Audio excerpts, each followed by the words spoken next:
conflict or finale in the story of The Hobbit was the Battle of Five Armies. But what five groups or factions did Tolkien think of when he named this battle? Four are pretty easy to guess. We have the dwarves, men, elves, goblins/orcs, but what was the fifth army? My name is Chris, aka The Philosopher's Games, and today we dive into the question, what was the fifth army in the Battle of Five Armies? As always, I try to pronounce names as Tolkien described it. Shoutouts to the artists who allowed me to use their fantastic artworks in my videos, and of course, spoiler warning. But let us begin. This question I was asked some time ago during a lore Q&A stream on my channel, and there I answered the question wrong. I said the fifth army would be the eagles, but that seems not to be the case. In The Hobbit we find the correct answer. So began a battle that none had expected, and it was called the Battle of Five Armies, and it was very terrible. Upon one side were the goblins and the wild wolves, and upon the other were elves and men and dwarves. Even in the first edition of The Hobbit, so the original release from 1937, we find the exact same sentence, with only one small difference: wild is not yet written with a capital letter. For those who don't know, for the release of The Lord of the Rings, Tolkien changed The Hobbit in some parts a little bit, mainly in the chapter Riddles in the Dark, to make it fit more to the story of The Lord of the Rings. This version is then called the second edition. He later even considered to rewrite all of it. I think it was in the 60s. He even wrote, I think, 3 chapters for this already, published in History of the Hobbit. I think Matt, Nerd of the Rings, made a video about this recently. One could say now, case closed, question answered, thank you for watching, see you next time. But isn't it kind of strange that the wild wolves are the fifth army and not the eagles? And there's actually a bit more to this than you might think, because Tolkien definitely had a lot of different iterations during the time he wrote The Hobbit. And that is something I would like to look into a bit today. First of all, let us look at some arguments why one could even think that the eagles might be considered the fifth faction or fifth army. The battle in the book is quite different from how Peter Jackson depicts it in his film adaptation, which should surprise no one. In the original, the battle reaches a point where it was not going all that well for our heroes, but then Dóin Ironfoot, that is the Old Norse pronunciation, joined the battle and victory seemed at hand. But then a new wave of orcs followed and things started to look grim again, especially with the enemies having the advantage of the higher ground. Thorin then made a powerful rallying cry towards dwarves, elves and men as a last resort, and though this led to winning back some ground, their numbers were ultimately too small to defeat the goblins, and the Free Peoples were slowly pushed back again towards their defeat. But then Bilbo saw something in the air and shouted, "The eagles! The eagles!" This and the arrival of Beorn made at the end the difference in this battle, because the eagles could attack the goblins on the high ground and neutralize their advantage. Further, Beorn was just mowing through their rows and just throwing them left and right like feathers, as Tolkien wrote. So just looking at the text, one can definitely argue that the eagles had a huge impact on this battle and maybe would qualify to be the fifth army in this battle. As a result, if you have forgotten about this particular quote from the beginning of the video, it is not surprising that many people, me included, might consider the eagles the fifth army. Of course, there are also arguments against the eagles. First of all, there were not that many. Do they really count as army then?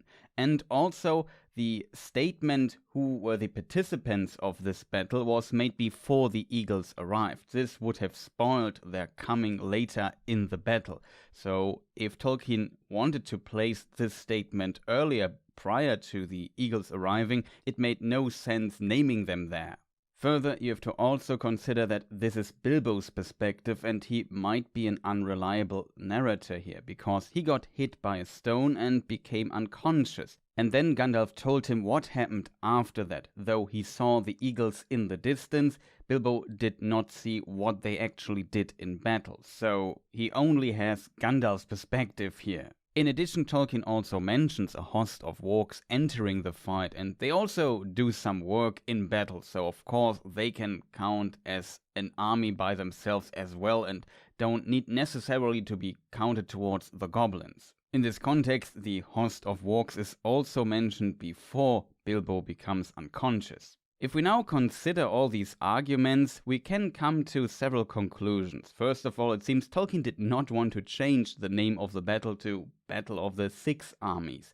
Further, it seems Tolkien wanted to drop the name of the battle before the eagles arrive and not spoil their coming. As a result, it makes sense that he puts it there and not list the eagles in this counting there.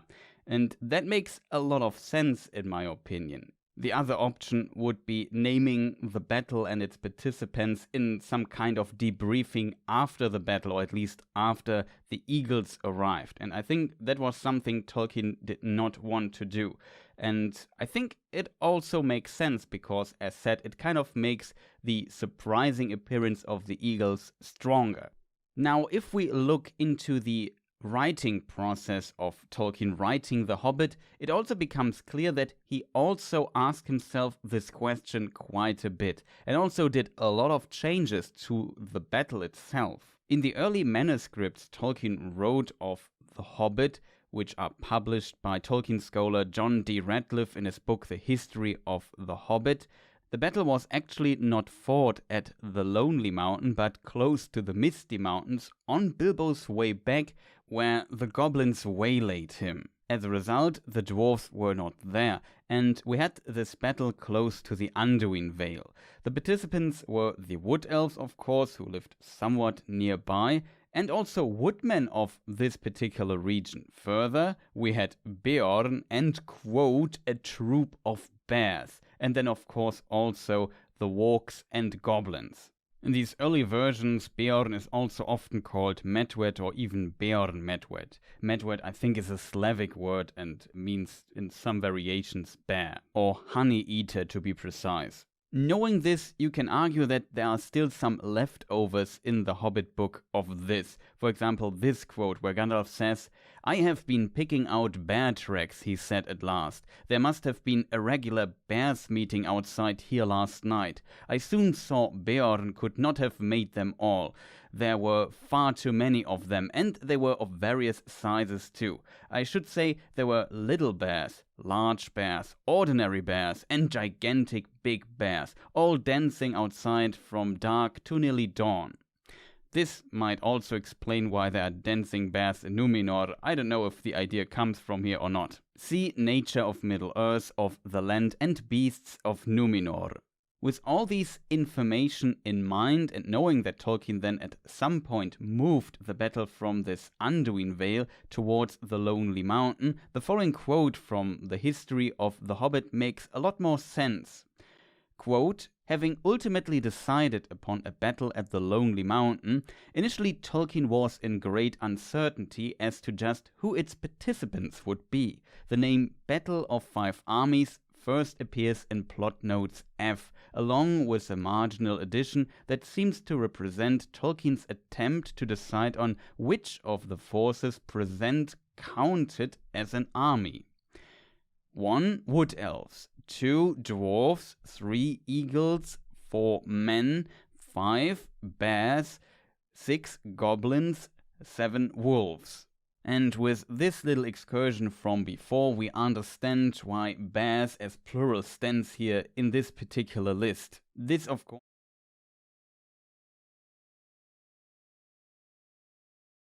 Hello everyone, welcome to the stream, nice to see you all here. I hope you had a fantastic day as always, and yeah, it's surprisingly there was a new trailer for the Rings of Power show, called the official trailer, or season 2 official trailer or something like that, and we are going to look into that.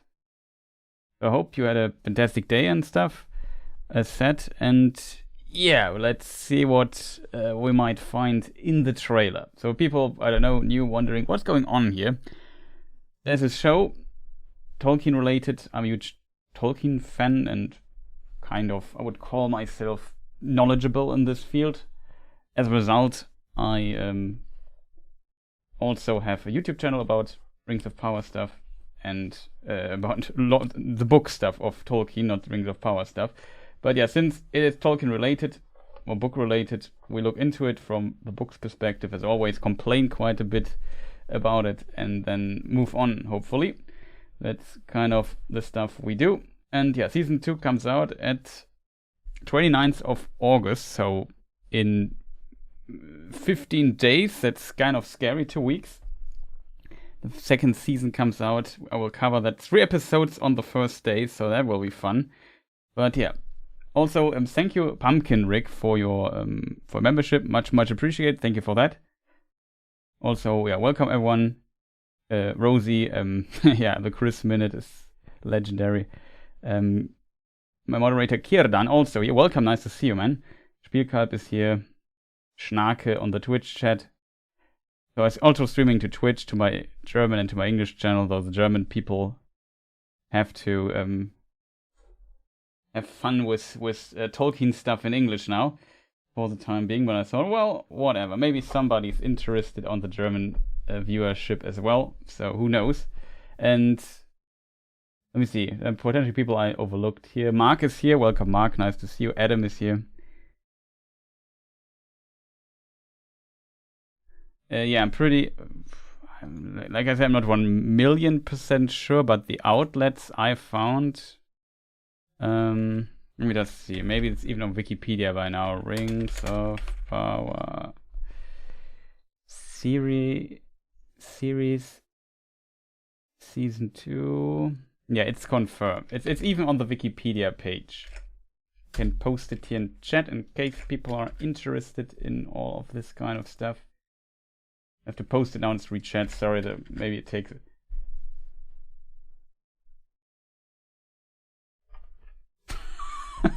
Okay, Schnake. Wow. Oh, Rosemary is also here. Welcome. Nice to see you. Yeah, so there you can see episode 1, 2, and 3 are all scheduled for August 29th. And then 5th of September is episode 4. Fifth episode is where we can show it here on screen. And that is actually smart production-wise. Yeah, just don't read it to people, just show it. Because we have the technology for that. Wait a moment, chat. It just takes me a moment to get this on screen. Technology is sometimes difficult to handle, I feel. But we will get it in a moment, chat. Just... No, that's wrong. Oh, I have to reset this, else it's not shown.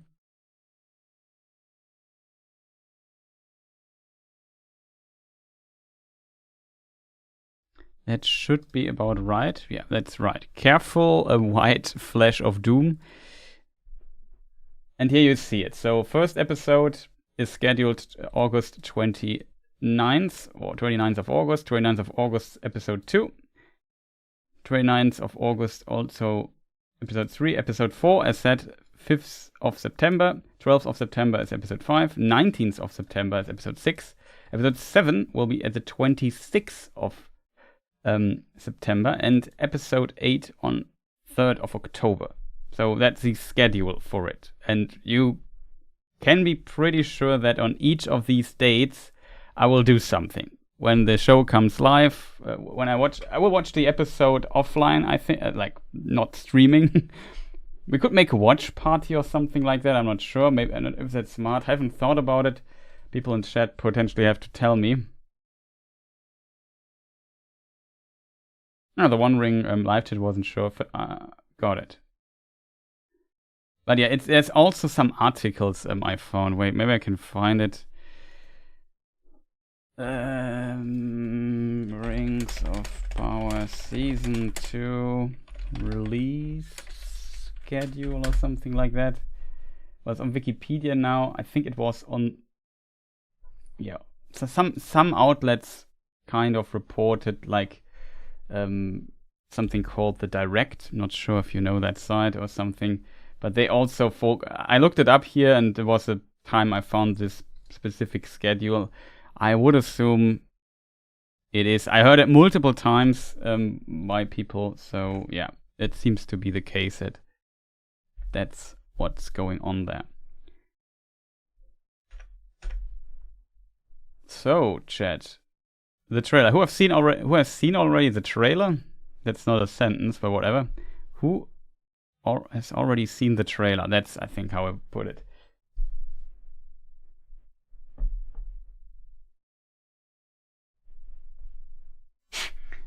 Information on what time?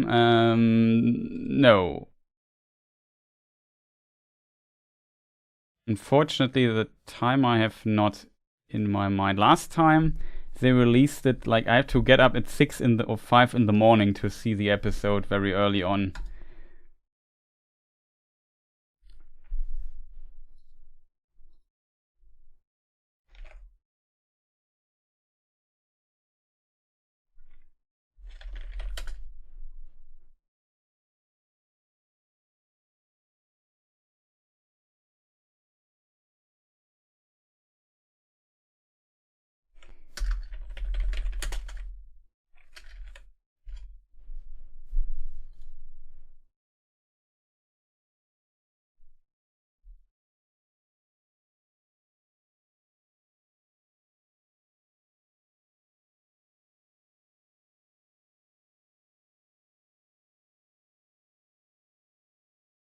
Not sure if it is, but if it's again, it's potentially at midnight or something like that. I'm not sure. It will be too difficult to find. Somebody in chat finds this information. Feel free to share the information. If you have to post a link or something, before you post a link, wait a moment. I have to tell the bot to not ban you. That's unfortunately a thing. Speaking of bot, I have to also, I hope it works without me getting into much trouble here. Sometimes you need to restart the bot for it to work.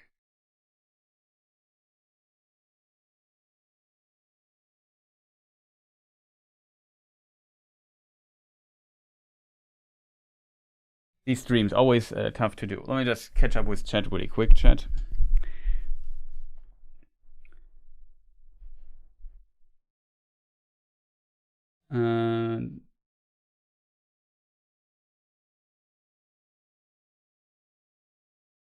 Okay, the one we wasn't sure. Has anyone seen information about that? No. The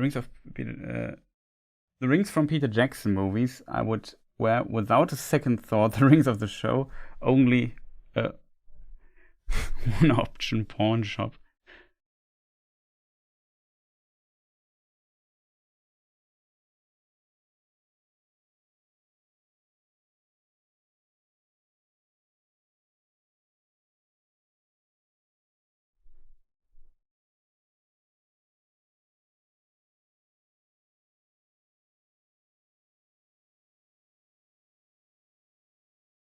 It looks better than the first season. Yeah, I would agree on that as well. I think the first season was a bit COVID plagued still. That makes sense. Oh, Shay Moxo is also here. Welcome. Nice to see you.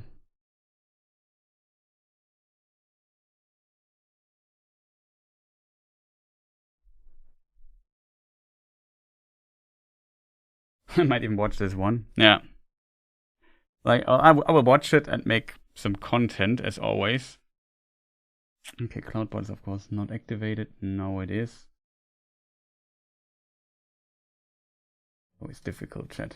Doing all these chat stuff here. Looking, it comes on your birthday. Okay, that's cool. Okay, chat. The trailer. The trailer. That's a good question. How do I even do this with a trailer? I guess we do it as last time over the YouTube thing. So last time, my video got claimed because I don't know why promotional material gets your video claimed. I think that's especially nonsense, but that's the rule. So if you want to watch the trailer in full with sound and stuff, because that we are not going to do here. We just go through it frame by frame. So here's the official trailer. That's the trailer we will talk about in a moment and for quite some time. So I hope you enjoy trailer analysis streams and stuff like that, because that is what we will do for quite some time now. Let me just check something really quick. I have to do some production stuff here in the background. Nice. Kind of works. Pretty awesome, chat. I think I have pretty much everything set up. It's fascinating, I have to admit, but yeah. So, yeah, we will go through the trailer without sound to not get ourselves into too much trouble. I activate the captions again, so we can see stuff. That's the starting frame of it. And yeah, first we see Durin talking to his, Durin the Third, talking to his son, who is also for strange reasons named Durin, which makes in the Tolkien universe no sense, but we talked about this quite a bit. Like, it really makes no sense. This is one of the strangest decisions of the show. Well, not the strangest, but definitely among the strangest decisions and changes they made in the show. And I have no idea why they changed this. Like, why could his son not be called, I don't know, Furin or whatever? Would be no problem. But he's also Durin the Fourth then, and will succeed his father. The reason why this makes no sense, because Tolkien had the idea for Durin in the Tolkien lore is called the Deathless, and the reason why he's called like that is that when he dies, he gets born again, and then he becomes Durin the Second. And when Durin the Second dies, he also is at some point born again, becomes Durin the Third. Usually, it's very unclear how long it takes for Durin to be reborn, but you can think of at least 500 to 1,000 years. So it's a bit strange that we see two Durins, who is the reincarnation of the other dude, standing to each other. Makes no sense. In a later version that we can find, I think, in the book Nature of Middle-earth, though, to be fair, that was not out when the show was published, Tolkien also suggests another idea, that the body, when Durin dies, is preserved, and then his spirit returns into his body, and he lives again, and then becomes king again at that time of his house, the Longbeards, the house of Durin. And yeah, even with this version, it makes also no sense, because yeah, you get the point. It's kind of strange. I'm very curious what the reason at the end for this is.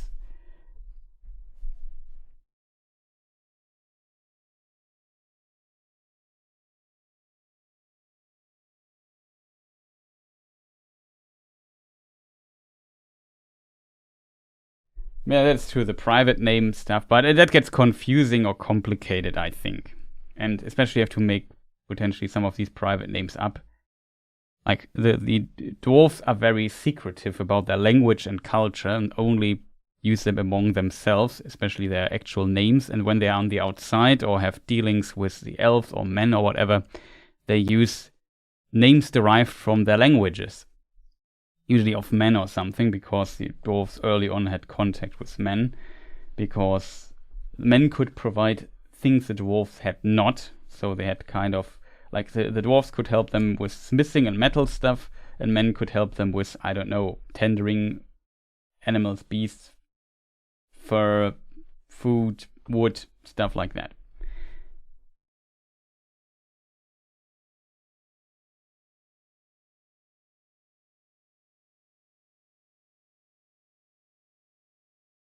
The audio, the body. Well, I'm not sure if I said this wrong here, but yeah, his body is preserved, not the audio.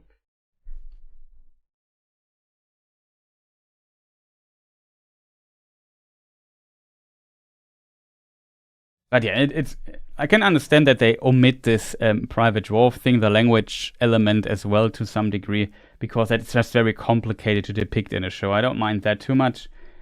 Like I said, I don't mind changes when they make sense, but this change currently has very little sense for me, if I'm honest. But whatever, it's not the main thing. So he says now war's coming to Middle-earth, which is what we see in the trailer consistently.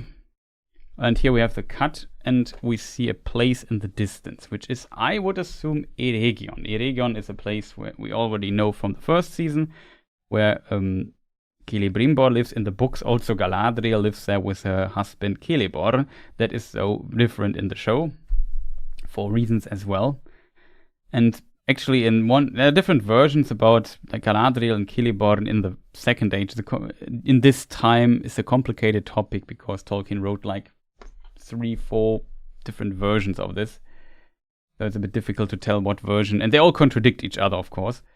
So yeah, it's a bit difficult. But what you can say is they live in Eregion. In some versions, they even the founders of Eregion.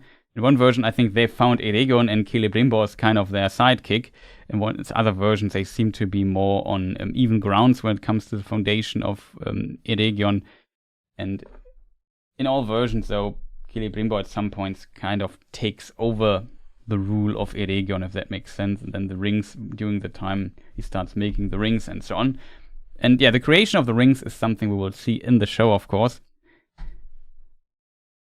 Already seen, actually, in the show. With this shot here, we have the wood.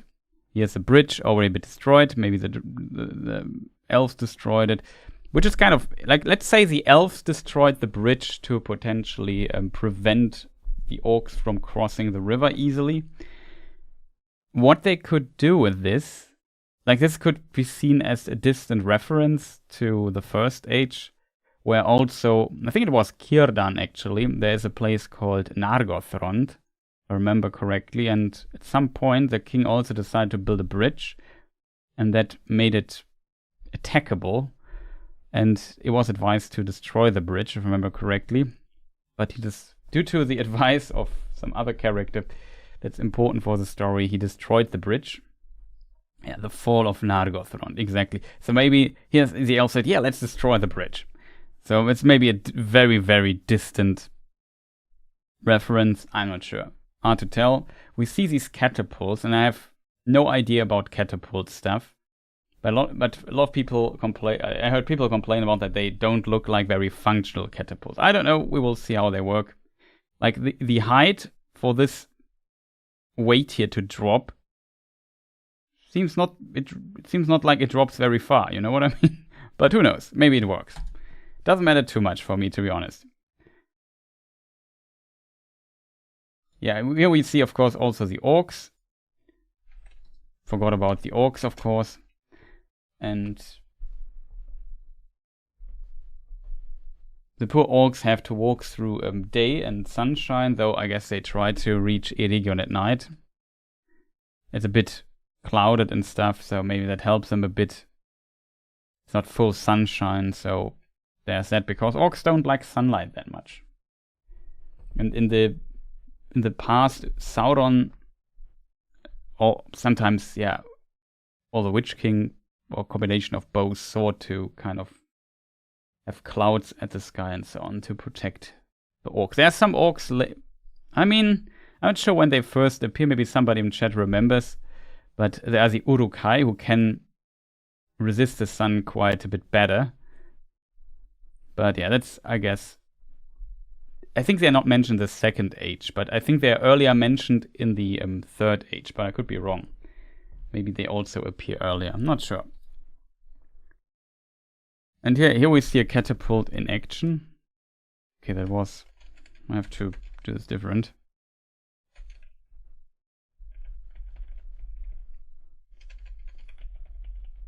No, we don't see the full way of the catapult shooting there. But yeah, here we see the elf standing waiting for the stuff here.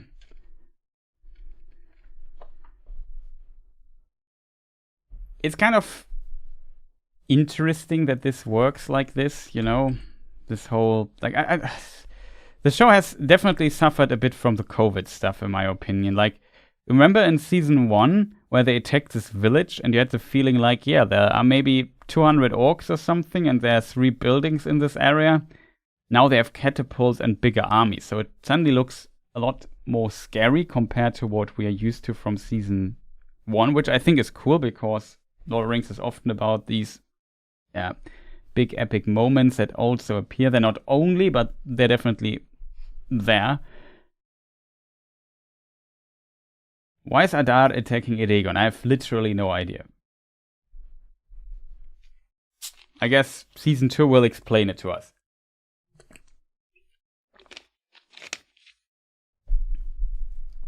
Durin's crown doesn't look dwarven to me. Does it not look dwarven to you? I don't know. Depends a bit on the style. It looks ancient in a way, so from this regard, I don't mind. Like, it looks like a very old crown that was maybe created a long time ago when the smithing skills of the dwarves were not as refined yet as they later become. So from this perspective, I kind of think makes sense. We don't have to be more nitpicky than it needs to be, I think.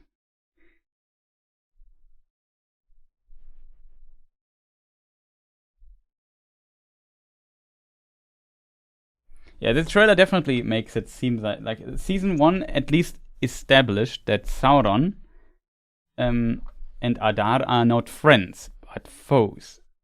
In season 1, we have the interesting detail.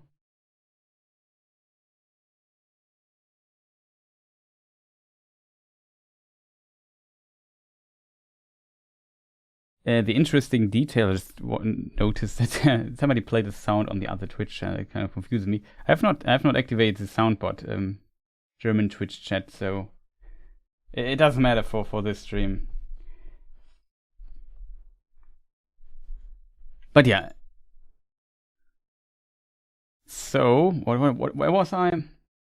The crown, Sauron. Yeah, they are foes because it seems Adar killed Sauron. However, did this. Adar is, of course, a character not from the books, in case people wondered. Was he in the books? No.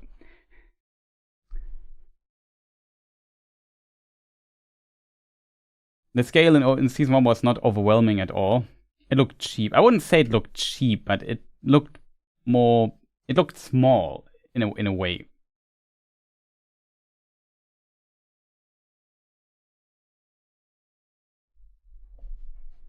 But I think that is potentially related to COVID. We have to keep in mind that this was during the COVID time. So I could imagine that the reason why it looked a bit small was definitely the COVID stuff. This stuff here suddenly looks like, look at all these torch-bearing people here. Of course, it's a small thing, but you get a feeling for scale that there's maybe really a huge army. This is the greatest show. I wouldn't say that, but who knows? Yeah, that's true. Numenor looked a bit more populated for sure.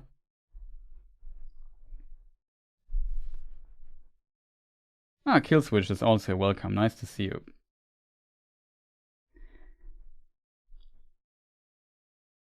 So yeah, it looks like there are at least a lot of people there attacking, and yeah, here's some fighting. Here we see, I would assume that is Elrond,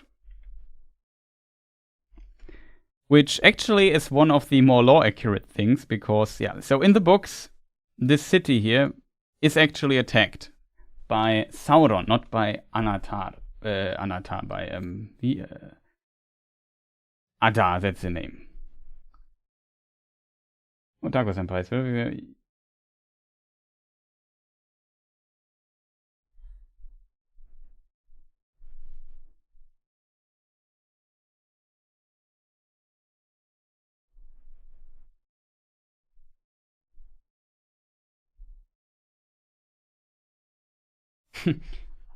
Now, Spielkarp is on the Twitch chat as well.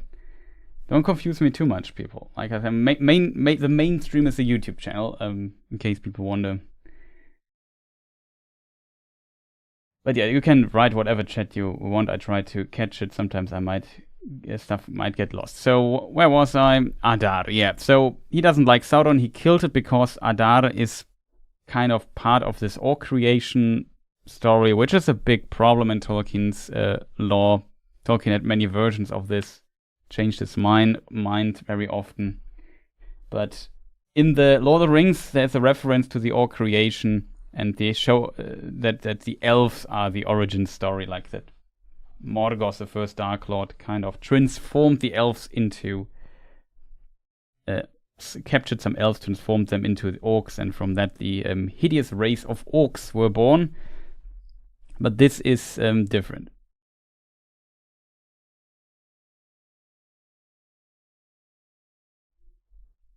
The origin story Tolkien later changed to that men are actually, Morgoth captured men and turned them into orcs. The problem is, like, very early versions, he made them out of slime and I don't know what, some goo.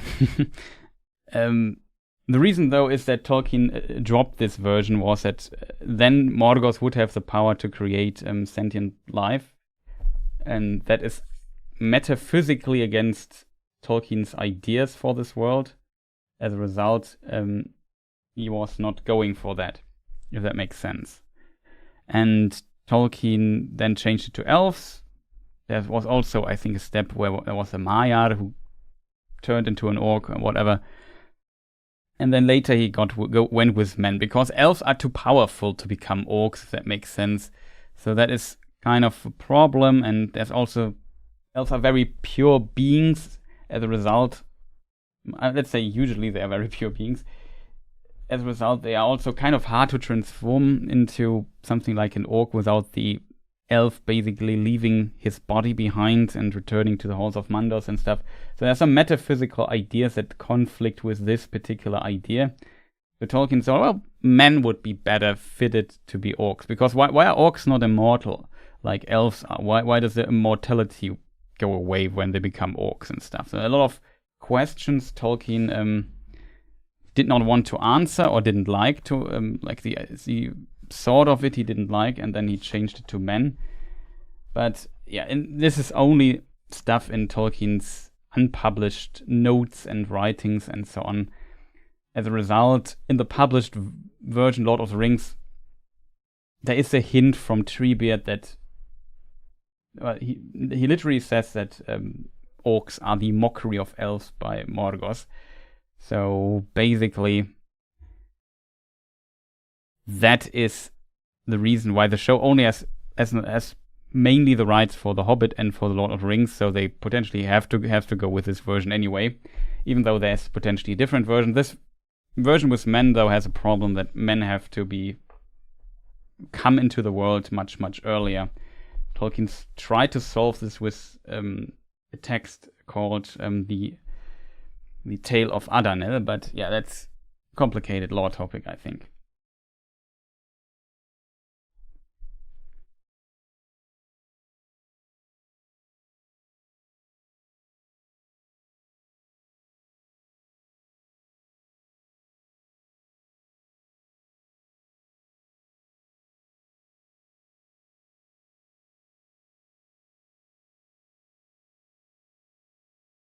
Yeah, a nighttime attack also makes sense, but I guess to get there, like if we come to our bread and butter stuff here on the stream, if we go here to this thing here, which is called the map, you potentially have seen this before. Yeah, I have to move my arrow around a bit.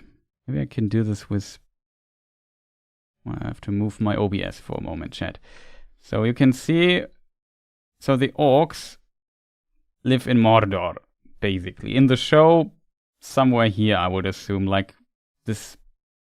I mean, they were also around this place, but the village we have seen that got destroyed and so on was around here. It doesn't matter too much. They have to go all the way up to Eregion, which is here. So it's not like they can just go there and 5 minutes later, it's just 20 minutes away or something. It's definitely a long, long way. Like, I'm not sure if there is a distance measure here on this map. I don't think so. It would be difficult to show you on stream. But believe me, all this way here from Mordor, Kalinardon, potentially. I'm not sure if it's called that already. Rohan will later be here, but in the Second Age, Rohan did not exist yet. They have to go through all of this, get up here, go to the river, and then, I don't know. I'm not sure from where they want to attack the capital, which is called Ost-Inedil. Name is not appearing in Lord of the Rings, so they maybe can't use it. As a result, they just call this city Eregion. But technically, Eregion is the whole area here. If we go up, you see here all this here is Eregion. And only this capital here is called Ost-Inedil. There's a road along the river that goes to Khazad-dûm, to Moria, as it's at some point called. Also a complicated topic. But yeah, Glindon is all the way here. Here's Mislond, I I would assume kind of one of the main cities or places in Lindon. Whatever. That's kind of the story here of this. So to go from here to here, they can't do this with a big army carrying siege weapons with them, or whatever you call the transportation move for those. Transport them to there. They can't do this just overnight.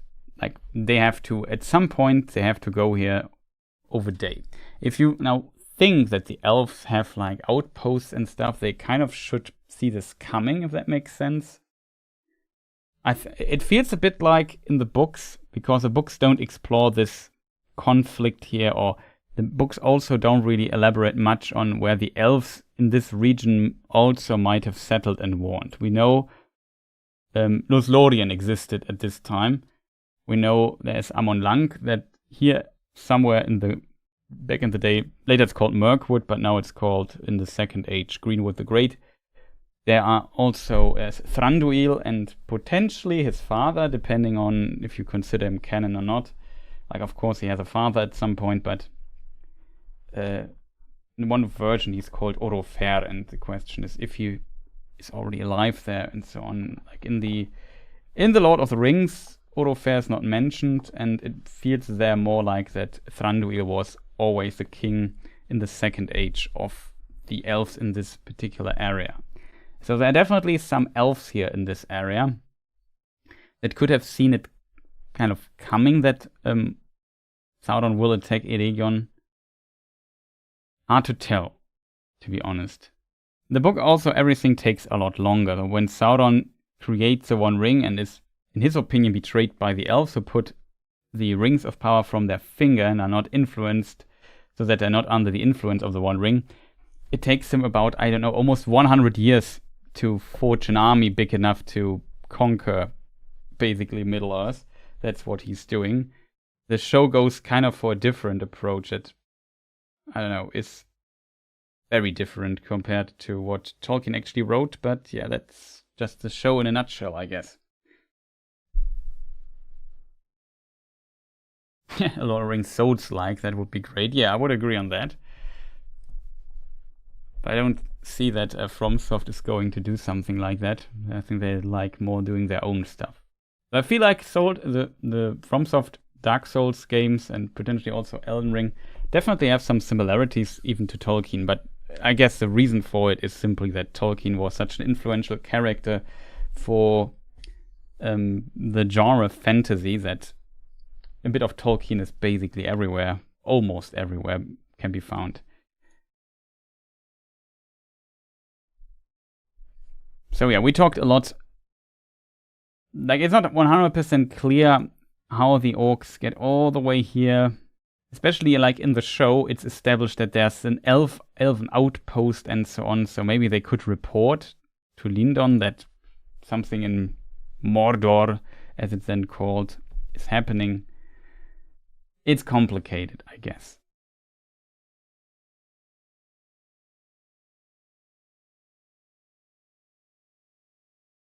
Also, this here is wrong. I don't know why it moved. Whatever. It doesn't matter too much, chat. I have to go to studio mode and we go back to the other screen. So yeah, enough map nonsense. I have to do the production. Okay, so Eregion is attacked now in all of this. Elrond is sent to Eregion when Eregion is attacked by Sauron, that's in the books at least.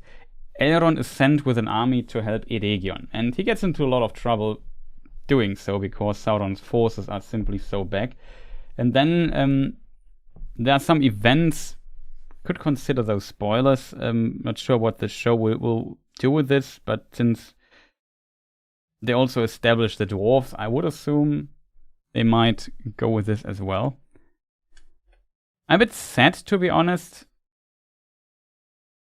Like, maybe there is a faction we haven't seen yet. Let's go back to the maps.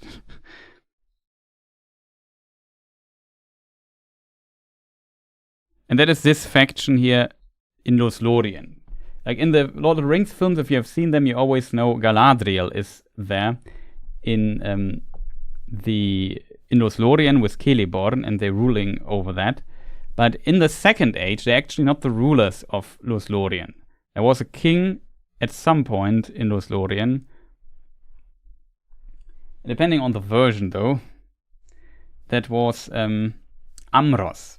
In one version, Amros is actually the son of Galadriel, but in other versions, he's the son of another character, I think Malgalat, or Amdir, as he's called in a different version.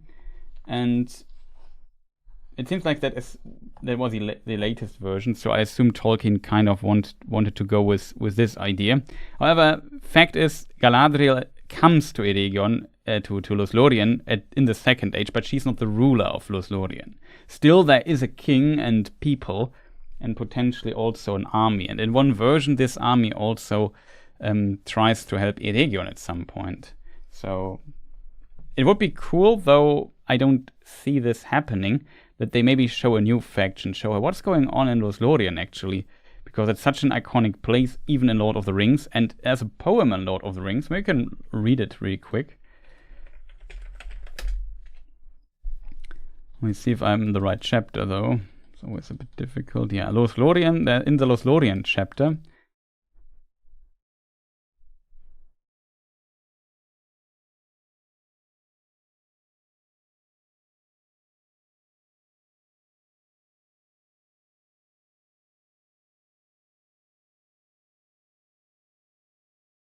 And yeah, I think Legolas is the one who sings this song. And yeah, it's about... Amros appears in this. Amros beheld the fading shore and so on. Let me just see. Let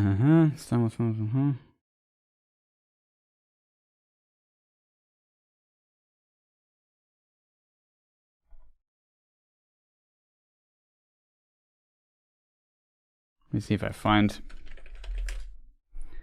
Of old he was an Elden king, a lord of tree and glen, when golden were the boughs in spring in fair Lothlorien. From helm to sea they saw him leap as arrow from the string, and dive into the water deep as mew upon the wing.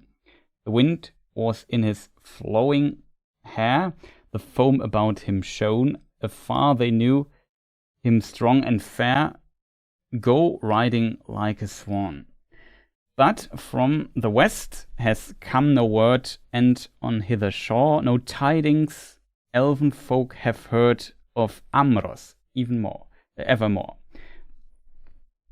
Was badly read by my side, I apologize for that, but Amros appears, and Amros is of old, he was an elven king.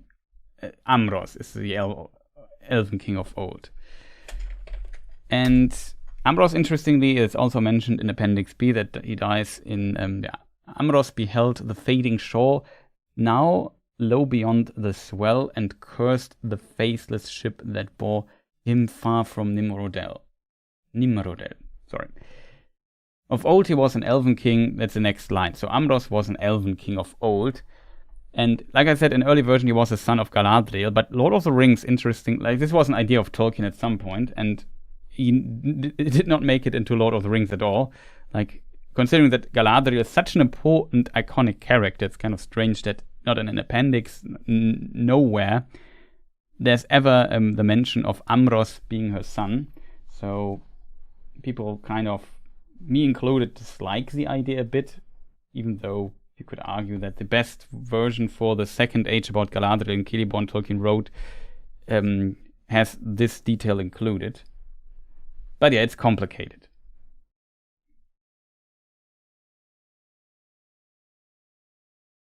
Yeah, Amon Lang is Dol Guldur solo, exactly. Well, it will become at some point. Well, it's not 100% clear. The location is the same. But yeah, once it was an elvish place where basically Thranduil or Ofer, the father of Thranduil, if you consider him canon, lived. And they were kind of pushed deeper and deeper into the forest over the time and went more and more north. If that makes sense.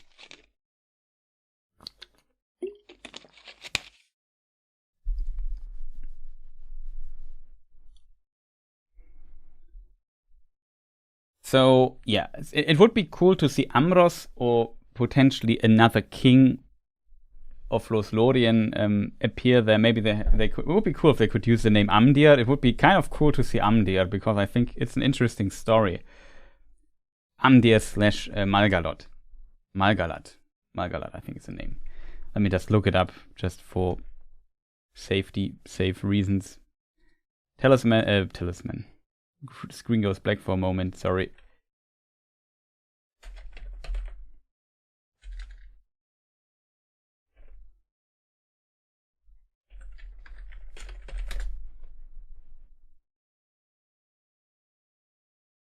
Yeah, Malgalad is the name.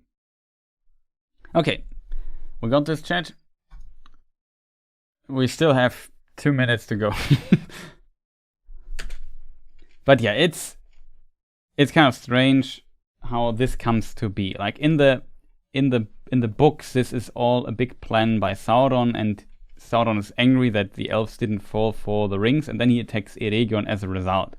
It's not like some side character decides to attack Eregion or something. It's just very weird for me that they changed this so much. I mean, in this, I think the whole ring creation stuff would be easier to time compress.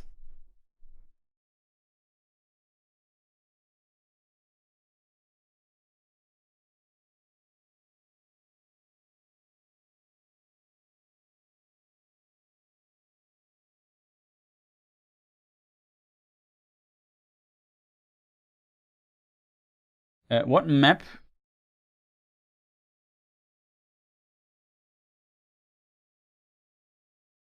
What map on the stream? Killswitch, can you elaborate? What is the map? So this map here that I show on the screen, this is the original John Howe map from Amazon that John Howe made for the show. And my moderator, Kirdan, modified the map a little bit, made it more accurate, made some changes, and he also made a version for the first age for it, for example here with Beleriand in this style, and also updated it to the third age where now there's Rohan in it and so on. So yeah, that's done by Kirdan, but the original style and graphical design and so on is by John Howe, as far as I am aware. It was just a joke. Okay, then now I get it. Kind of.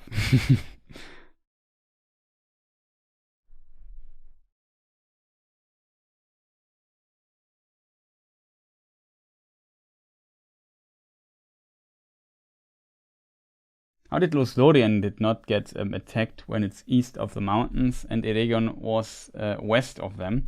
Because if we go back to the map again, Sauron had only one particular thing in mind, and that was, like, I think Tolkien also writes this in the text where Amdir is king of Lothlorien, or Malgalad, and in this text he mentions that the elves here in this particular realm in Lothlorien are not well equipped, kind of.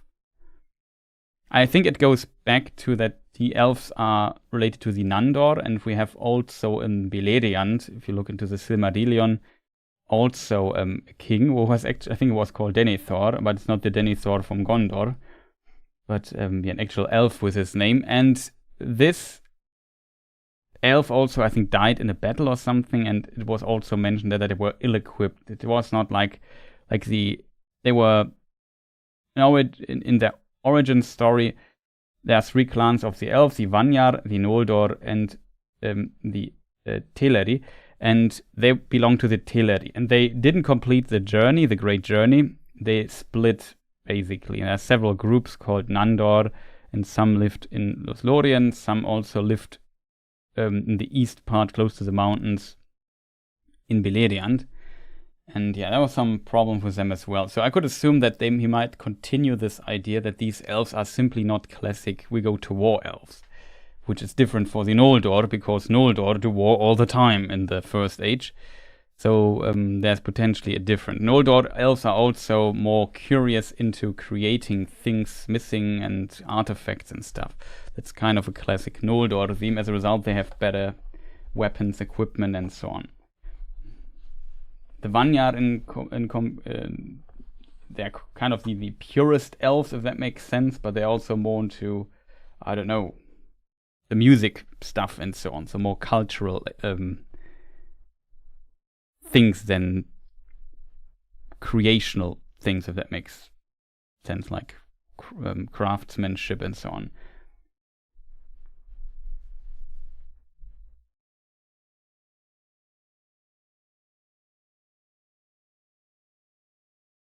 What are your thoughts on Amros as Celeborn's son by first wife who left him? Was this a thing? Like that makes that can't be a thing, right? Or do you think, Tar Elenion, that this is for the show, an idea for the show or something? Like in like elves are usually not creatures where a wife leaves them or something. Like if an elven couple gets together, they stay together until the end of the world. The only exception that is known in the lore is Finwë, and that's because his wife died. So his wife, that's for like she gave birth to Feanor, and then her body basically, she was exhausted, went to a place, laid down, and then her spirit left her body.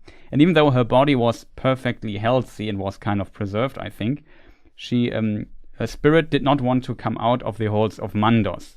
Because when elves die, they go to these halls, and then they get a new body, and then they can basically go their spirit can return to the new body, and then they can walk in Aman again. And yeah, the Miriel denied doing this. And then Finwë still had interest in having a bigger family, and so he was allowed to marry Indis. So he had a new wife, and that was, and Miriel was also okay with that. And when Finwë later was murdered by Morgoth, Finwë remained in the halls of Mandos so that Miriel could go back and walk around. Because one kind of, like, they were not how to tell, they were not really divorced, if that makes sense. The reason why he was allowed to marry again, because one was in the halls of Mandos. So this only works when one of them stays in the halls of Mandos. As a result, he now said, no, it's my turn to stay here, and you can go out and do stuff, and so on. So it's an interesting story and metaphysical problem that Tolkien kind of described in, I think, Morgoth's Ring. There's also a different version where elves get reborn, basically, and then have a, I think, faster childhood and then become the elf who they once were. But Tolkien didn't like the idea, so he came up with the idea that Manwë, the king of Arda, the world, basically one of the most powerful entities in this world, has the authority to recreate the body, basically, and then they can return with their spirit into their new body. But yeah, complicated topic.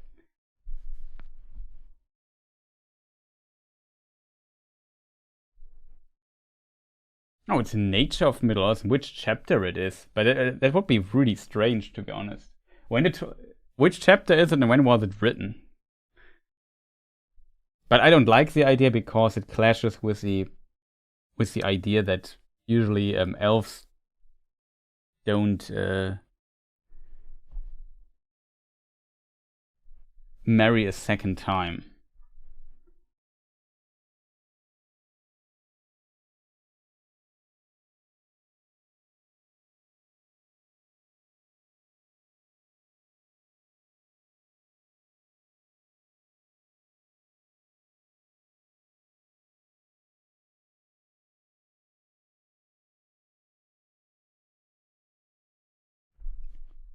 Go to write very nice words. I can't talk anymore. Vikram. Very nice, but I'm not a story writer. It's a different skill set. I just know the lore. Elvish Ages, Numenorians. Okay, that's a very late idea then. Interesting. Gonna look into that maybe for a moment, chat.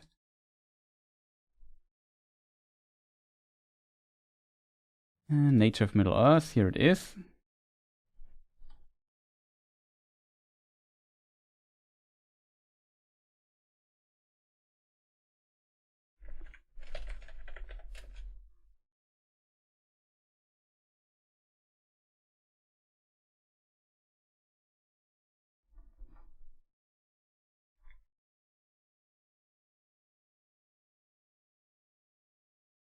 Note 6. I'm very curious about this. When he entered Berlin, but certainly 24 and full grown, added in 2000 LotR, nearly 25 years.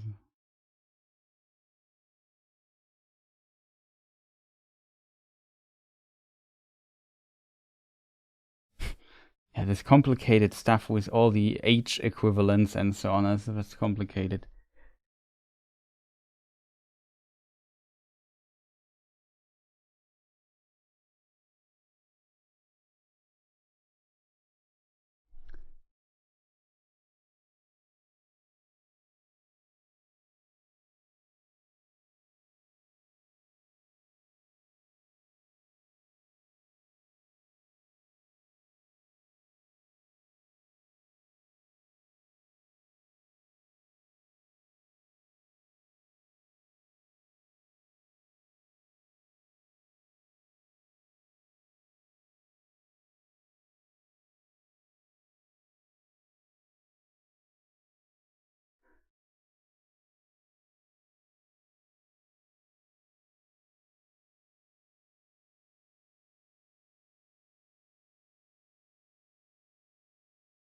Interesting.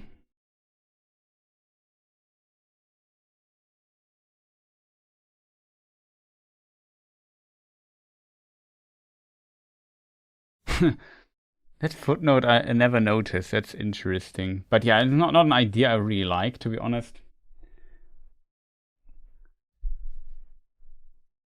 But it's just very strange to me.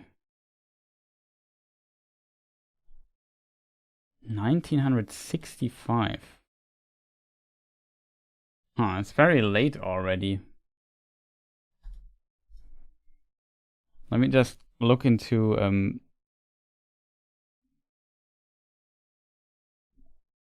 the other text. I'm not sure when the other text was written. I thought the History of Galadriel and Celeborn text was also from late 50s to 60s, so that's strange.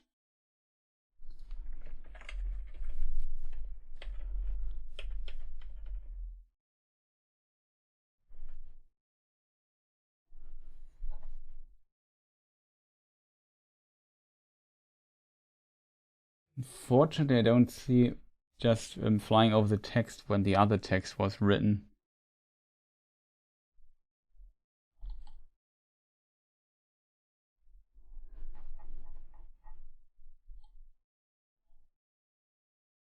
Very strange. Whatever, it would take too long. It's quite strange, but interesting. Yeah, definitely is quite strange, but interesting nonetheless.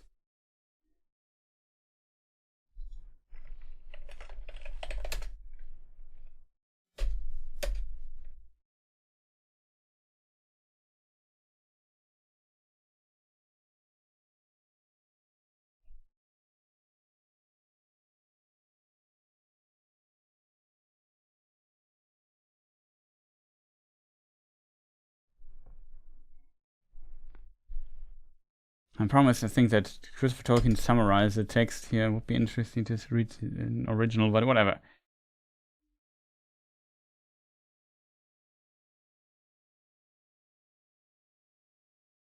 But here, yeah, in this text you also find the mention that Durin sent out a force of dwarves from Khazad-dûm, and with them came elves of Lorinand led by Amros. So that's kind of interesting.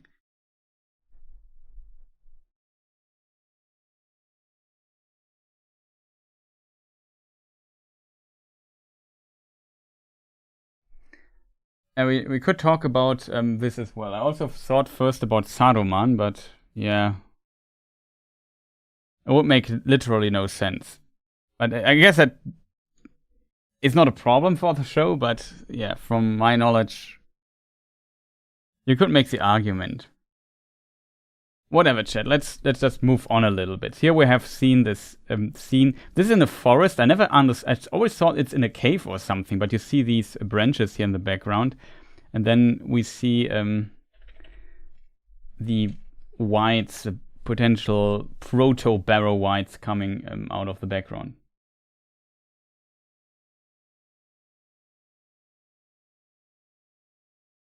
Have you ever mixed something? Yeah, for sure. I mix something up because, especially when I haven't seen stuff for quite some time, then it's very easy to mix lore up.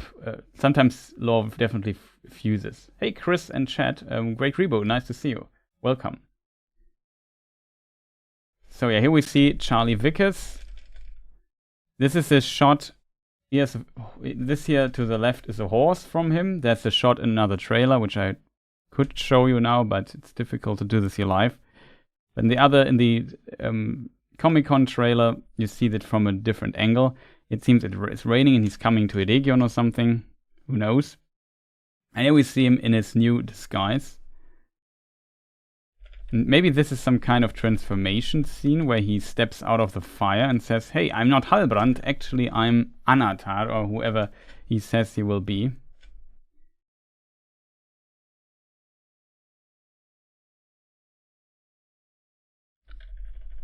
Does somebody in chat know who these eyes here belong to? Is this also Charlie Vickers?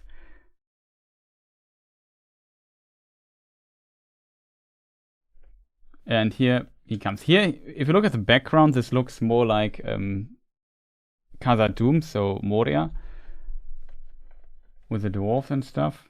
Who knows? Here we have like another extension to the scene, where they try to arrest him after stuff is destroyed. The soldier tries to stab him, he just grabs a sword and kills him with it.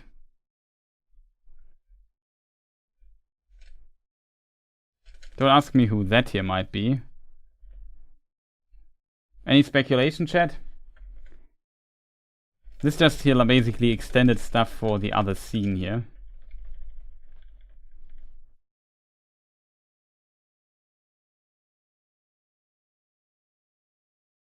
I would also say it's maybe Vickers' item. Charlie Vickers is the Halbrand / Sauron / Anatar actor. In case people wonder who that might be.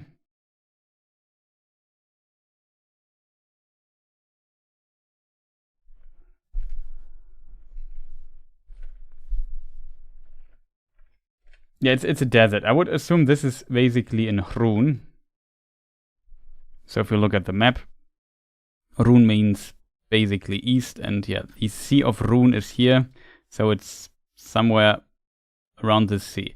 I'm not sure why it's so dry here, because in my fantasy, like, I don't fully understand this.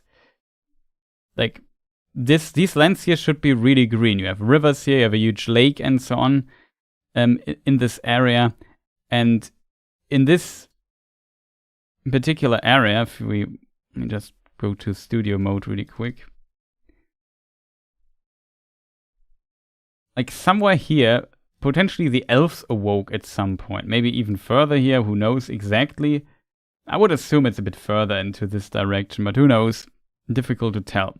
Still, this land should not be so dry, in my opinion. We have Dorwinion, which should be around here somewhere. And Dorwinion is a place where wine is basically for Thranduil. Is created, I was said, but where the wine from Thranduil comes from. And I'm not a wine expert, but does wine grow in deserts? I don't think so. It should not be that dry, at least, especially close to a gigantic inland sea. That seems very strange, in my opinion. Especially the elves awoke here. And I never had a really dry image of this particular area. Why would it be so dry? If you want to have dry, you go to Harad. That's this area here, chat, in the south. There I could imagine, yeah, it's a southland. So if you go south, it gets drier, it gets hotter. So from the olifants are from there and so on. So you can make an argument that, yeah, that's how it should look. I'm not a huge fan of that. Maybe they try to combine both the west and the east, the east and the south. Who knows? I just found it very strange.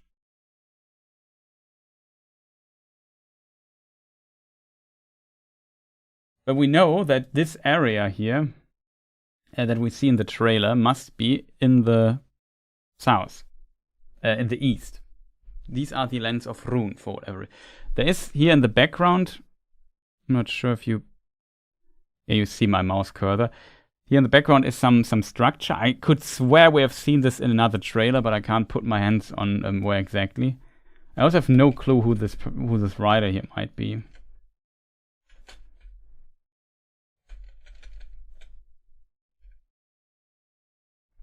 Okay, maybe I have a clue who this is. Do you see this here? He has like a flag.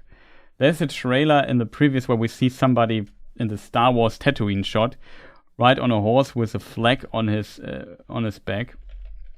And we know that from these other trailers, there are these also Star Wars Tusken rider with these weird masks, dudes on horses. One also has so maybe it's one of them, I would assume. I don't know. If that is the case, maybe they're related to the cultist, or maybe there's some kind of temple of the cultist. Who knows?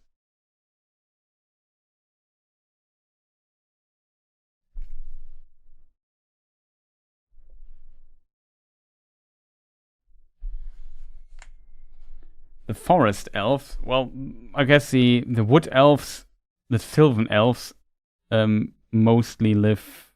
If we go back here to the thing. But yeah, the Sylvan Elves are here in Greatwood, the Green, and also in Lothlorien. They're also, I guess, kind of part of the Sylvan Elves. The Wood Elves. Whatever. Here we see our army. Gil-galad says our armies cannot defeat him. I assume he talks about Sauron. And I'm not sure. Like in the books, I would assume at least that Gil-galad sends Elrond to help Eregion. Simply, I mean, it's part of his realm, if that makes sense. He's the High King of the Noldor elves, and so technically, he's also the King of Eregion, if that makes sense. But he seems to tolerate that Eregion does his own stuff, even though he advised Eregion to not trust Anatar. But yeah, it's a complicated story. And like I said, Gil-galad in the show is, my opinion, yeah, I don't know, not a character. I liked Gil-galad in the books, or I still like him quite a lot, because he seems to be like a king that looks into the future, that is smart, that does wise decisions and so on. That's kind of a problem.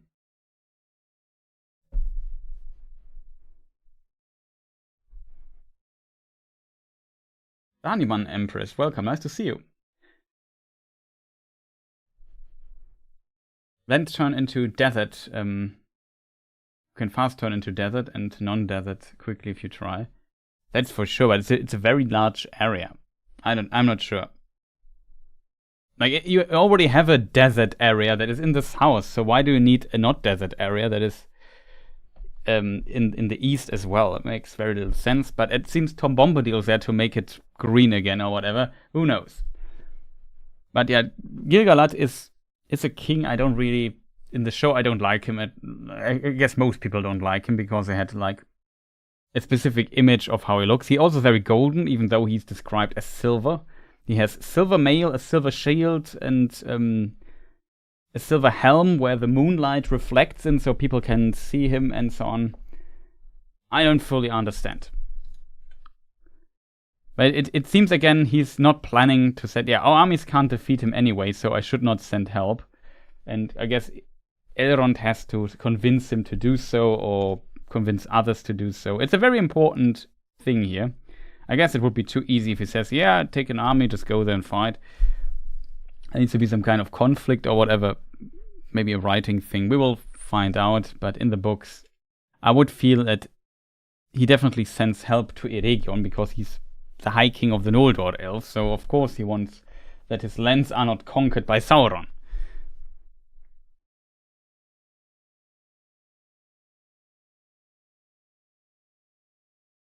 Yeah, the noble High King of the Noldor elves, I would agree. I also imagined him a bit different.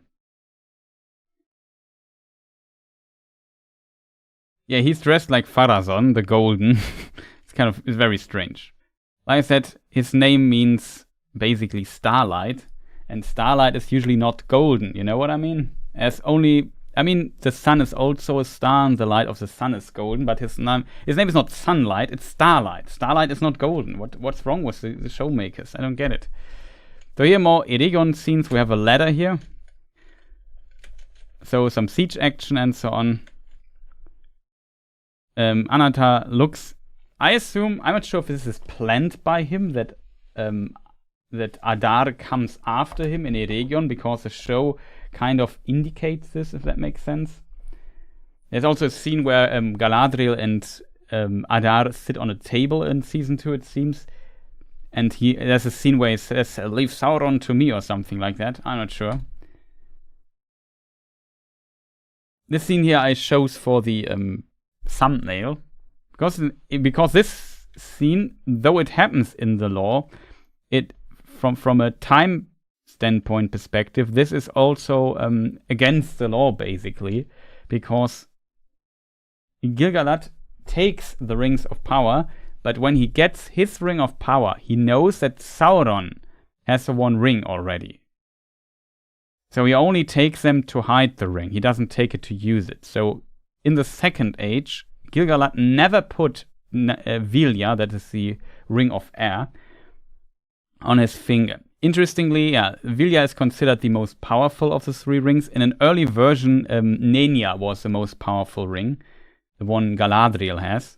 And then there's also Narya, the red ring. So Nenya is the ring of water, Vilya of air, and the ring of fire, the red one.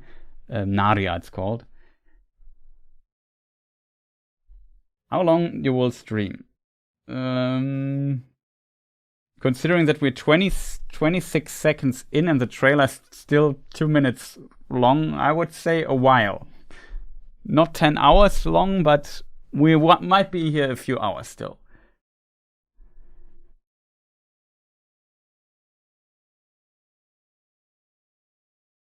Isn't there a brief period of time when the 3 rings exist before the one ring is made? I wouldn't say it's a brief period, though. I would assume... I'm not even sure if we can pinpoint it. Let me just switch the screen here so I have something to see. We go now into... You can't... you could do this as well. You could go to your Lord of the Rings book and open the Appendix B, and maybe we find what we need to know there. There's a Second Age thing. And we look at Second Age 1600 roundabout. Yeah, so roundabout Second Age 1590. The 3 rings are completed in Eregion. And then roundabout, it's always a C dot before, I think it's circa or whatever, circa 1600 or 1600 in the Second Age, 10 years later, roundabout 10 years later, says Tolkien. That's how I would read this table. The dates are not 100% correct. It could be 7 years, maybe it's 9 years, maybe it's 12 or 15 years, but around about 10 years later, Sauron forges the One Ring in Orodruin, that's the Mount Doom. He completes Barad-dûr, that is the... Barad-dûr means Black Tower, so his tower we know from the films as well. Celebrimbor, and then... these 10 years later, Celebrimbor perceives the design of Sauron. And this now sets things into motion in the book perspective. He now knows, oh no, that was Sauron all along. He betrayed me. And then he, in one version, travels, if we go here to the map, let me just see if I can set this up. Very complicated to do this all the time. So in the capital, potentially, where he created the 3 rings and the other 16 rings of power, plus the lesser rings in an amount that I don't really know. Thank you also for the membership in Great Grebo. The rings of power, except the 1 ring that's not created here, all the others are created in this place, in this area, Eregion, potentially in the capital, Ost-Inedil. And then I have to move the map chat. Here, in Orodruin, Mount Doom, Amon Amarth, he creates the 1 ring. And then the elves in Eregion know, it's Sauron. And then they put the rings of their finger. And then at some point in these 10 years, maybe very shortly after, he takes the rings, his 3 rings of power he made in secret around about 1590, and somehow, either through Moria, because Celebrimbor is a good friend with the dwarves, goes through Moria and goes to Lorinand, to Lothlorien, where Galadriel resides at this point. And he talks to Galadriel, and they do not find the strength to destroy the rings. But Galadriel advises him to at least hide the 3 rings of power. And then he leaves 1 ring here with Galadriel, Nenya, and travels back, potentially to Eregion. I just moved this thing here. It's very annoying, by the way. I'll do it like this. What is this here even? Okay. Complicated chat to move things here around. And then he travels to Mithlond, where potentially Gil-galad resides, and gives him Vilya and Narya. So the other 2 rings of power. And the 16 rings he keeps here. 1 he gives to Durin at some point, we don't know when. Or he keeps it and Durin gets it later, but it's a complicated topic, let's not discuss it too much. So these rings, but in all this time, the rings of power, the 3 rings of power, coexist with the 1 ring. So the 1 ring is already there, and as a result, the elves know at this point here, when the 1 ring is created in Ost-Inedil, that they can't use these rings anymore. So this scene makes no sense, because Gil-galad would never use his ring of power when the 1 ring is around. But according to the books,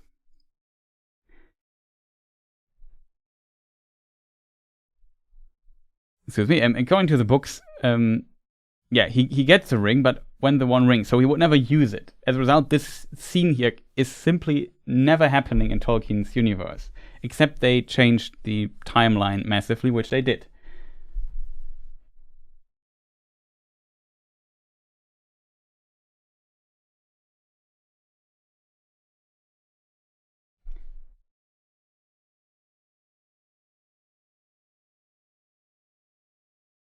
Oh, it cancelled for you. That's unfortunate.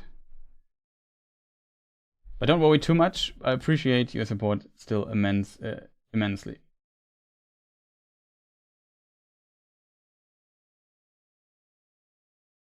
Sometimes, I'm not sure, something happens there with the membership on YouTube. It's a bit strange. But I'm still very happy that you guys are, after such a long time, it's 7 years. That's a long time, man. Thank you so much. However, coming back to the lore stuff here, so this scene simply can't happen. It's simply only possible with a change of laws. I think it's not that big of a problem. I guess it depends a little bit what Celebrimbor's intention is in the show. I could imagine, and I had this discussion in my comment section recently, if Celebrimbor maybe made also in the books, these 3 rings of power with the 3 elven realms, Eregion, Lindon, and Lothlorien in mind, to help them basically to establish those realms, because that's what these rings later will do. They help the elves to live basically almost indefinitely in these realms, because they can't live indefinitely on Middle-earth. They have to leave it at some point. And as a result, maybe he created those rings with these places in mind. You could make an argument for that, but we don't have that many sources for this time particular, unfortunately. Let me just see the Rings of Power. Here we have it.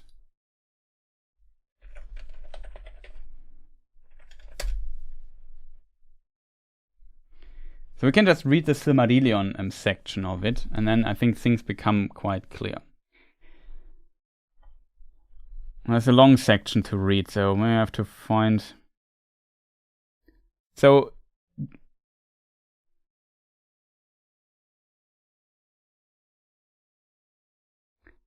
Sauron's intention was to basically perceive the elves and bring them under his control. That's a problem with the show already, in my opinion. In the show, everything seems a bit like... Wait, I just make a scene transition here. In the show, it seems like it's kind of happening by accident, and Sauron makes his plan up on the way, on the fly, if that makes sense. But that's not how it is in the books. It's completely different. It's the master plan of Sauron all along. Here we can read, Sauron, found the easiest to sway of all peoples of the earth. But long he sought to persuade the elves to his service, for he knew that the firstborn had the greater power, and he went far and wide among them, and his hue was still that one of both fair and wise. Only to Lindon he did not come, for Gil-galad and Elrond doubted him, and his fair seeming, and though they knew not who in truth Let me read the sentence again. And though they knew not who in truth he was, they would not admit him to that land. But elsewhere the elves received him gladly, and few among them hearkened to the messengers from Lindon, bidding them beware, for Sauron took to himself the name of Anatar, the Lord of Gifts, and they had at first much profit from his friendship. And he said to them, Alas, for the weakness of the great, for a mighty king is Gil-galad, and wise in all law is Master Elrond, and yet they will not aid me in my labors. Can it be that they do not desire to see other lands become as blissful as their own? But wherefore should Middle-earth remain forever desolate and dark, whereas the elves could make it as fair as Erisea, that is the island in front of Aman, the west continent, nay, even as Valinor, that's the land beyond the Pelori Mountains. Well, I can maybe show this on the map, because I think this is very confusing for a lot of people who don't know exactly how this place here works. I have not the best of maps, but this here is Erisea, where the arrow is, and there's this huge mountain range called Pelori, and west of this, the land is called Valinor. Some people often think that Aman is Valinor, but Valinor is just a land in Aman. The whole continent is called Aman, and yeah, beyond these mountains there is Valinor. Whatever.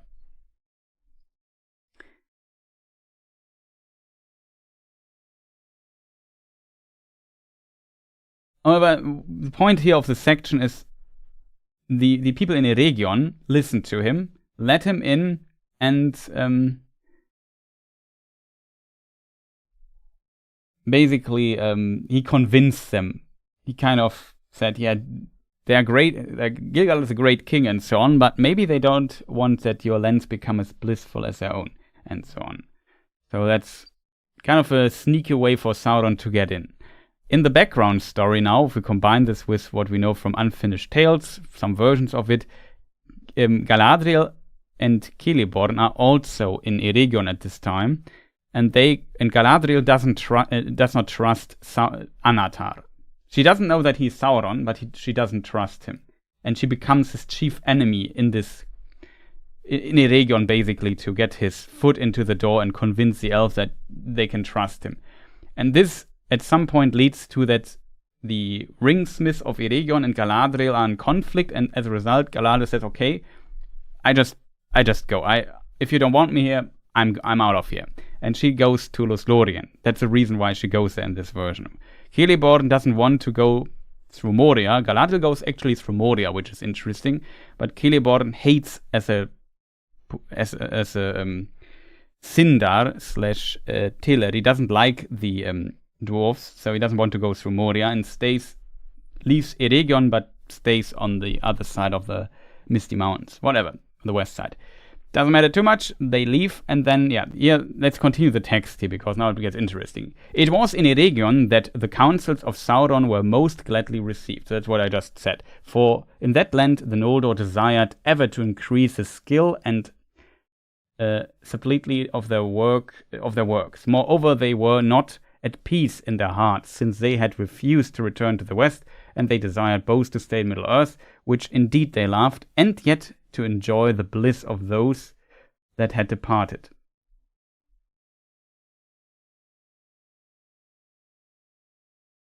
Therefore they hearkened to Sauron, and they learned him many things, for his knowledge was great. And they learned of him many things, for his knowledge was great. In those days, the smiths, hard word, in Ostinithil surpassed all that they had contrived before. They took thought, and they made rings of power. But Sauron guided their labors, and he was aware of all they did, for his desire was to set a bond upon the elves, and to bring them under his vigilance. Now the elves made many rings, but secretly Sauron made one ring to rule all others, and their power was bound up with it, to be subject wholly to it, and to last only so long as it too should last. And much of his strength and will of Sauron passed into the one ring, for the power of the elven rings was very great, and that which should govern them must be a thing of surpassing potency. And Sauron forged it in the mountain of fire, in the land of shadow. And while he wore the one ring, he could perceive all the things that were done by means of the lesser rings, including the great rings of power, and he could see and govern the very thoughts of those that wore them. But the elves were not so lightly to be caught. As soon as that's a very important sentence. As soon as Sauron, sorry for shouting here, set the one ring upon his finger, they, the elves, were aware of him, and they, the elves, knew him, and perceived that he, Sauron, would be master of them, and of all that they wrought. Then in anger and fear they took off their rings. As soon Sauron had the one ring, they knew what was going on, and then in anger and fear they took off the rings. But he, finding that he was betrayed, it's interesting perception, use of the word betrayed, and that the elves were not deceived, was filled with wrath, and he came against them with open war. That's what we see in the trailer, demanding that all the rings should be delivered to him, since the elven smith could not have attained to their making without his law and counsel. But the elves fled from him, and 3 of their rings they saved, and bore them away and hid them. So Ringsuck, Sauron helps the elves making rings. At last, we know from the appendices from Lord of the Rings that the last rings created were the 3 rings of power, which is already different in the show. Then he creates the one ring. Then, as soon as he uses the ring and put it on his finger, the elves knew, it is Sauron. And then the elves took the rings off their fingers, did not use them, also different in the show. I mean, I assume the one ring was not created in the show yet. And then the elves fled from him, and 3 of their rings they saved, and they bore them away. I explained previously where they hid those rings, if that makes sense. Now, these were the 3 that had been last made. Oh, here also it says they were last made. And they possessed the greatest powers, Narya, Nenya, and Vilya. They were named the Ring of Fire, that's Narya, the Ring of Water, that's Nenya, and the Ring of End of Air, Vilya. Set with ruby and adamant and sapphire. And of all the elven rings, Sauron most desired to possess them, for those who had them in their keeping could ward off the decays of time and postpone the weariness of the world. But Sauron could not discover them, for they were given into the hands of the wise, to Gil-galad, who gave one to Círdan, and to Galadriel, who concealed them and never again used them openly while Sauron kept the ruling ring. So also that is kind of clear statement in my opinion. Therefore the three remained unsullied, for they were forged by Celebrimbor alone, and the hand of Sauron had never touched them, yet they also were subject of the One. So that's the stuff I wanted to read. And it kind of explains everything. I hope that... I don't want to be too nitpicky here, but I'm just a huge fan of this story, you know? And I'm so disappointed that they don't portray the story how it's described in the books. It's just unfortunate. So what I assume here is that in the show, Celebrimbor makes the rings for the Elven realm. So he gives 1 or 2, I would assume, to Gil-galad. 1 he might keep, and he later maybe gives it to Galadriel. Who knows? Also, I haven't looked at chat for some time. Priscilla, nice to see you. Sorry for not... I had to read this long text here. Appreciate your maps. Map visuals help me a lot. I like visuals, yeah. He was angry because he couldn't dupe those elves. I like the phrasing here. Oh, this Sam the Battleship. Also, Galadriel seems to have a good intuition and foresight. Would you say her foresight is stronger than Elrond's? Yeah, she definitely has foresight as well. If it's stronger than Elrond's, is hard to say. I think when it comes to foresight, it's more like a gift from potentially the West Continent or whatever, from the Valar. Who knows? Maybe from Eru. And that's difficult to say which is more potent in a way. I think they are no gods, so it's not like they can foresee things. They for sure can do this, but they can't foresee everything. If they could foresee everything, they could never be tricked because they already know what will happen. That's clearly not the case. So I would say also Galadriel's foresight has definitely limits, and Elrond's foresight has limits, and Círdan also has foresight. Also his foresight has limits. But in case of Círdan, we know that he gets this gift. Well, we doesn't. Let me phrase it differently. I suspect he has the gift from the Valar, because he has this vision of the ship and so on. Potentially from Manwë even, because Manwë several times says in the First Age that the time is not yet for the Valar to intervene and so on. A complicated story, but it's an interesting point that you make. So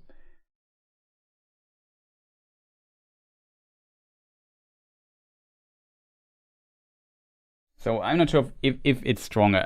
There's no indicator for that. I know people sometimes are into these power comparisons. I think in the case of mythology and Tolkien, it rarely makes any sense. Because, like, I don't know, power is just not in my opinion, power is something that, when it comes to these kind of things, political power, foresight, potentially the ability to be good in combat or be a good general, a commander of an army and so on. These are different skill sets that are hard to compare, if that makes sense. Also, wisdom is something that I think you can't really measure give it a number. You couldn't say, yeah, this guy, Elrond, wise level is, 20, and Galadriel's, also 20 or 21 or whatever. I think it doesn't work like that.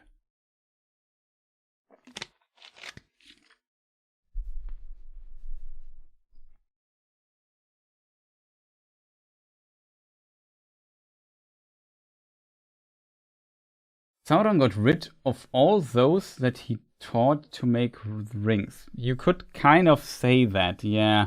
I mean, I think his intention was not necessarily to get rid of them. It was more like, yeah, I just want the rings. Because he could use them otherwise, which he later does. He gives 9 to men, and then he gets these very powerful servants in the form of the Nazgûl later. Also in the Second Age, 2251, if I remember correctly. Also gives 6 or 7 to the dwarves, but he gets angry later again that it doesn't work with the dwarves because he can't corrupt dwarves. Dwarves are just too stubborn for that.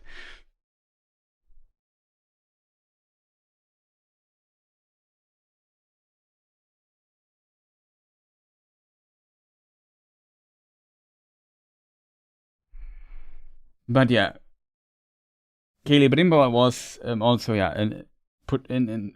I think most versions he's the grandson of Fëanor, so was also a very powerful craftsman, and same is Celebrimbor.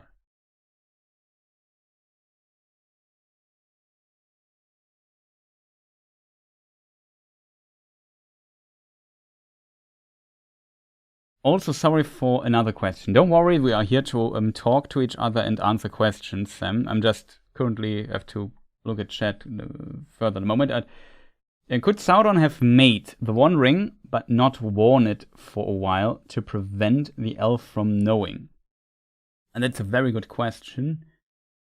I would say no, because this outcome Sauron did not expect. So when we look at the timeline here, Sauron gets his ring of power, creates his ring of power, the One Ring, and he wants to use it basically immediately because he waited for a long time, and now he created this powerful artifact. It took him maybe 10 years to make this One Ring. I don't know how long it really took, but it was a process that took some time because Sauron left Eregion, and then Celebrimbor started creating his own 3 rings of power, the Narya, Vilya, and Nenya. And he did this in secret, and he completed those. I think the word in the book is also completed. Let me look in the timeline chat. Yeah. The 3 rings are completed in Eregion. Like, it takes some time to make those rings. These timelines are huge. So from Sauron visiting Eregion to the creation of the One Ring, it takes 100 years. So just to give you a time scale perspective here. Like circa 1500, the Elven Smiths, instructed by Sauron, reach the height of their skill. They begin the forging of the Rings of Power. So there they start with making them. And then it's not here in the timeline in Appendix B in the Lord of the Rings, which is pretty canon in my opinion. 1590, the 3 rings are completed. So somewhere before that, Sauron has left, and in the meantime, Celebrimbor made these 3 rings in secret. The reason why these rings are made in secret, and while Sauron is not in Eregion, is because, I mean, Sauron could be still in Eregion, but I guess it would be difficult for Celebrimbor to make 3 rings in secret when Sauron is still around, Anatar then in this form. And we know this because Sauron never touched these 3 rings, and he did not know that they existed until he had the One Ring, and then he knew, oh, there are more rings than I originally thought. So he learned about these rings, I assume, through the One Ring. It's just my interpretation, though. And then 1600, so 100 years after they began forging the Rings of Power, Sauron forges the One Ring in Rodorin. He completes the Barad-dûr, which is bound. The foundations of Barad-dûr are bound to the One Ring as well. And Celebrimbor perceives the designs of Sauron. This year, it's clear what Sauron is doing. However, as we just read in the Silmarillion text, I'll just find this thing here. Now the elves made rings, blah blah blah. Thoughts. But the elves were not so slightly caught. As soon as Sauron set the One Ring upon his finger, they were aware of him, and they knew him and perceived that he would be master of them and of all that they wrought. Then, in anger and fear, they took off the rings. But he, finding that he was betrayed and the elves were not deceived, was filled with wrath. And he came against them with open war, demanding all the rings should be delivered to him and so on. So, from my understanding here, it is that Sauron did not expect that the elves were able to not... Like, you know, the plan was to control the elves, and then it didn't work. Sauron clearly did not expect that this didn't work. Else why would she be angry if this would be the outcome? Like, he was filled with wrath after that. He said, screw that. My plan didn't work. I worked over 100 years on those elves and had to endure Galadriel's scorn for like a decade or two. And then my plan doesn't work. Of course he was angry, but he did not expect it. So from this perspective, it makes no sense that he wants to delay this, because he does not want to delay it. He worked so hard and long to get this ring done and set every chess piece to the point he wanted to be. And then when the final moment of his victory came, he failed and was angry. So this was an outcome he clearly did not expect as a result. If that makes sense.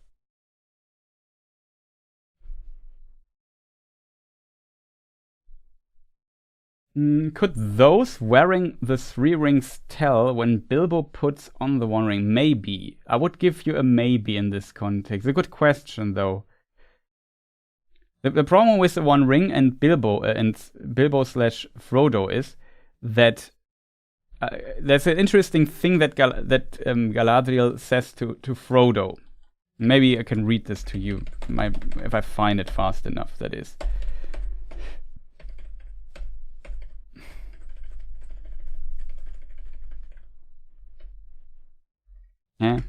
Where is the Inhaltsverzeichnis? There. Right to the fort. No. It should be the Mirror of Galadriel in the chapter, 2nd book of Fellowship of the Rings, chapter 7.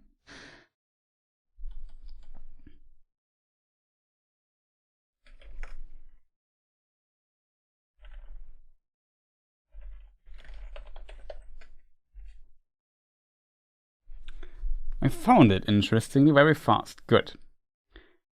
They stood for a long while in silence. So Galadriel talks to Frodo and Sam in the book. Sam is also there, but in the film it's different. They stood round the Mirror of Galadriel. They stood for a long while in silence. At length the lady Galadriel spoke again. "Let us return," she said. "In the morning you must depart, for now we have chosen, and the tides of fate are flowing." "I would ask one thing before we go," said Frodo. "A thing which I often meant to ask Gandalf in Rivendell. I am permitted to wear the 1 ring. Why cannot I see all the others and know the swords of those that wear them?" Basically, same as your question, kind of. "You have not tried," she said. "Only thrice have you set the ring upon your finger since you knew what you possessed. Do not try, it would destroy you. Did not Gandalf tell you that the rings give power according to the measure of each possessor? Before you could use that power, you would need to become far stronger, and to train your will to the domination of others. Yet even so, as ring-bearer, and as one that has borne it on finger, and seen that which is hidden, your sight has grown keener. You have perceived many thoughts more clearly than many that are accounted wise. You saw the eye of him that holds the 7 and the 9, and did you not see and recognize the ring upon my finger? Did you see my ring?" she asked, turning again to Sam. "No, lady," he answered. "To tell you the truth, I wonder what you were talking about." So this Galadriel knows exactly that how often he used the 1 ring. Either he could have told her somewhere off screen, basically, or she perceived it. I would assume, that's why I said maybe she can do this. A good question, Sam. But yeah, I think she maybe can perceive that. That would also the elves in Eregion could also perceive Sauron when he used the 1 ring and say, "Oh no, we will be influenced by it." So maybe she can also distantly sense it. However, Frodo never tried to basically control the others with the ring. He does not have the potential power and the strength of will that is needed for that, if that makes sense. But it's an interesting question.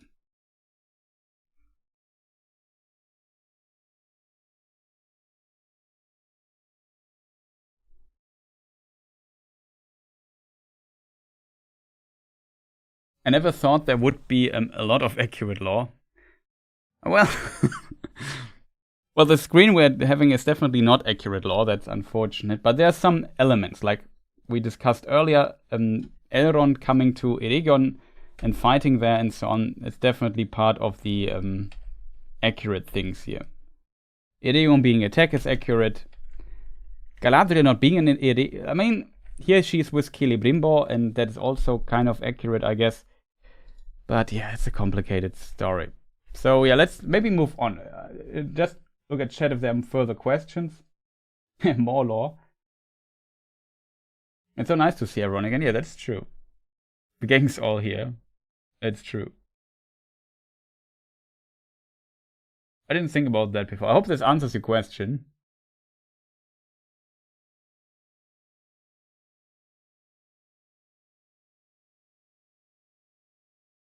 Yeah, that's also a good point by Spielkalb of Sparta.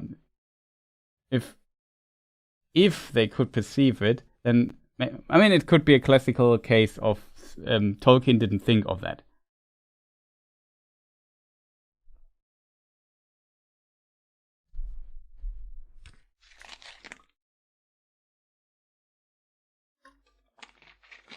So I guess it comes down to he told Galadriel off screen or somewhere when they had counsel that Frodo does this. I could imagine though the point against that Frodo never tried. So it's maybe like a very distant small spark of there is something at the One Ring. But I don't know. But it's a good point by Spielkalb that Gandalf did not perceive this, else he would have known earlier that this must be the One Ring. For example, when Bilbo had the ring. I guess for Frodo it doesn't matter, but Bilbo also used the One Ring. In this case, to be fair though, maybe it's difficult to answer because the Hobbit is always a complicated matter. The Hobbit, when the Hobbit was written, the idea of the One Ring did not exist. So it might be some inconsistency here. Hard to tell, but it's a good point, so I would say, yeah, maybe you're right, Spielkalb. Because when does Frodo use the One Ring the first time without Gandalf knowing that it's a One Ring? Gandalf knows for quite some time that it's a One Ring after a certain point. So when it comes to Frodo using the One Ring, I think when he uses it for the first time, Gandalf definitely knows it's a One Ring already.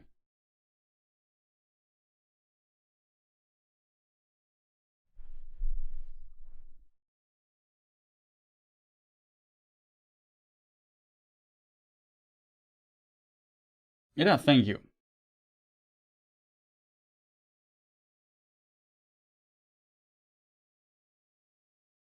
Yeah, that's true.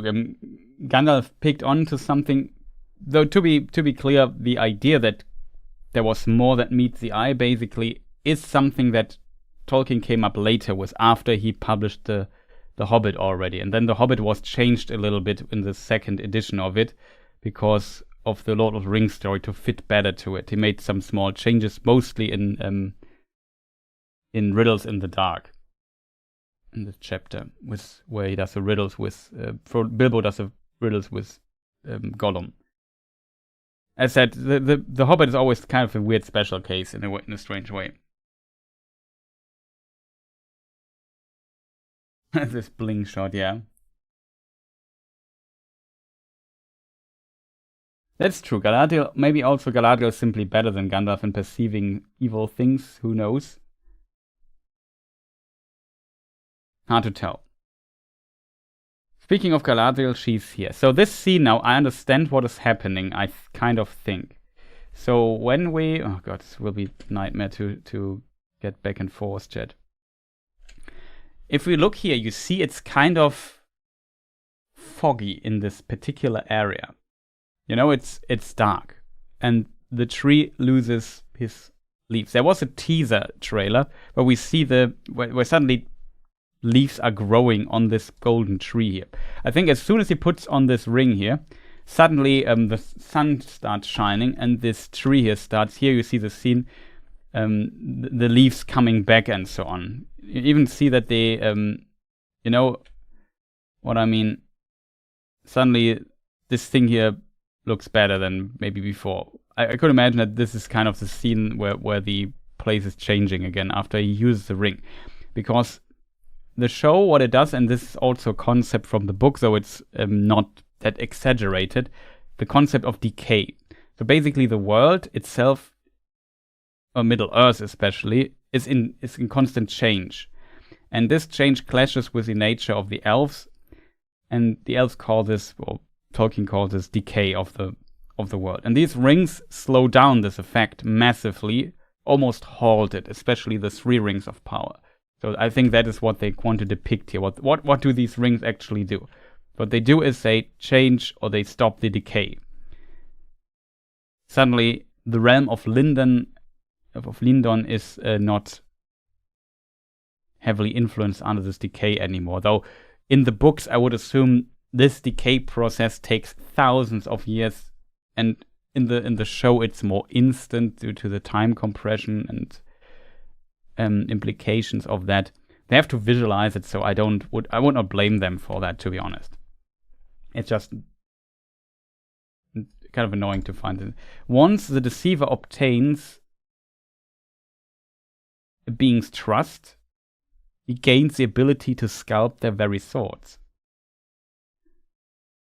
That's kind of the worry that the elves have. However, like I said, in the books this is different. The intention for Celebrimbor creating those rings of power was for sure to stop the decay, to make Eregum very blissful, and so on. That's also why I think it was not created for the other realms, but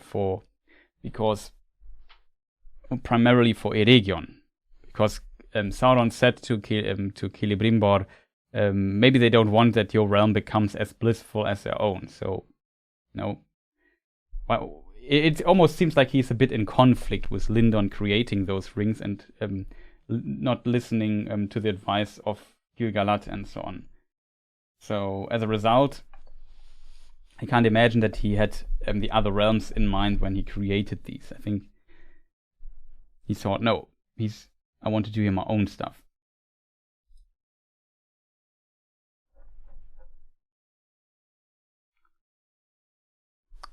Here we have, I don't know, it's potentially also in Lindon, I'm not sure. And here we have this scene where the roots just take Celebrimbor. I'm not sure why it's so red here all of a sudden.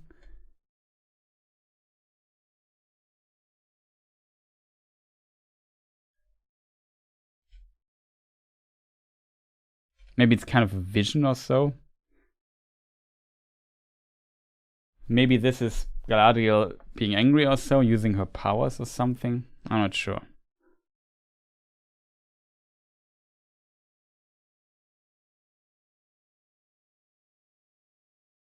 And we are back to the war. Huge armies looking big. Now we are back to... This is Numenor. We have the sun symbol on the shield. That was like a Numenor thing.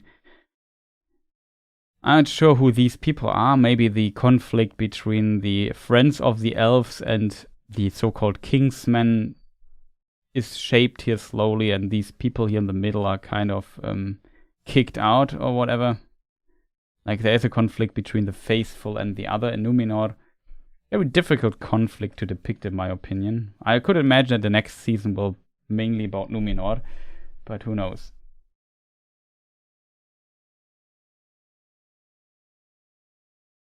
Yeah, there's also a breathing sound. In the background, my neighbor is just using his, in German we say Bohrmaschine. What is this in English? Drill, I think, right? Hand drill? I think it's a hand drill.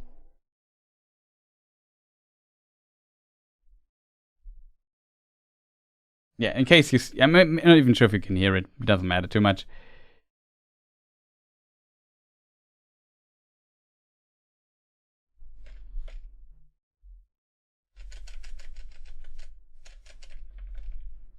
It seems like the soldiers come and drag some people away. Maybe they are, I don't know. We know there's a conflict between those who still kind of are fan of the old ways and the elves and so on, and then those who armor with Farazon. So we will see what's going on there. I said we see the orcs, Numenor. Here we see Earien in the background. Here something hence is written on her thing. I can't read it from here. There's another interview with her where you see this part here better. I can't read what is on the other side. Kirdan, my moderator, also tried to decipher it, but this here reads hence. So she's crafting. Oh, Woody Red. Yeah, 29th of August the show comes out. It's not that long, 2 weeks. Curious what they are doing. Curious what her role is. Her boyfriend is Karen, something with K. Yeah, I think Cayman or something like this. Cayman, something like that. I forgot the name. He doesn't appear that much in season 1. I know he exists. And he is the son of Farazon. So I don't know what's going on. I could imagine that she will get into a conflict because her family is technically part of the faithful traditionally. And Cayman as a son of Farazon will be, I guess, more on the side of Karen. Yeah, I'm not sure what the name was. He's not in the book, so I don't know.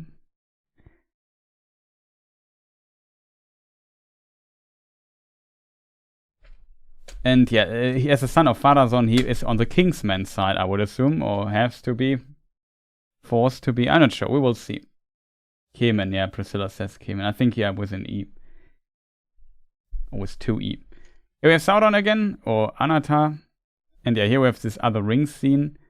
Here he gives 2 rings away. This is Nenya. This is Nenya. This is Vilya.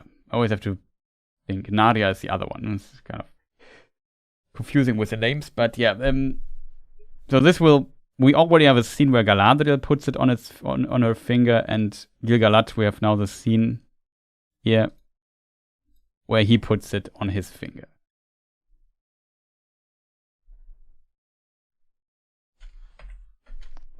Let me see if we have some text here that gives us some more hints. You are wise to fear these rings. Yeah, that's true.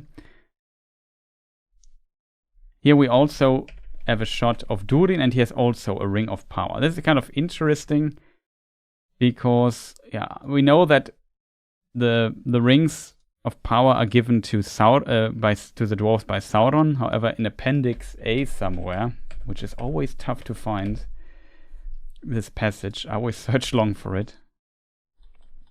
There is a section, I would assume it's in the section called Durin's Folk. House of Eol, Durin's Folk.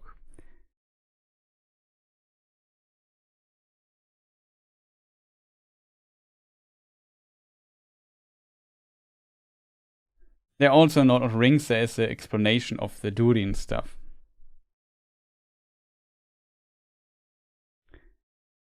There he lived so long that he was known far and wide as Durin the Deathless. Yet, in the end, he died before the elder days had passed, and his tomb was in Khazad-dûm. But his line never failed, and 5 times an heir was born in his house, so like his forefather that he received the name Durin. He was indeed held by the dwarves to be the Deathless that returned, for they have many strange tales and beliefs concerning themselves and their fate in the world. So yeah, that is not what I wanted to read, but that is a direct quote for the reincantation of Durin. And there's also a version where basically the body is preserved and the spirit returns in Nature of Middle-earth.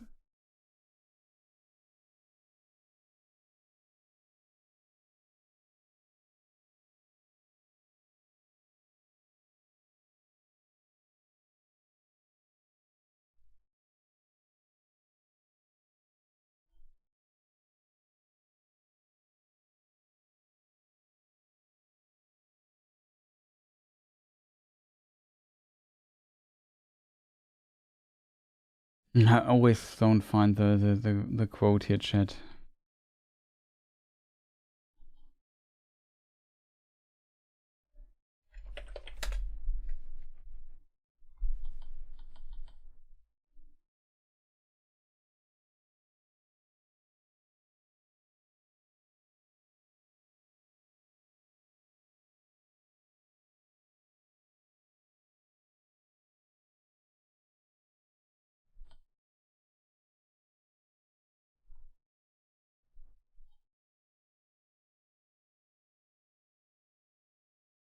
Why is it so? You could swear it's in this text here. Maybe this is always the same. Like every time I'm in the stream, I tell the story of Durin, and then I don't find the thing where yeah, I think I found. Yeah, here it is.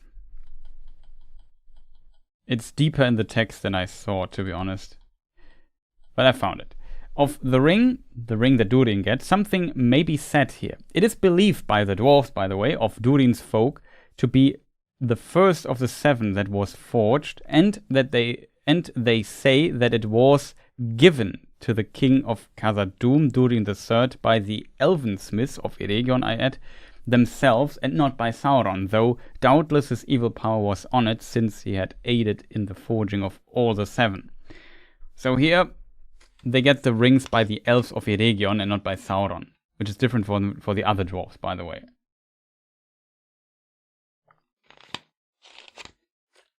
So just in case you wonder.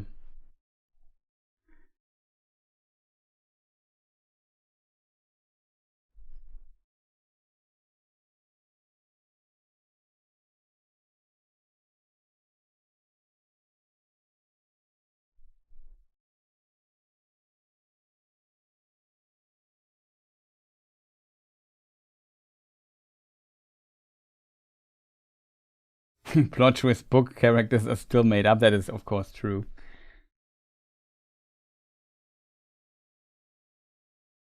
I have the audiobooks, which I like, but I can't search for them. Yeah, it kind of I have the digital versions of the book, so it helps finding stuff very well, but sometimes I forgot how stuff is raised.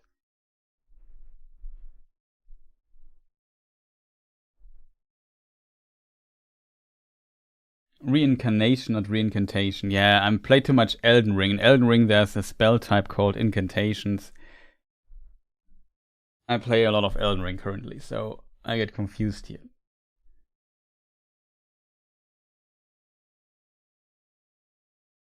It's nice to listen to the audiobook but definitely get some actual books so you can search them. It's so satisfying.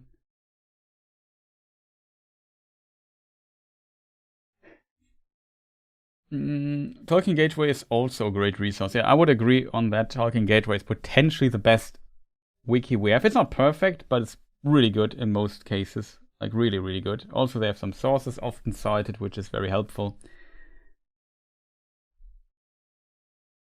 Oh, Too Nice is also here. Welcome, nice to see you on the Twitch chat.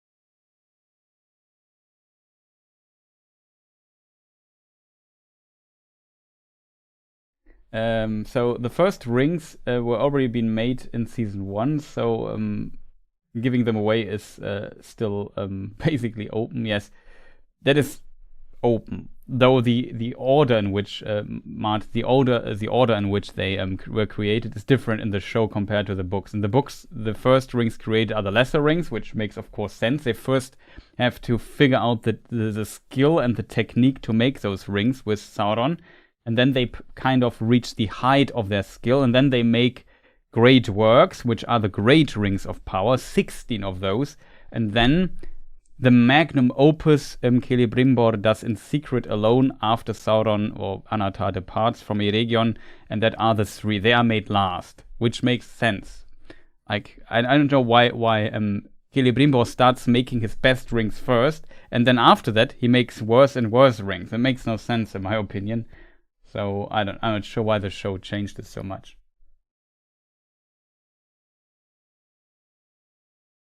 But yeah, it's still open that the lesser rings in theory are not that important because they don't really appear in any story.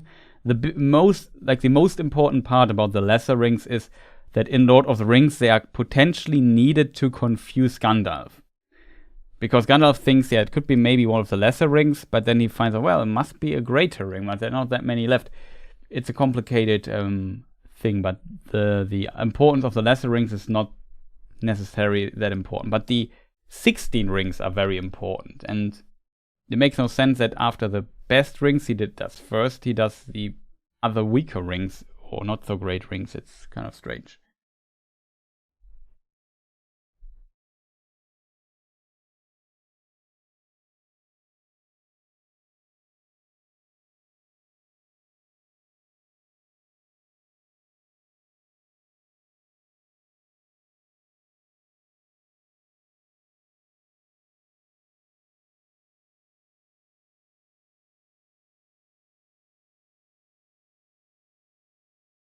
Can't decide to play Return to Arkham Remastered or watching Fellowship of the Ring. Well, both, I guess, good options. In theory, I would always go with Fellowship, but comes down to preference. First world problems, I guess. Got to practice with the cheap material first. Yeah, exactly. Are guys still complaining about the adaptation law? No, we're not complaining about the law because this is a law channel mainly these days where we discuss the book law. And since the show is not out yet, the option would be not talk about it. But I just think for a book law channel it makes sense to compare what we see in the trailer versus what we know from the books, especially when it's an adaptation.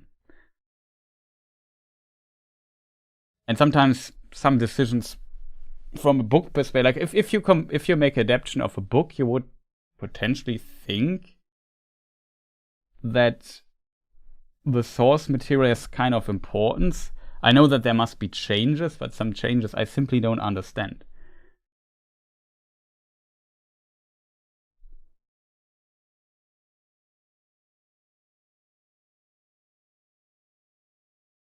And it's especially like, I don't know, there might be some people who only know the show in the future. So it would be interesting for them to know, well, is this in the books or not? What is the difference? And that's what we discuss here. Sometimes I also say, well, I don't understand why they changed that. I think that's completely fair. The alternative would be just not talk about it at all, I guess, because the show is not out. What else am I supposed to say, right?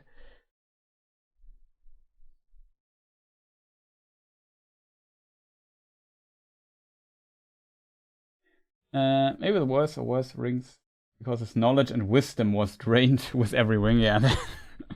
I mean, you could make up this explanation. I'm curious if they actually have an explanation for this at some point. Would be interesting if they say, yeah, maybe it's the influence of Sauron that brings him on the wrong path and diminishes his ability without him noticing or whatever. I don't know. It would be at least nice to have an explanation. My worry is a bit that they don't give any explanation at all, to be honest. I'm also curious, after Season 2 has aired, if we understand why the makers changed the order. That's also something I'm very curious. Like, will we get a satisfying explanation for these changes?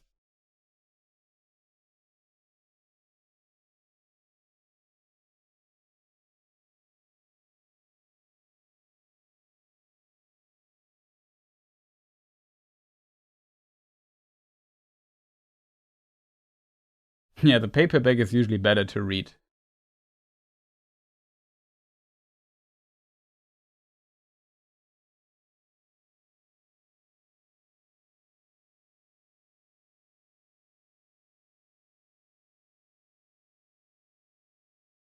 I like interesting lore changes. I guess that's fair, to be honest.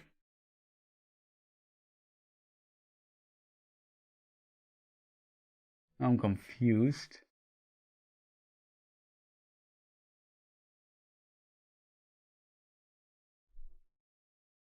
Can I have Arc 2?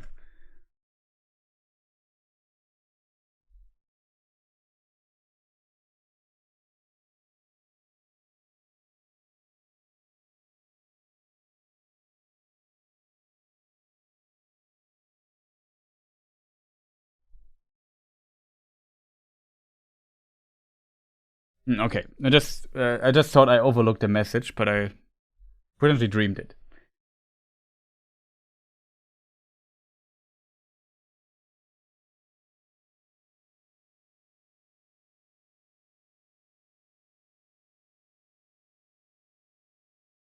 Yeah, and you never touch these more precious books and don't want to read them too much, so they kind of stay precious. I know what you mean. Hi, love the channel. Thank you, James Bond.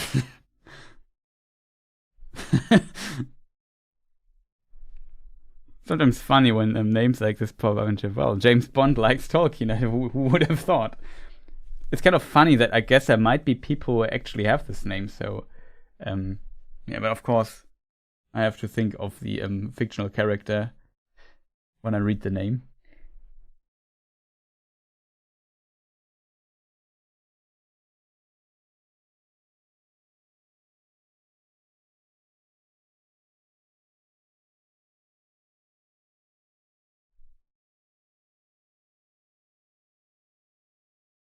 That's a long time ago, right? I mean, some people even have the first editions of the book from the 50s. They're very valuable by now. Oh, 7 rings for the Dwarven Lord.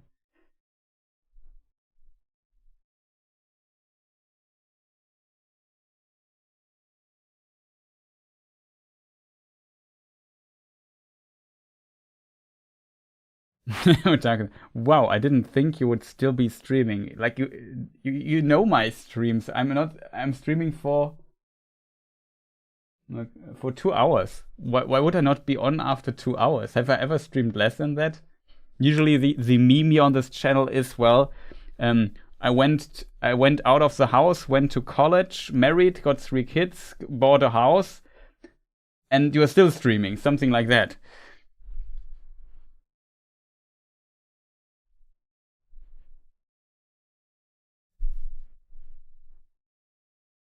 Paperbacks box set from the 80s. Okay, that's sick already. We're 42 seconds in. We still have we have 1.5 minutes to go. Do you like time compression?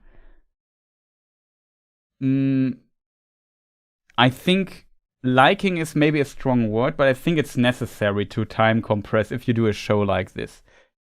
Especially if you, let me just switch the screen here. Especially if you have such like time spans that are so long. Just keep in mind, if we look into the books, let's see, Appendix B, like the elven smiths introduced by Sauron reach the height of their skill.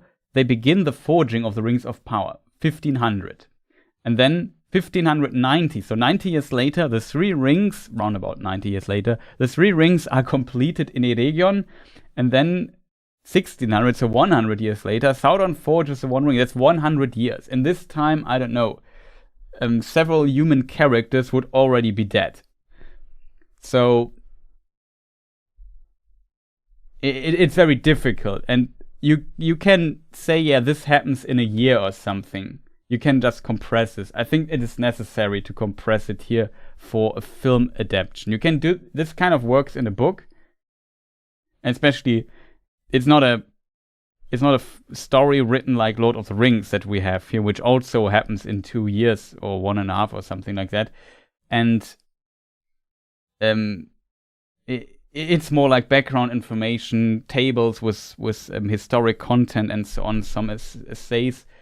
Little summaries of the historic events. In this text form, this works when this is 100 years. And also, by the way, let's go back to the next point in the table. So 1600, 100 years later, Sauron forges the 1 ring. 1693, War of the Elves and Sauron's being. So it takes 93 years for Sauron to make an army and attack Eregion. Like from the point on the elves make those rings to the point Sauron attacks, that's 200 years. That's most, even a Númenórean king is potentially, like, if he's in his 50s or let's say 60s when the elves start making the rings of power, he's dead by the time Sauron starts the war. So that's definitely a problem in the timeline. As a result, even though I might not be the hugest fan of it, I think it's just necessary. And you can do it good. If done well, you can definitely do it also well, I think. So I don't mind the time compression too much. I just find it strange that they change the order of events around so much. And this can also make sense if in the end it works for the story, for the pacing, and for maybe character development better. But sometimes I fear that you sacrifice a lot of things that make sense. Like I said, why would Celebrimbor make the 3 rings of power first. That makes no sense in my opinion. I'm very curious if it maybe at the end after season 2 or 3 or whatever we say, yeah, well, it made a bit of sense. Or it made complete sense to change this around. Curious about that, but from my now perspective, I don't see why they do this.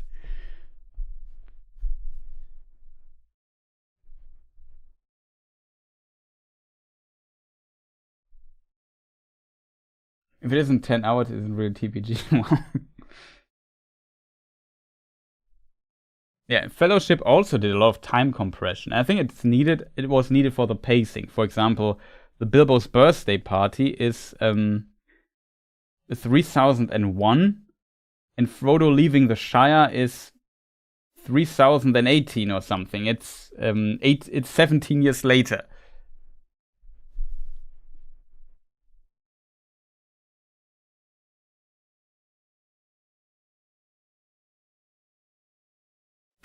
Wow, I owned the German version of the 80s before, but someone didn't give it back to me. Maybe it's now on eBay. Wow. If they didn't have time compression, it would just be 300 seasons. They could make it like an anthology style, like every season covers a specific event in the Second Age. And then it maybe works, but since they decide to have all these plot arcs in parallel, especially if you have, as soon as you have humans involved, they could have made a complete elven story, and then these 100 years later things would maybe kind of work as well. But as soon as you have humans involved, it doesn't work anymore, right? At least these long time spans. So you would have to separate, let's say they have one season that tells the complete story of the end of Numenor or something like that.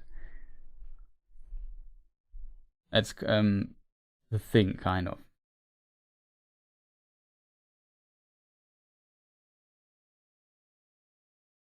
Just through this reason of elves singing in trees. Yeah, exactly. So yeah, it is needed for sure.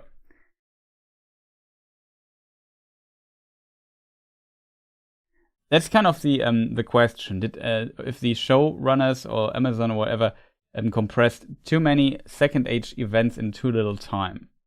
Maybe some of these events could have been skipped or glossed over, yeah, potentially.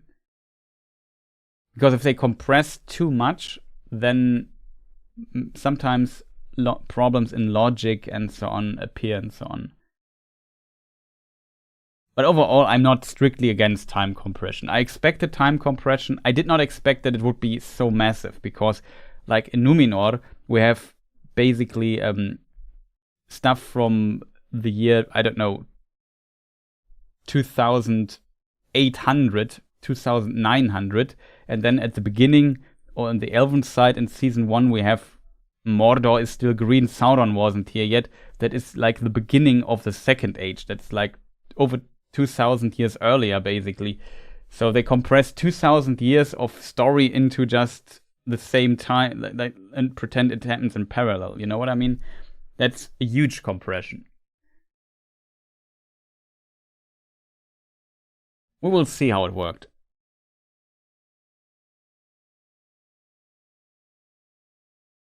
Yeah, the Two Towers happens in like 3 weeks.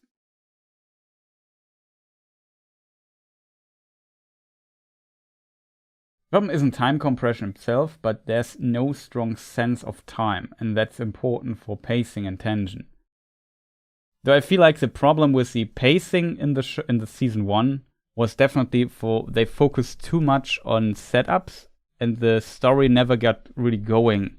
They were just too busy explaining, yeah, here's this character, it goes there, these are his intentions to go there, and so on.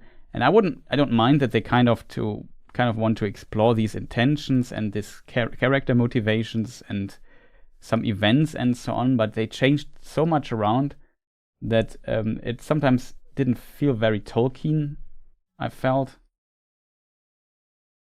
So it didn't work out too much for me, and they were just doing like this whole, yeah, we have to find this sword hilt. And then at the end, spoiler for Season 1, it turns out, or Oh, sorry. Just have to. At the end, the screen is just always black when if I open my book, the screen becomes black. It's a stupid, weird interaction here. Whatever.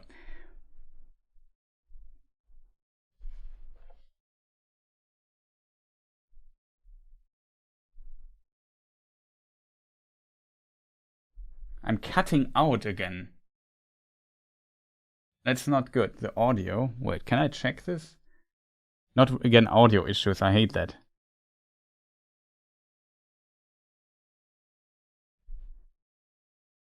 Well, so far I don't have any cutouts here on my side. But yeah, maybe if more people in chat complain about me cutting out.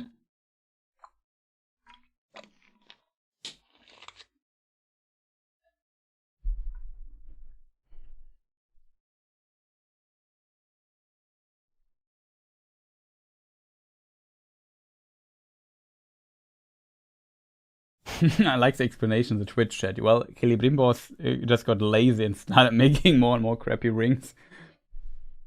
True. There's potential for that explanation as well. There was a point I forgot to complete, which was that.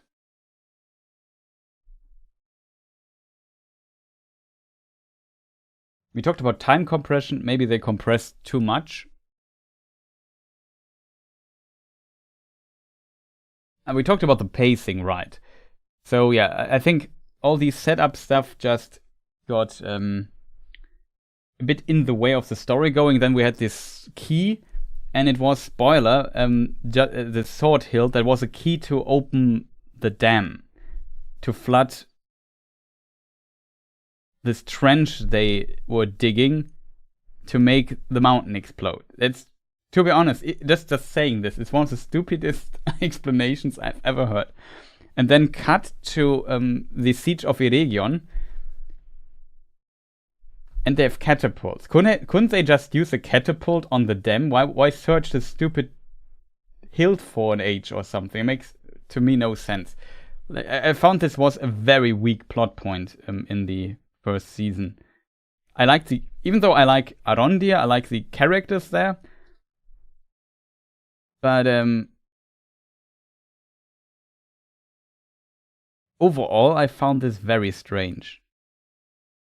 Not gonna lie. I think we were here with our friend Durin, right? Let's try to have something moving here again.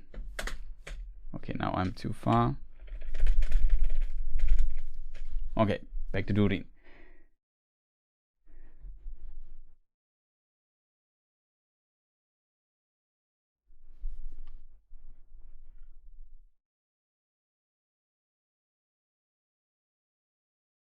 The one thing the movie does better, in my opinion, that Gandalf realized it's a ring sooner. Yeah, that they compressed this. I feel though in the book it also works, but in the book a novel works differently than a film or a TV show. You have just different ways of doing stuff. I know that some of these chapters in this time before Frodo reaches Bree are not the favorite chapters, especially while they're just wandering through the old forest. But yeah, I know that some people don't like it, and it made no sense to change this or to adapt this one-to-one in a film. Like, it simply would not work pacing wise.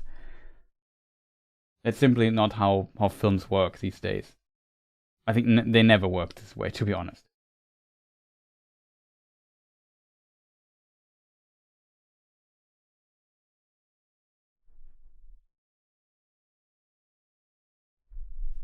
Like I said, again, I understand that some people are annoyed by the time compression, but I think it's necessary for film adaptation. I would just like that they would leave the law and the order more intact.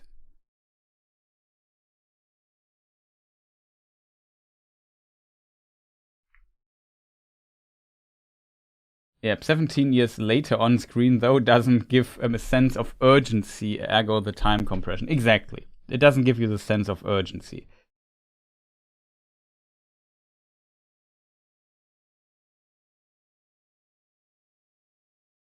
There were still some strange decisions, I feel like, in the first season in this regard that kind of were not great for the pacing. I would have laughed. Like, that is the reason why a lot of people, me included, say that the Elrond, Durin, Disa and the dwarves, basically, the storyline worked much better. Because this was not completely dominated by trying to set up something for later. It just told us a story. So there was Elrond. Elrond got a quest line. Hey, Elrond, go to the dwarf, convince them we need Mithril. Okay. He goes there, and then a story unfolds.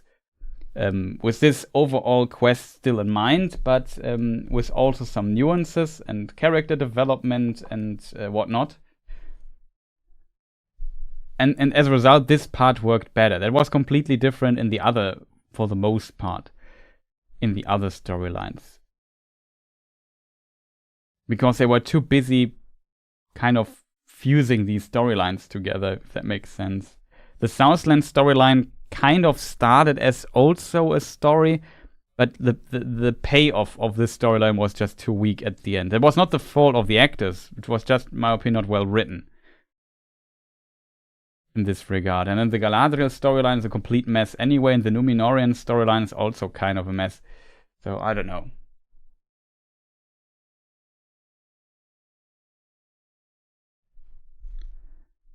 I don't know, to be honest. That is Otaku Senpai. The question is, does Galadriel actually say in Season 1 that the War of Wrath was 1,000 years earlier?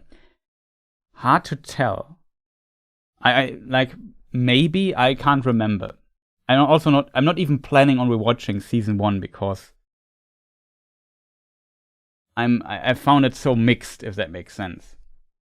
I have covered it here on this channel. I have watched a lot, but now after 2 years, my memory of some details like these is a bit blurry. So maybe somebody in chat knows. I'm not sure. It would make sense because at 1200, Sauron takes basically Mordor as his realm, roundabout. Officially, I guess. Maybe was there earlier. The Rings of Power are forged in the 1500s. So yeah, the War of Wrath ended 1000 to 1600 years earlier.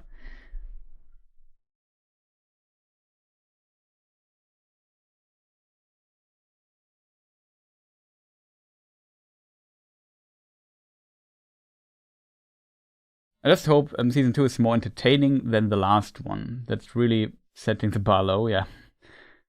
I can totally understand, though, that people... missed too many comments here.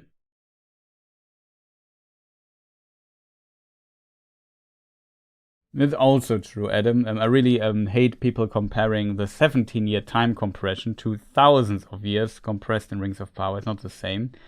In a way, though, I would say it is similar, because in these 17 years, more things, but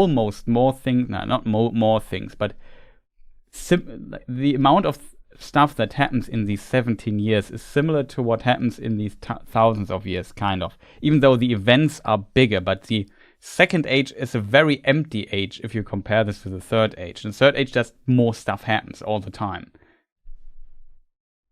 In the Second Age, you have just very loose little stories, and especially if you don't have the rights to a lot of these Second Age stories, like always forgot the name, chat. What is wrong with my brain?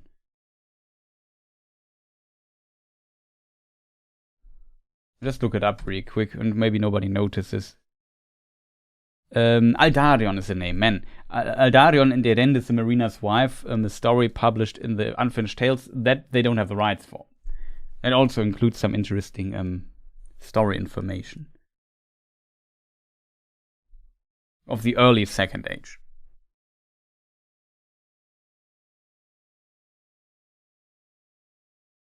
Oh, Nanian is here. Welcome. Nice to see you. We have a very unusual stream today because the new Rings of Power trailer came out, which I discuss here on my YouTube main channel, but I decided to also stream it here on the German channel where you are currently at.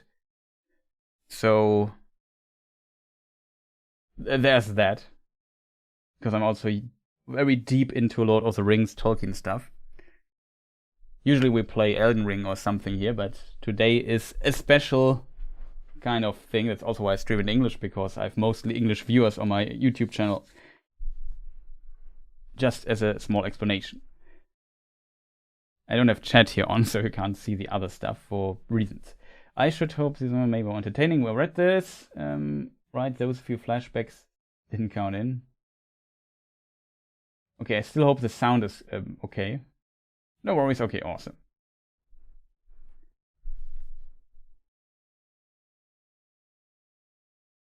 I had to go and clean the terrace. I hate when life gets in the way. Well, I didn't miss too much, to be honest. Also, people keep in mind that they don't have access to all of the lore, so mix and match and compressions is needed to make a coherent story. I can't believe I'm defending the show. That is also an important point. We don't know exactly what rights they have, though to be fair, what you could criticize is, why do you make a second age show? Like, you don't have access to most texts that you need for the second age, and you make a second age show. Why not make a third age show? Like, just imagine this would not be Rings of Power, but I don't know, the War of Angmar or something like that. That could be its own show. That would be awesome, I think. But they decided to go for the second age and compress 3,441 years into just, I don't know, a few years. It's really massive time compression in comparison.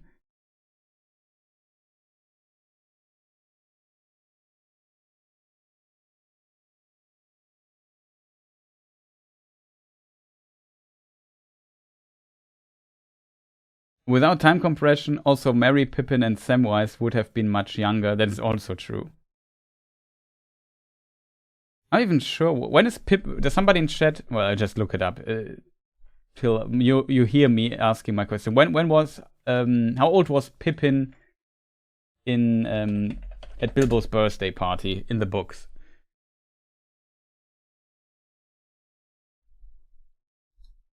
Maybe somebody in chat knows it out of his head. I don't know Pippin's birth year.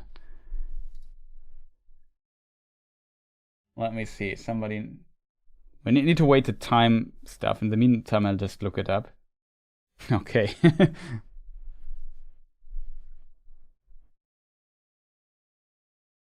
The problem is on YouTube, sometimes the time delay. Let me just change the screen here really quick. Pippin was not even in his tweens, that is right. Do we have a concrete number in chat? Frodo was 32. Frodo was 33. Yeah, 33 he was. Because it was Bilbo's 111th birthday. It was Frodo's 33rd, because Bilbo and Frodo have birthday at the same day they have birthday. It's the same, whatever, you know what I mean. They have birthday on the same day. He was younger. Yeah, he was definitely younger. So I can spoil it. I looked it up. He was 11. Pippin was about 11 years old. Otaku Senpai looked it up. Or knew it. I assume he also looked it up because nobody remembers it.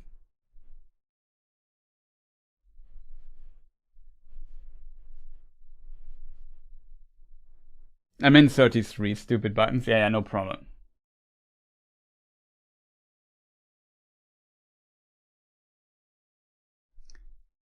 Dimitar, the rings on Gilgalad's fingers are old. He had his rings in season 1 as well. I don't know why exactly.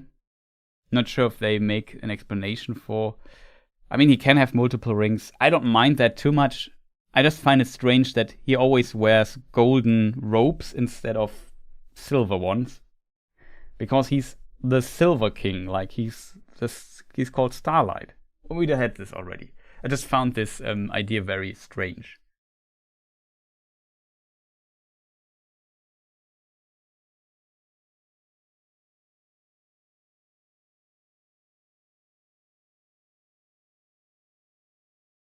He was 11, yeah, he was really young.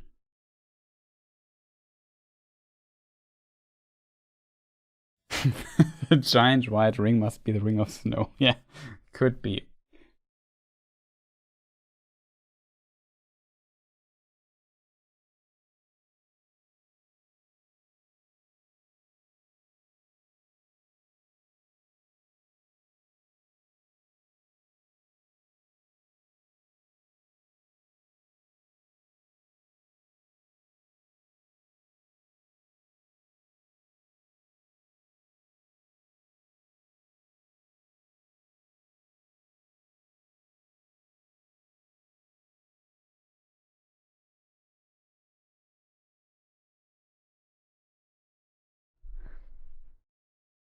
Oh, the internet scaled the resolution down.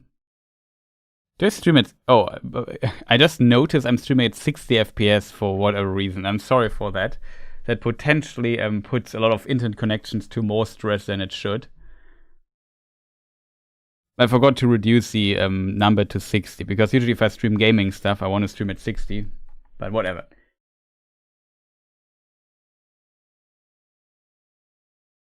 To think some random YouTuber did a better job than a $1 billion writer's room.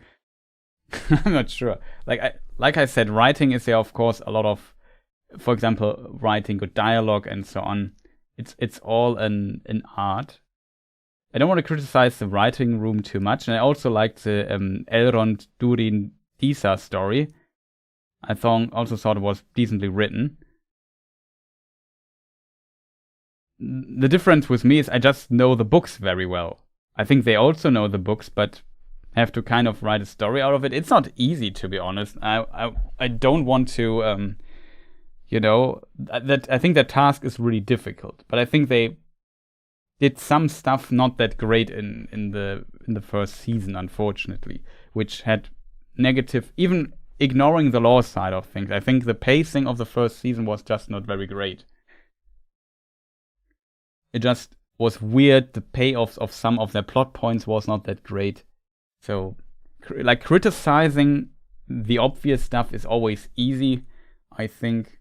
Like, when you see something, a movie, you don't need to be, I don't know, critique a professional writer, a filmmaker, a director, whatever, to understand I didn't like the film, or the story didn't work for me, or stuff like this. You just know it. Like, it's always easy to point your finger on something when it's bad or when it doesn't work well.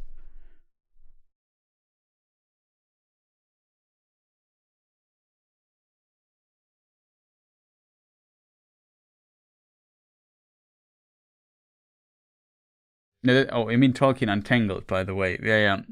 He potentially also put some... Like, he also knows the lore very well. That kind of helps, and he's passionate about Tolkien.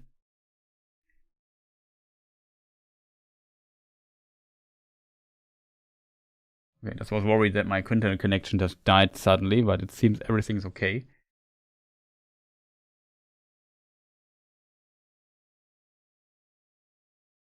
Plus 2 hours of Elden Ring.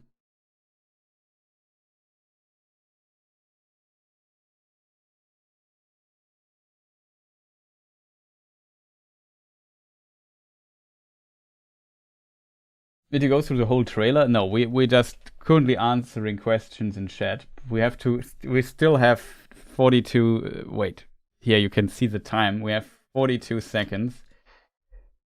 We still have something to discuss. Maybe we should move on here with the trailer a bit. I'm also not criticizing Jackson, just noting the difference. Yeah, for sure.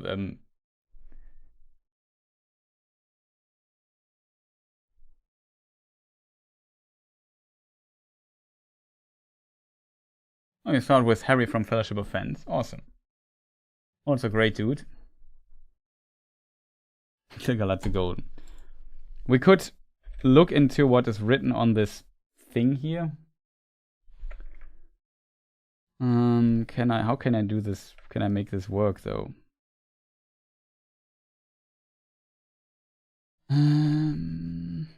Just have too many things opened here. Makes my life not easier. We can maybe look into this. Maybe we can read it really quick. Has somebody on the internet already made a transcript of that?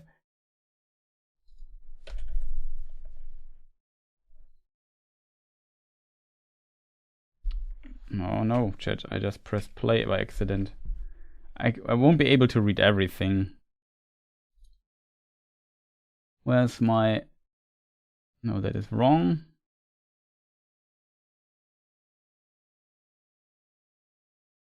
Ah, found it. I'm a bit rusty when it comes to my dwarf runes.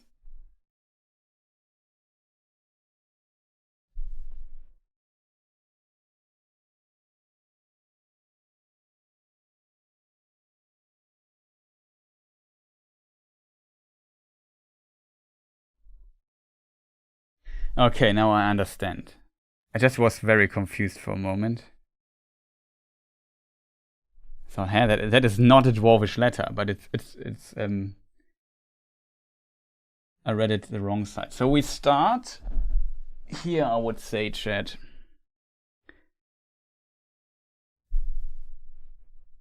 Yeah, probably somebody did it already for sure. What is this letter? No, it's not combined. This letter,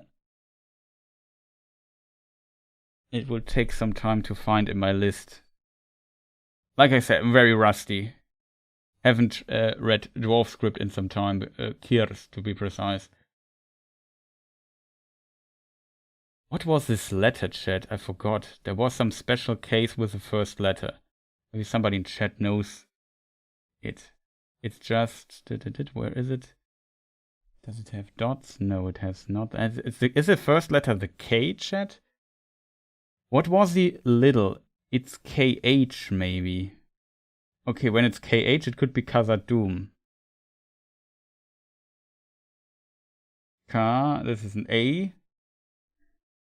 This is Z.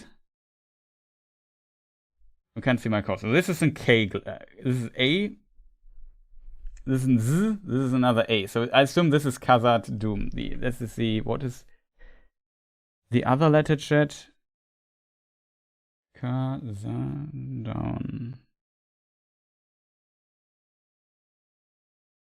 Yeah, that's the D. Khazad. This here, I can't really see the letter, but this is an A.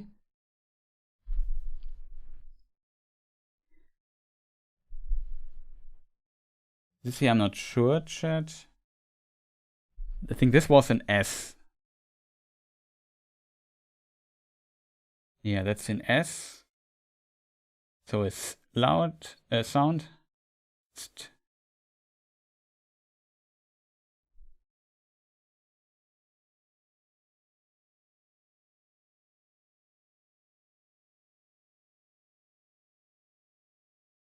I hope Durin's not killed by the bug. I hope that too, chat.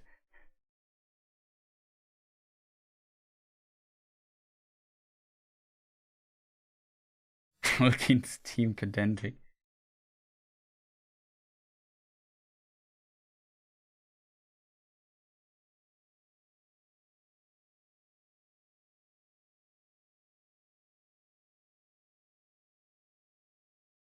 I mean, there's a lot of English script written in this. I don't mind that too much because it's still fun to translate. I'm just not sure, chat, of the dwarven experts here in chat. What is... First of all, I can't read this here. What is the beginning of it? Like the beginning. This looks like an A again. And what is this letter? Wait, I have to put it in the foreground, else you can see my mouse cursor. What is this letter here, chat? This is an S.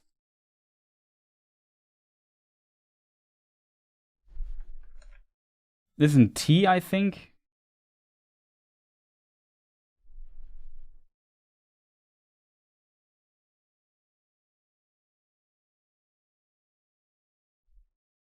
I'm a bit sad that I struggle so much reading this.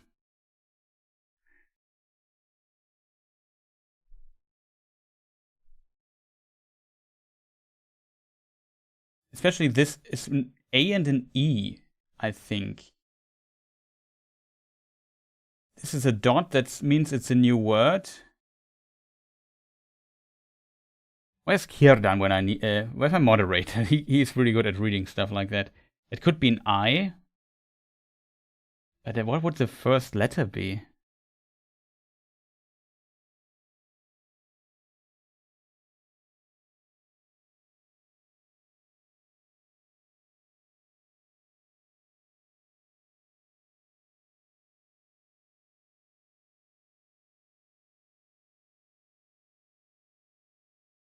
I don't know, chat. Currently looking if it's a... It looks like a 3.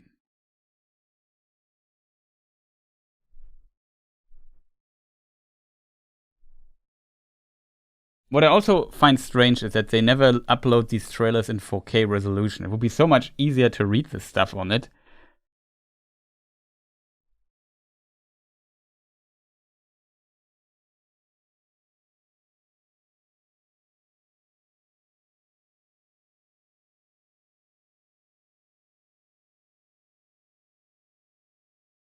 Technically, the Balrog is somewhere below Moria in the second. It is true. The Balrog is there, but he should be asleep. The Balrog is the topic of the third age, not of the second. So I find it strange that it even appears in the show.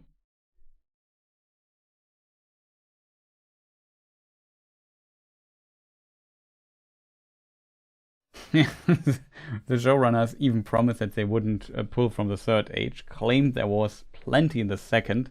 We immediately see the Balrog first season, yeah. That's a good point.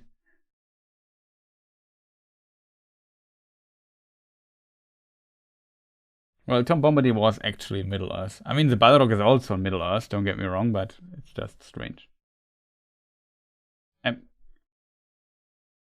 Fortunately, Círdan is not there. He would know what is written there. The problem is I can't make any sense out of this. This would mean east. If it's English, it's east. But what is the letter before east?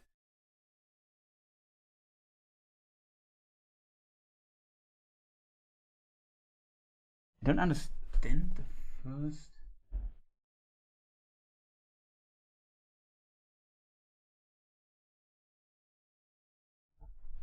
No, I can't read it, chat.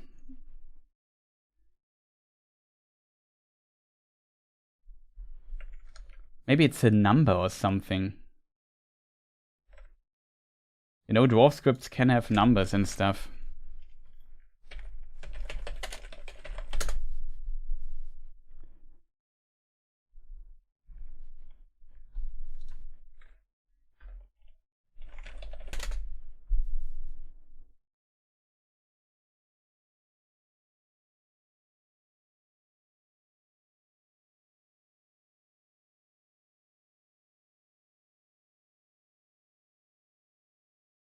We have the Tengwa numbers here, but not the one for Kirs.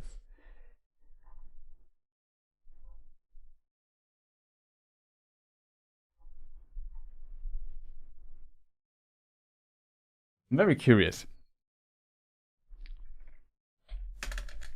At least we read Khazad's Doom. That's at least something that we've figured out. Let me see. Maybe somebody in the Reddit posted a translation already.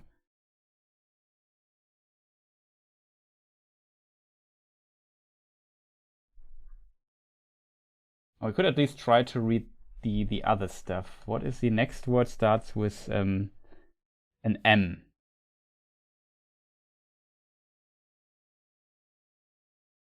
I just wish I could read it better. Whatever, chat.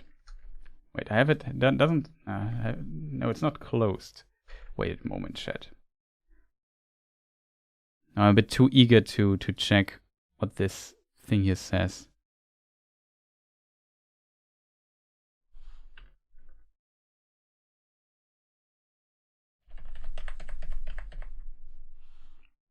I try the last frame here.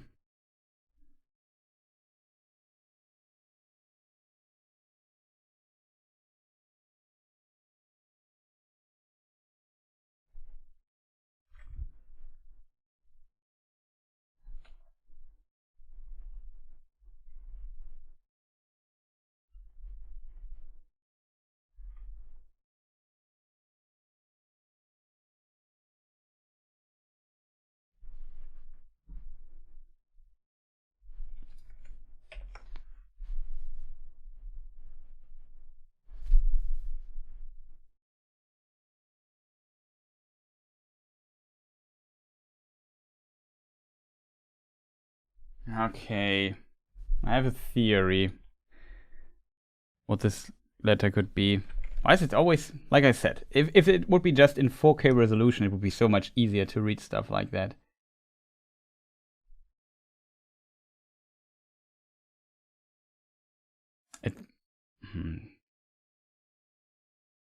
Okay, I'm not convinced anymore. It could be a sh sound, but I'm not 100% sure.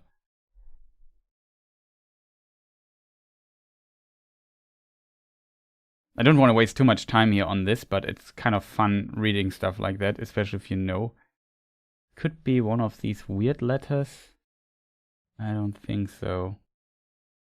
It could be no, an end letter would also not make sense. I don't know it, chat, unfortunately. Would love to tell you, hey, that means it's kind of funny. So many people are watching how I try to decipher this. And you don't even see it on the screen anymore.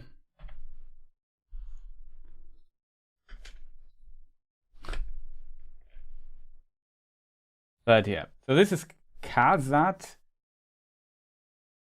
And this is, I read it as sh, so sh, sh sound.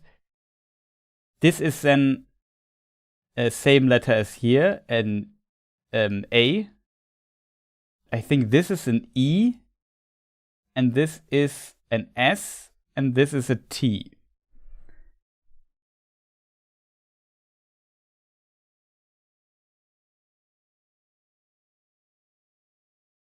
Not sure. Here, this is too far away. It's too annoying to read, chat.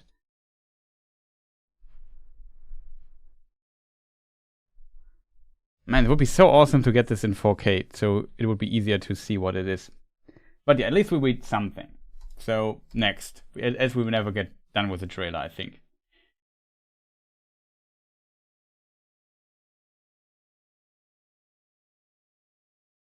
Yeah, we're talking about the script on Durin's throne. Exactly. I mean, by incident, I made this awesome table that helps me read stuff like this. But this looks like a weird letter, but I don't understand it.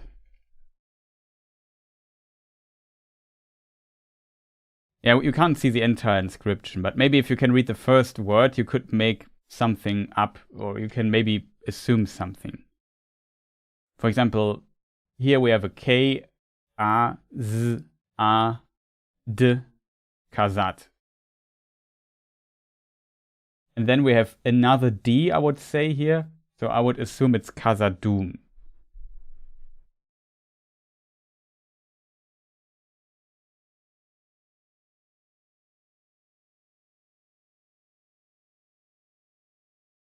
Here sits Durin, Lord of the Bling. Yeah, maybe that's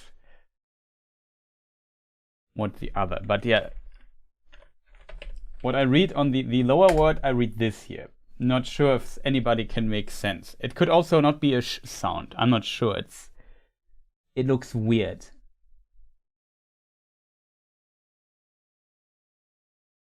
Maybe it means southeast or something like that. I don't know. Like, clearly written, this is a T, this is an S sound, so we have to think a bit phonetic at times with this. Whatever, let's move on. I can't read the other stuff. The other side, there was one very remarkable letter, though, that is, I think, also easy to identify. This one here. That is the sound, an NG, I think. But why is it the first letter? No, it's the last letter. You would read it from here. It's really hard to see. Whatever, let's move on as we never get done. It says in the background, let's look at the text here. You are wise to fear these rings.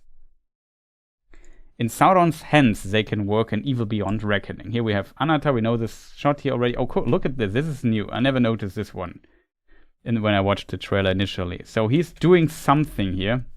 Summoning something, or I don't know. Doing morning gymnastics or something like that. I'm not sure. But he seems to be in the tower, maybe summoning something. Or I don't know. He's focusing on something. I'm not sure.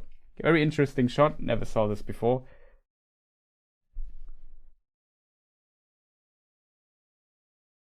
It's just a note for the props crew. To be fair, usually when there's text written somewhere on the screen, it kind of makes sense, even though it's often written in English. And not like in literal English, instead of in Quenya or Sindarin or whatever.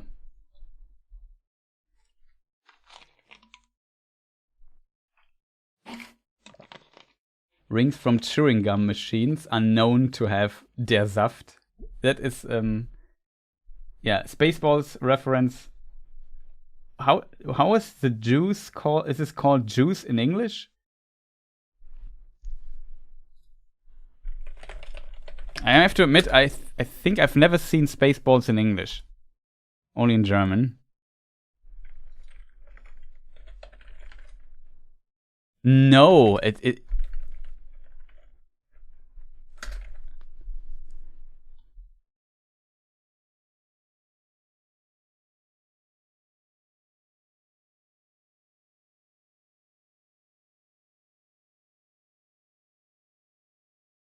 What is the force called? The Schwarz, I think it is, right? Yeah. May the Schwarz be with you. I don't understand the gag behind it or the joke behind it, but yeah, I think that was it. Maybe somebody can explain the gag to me.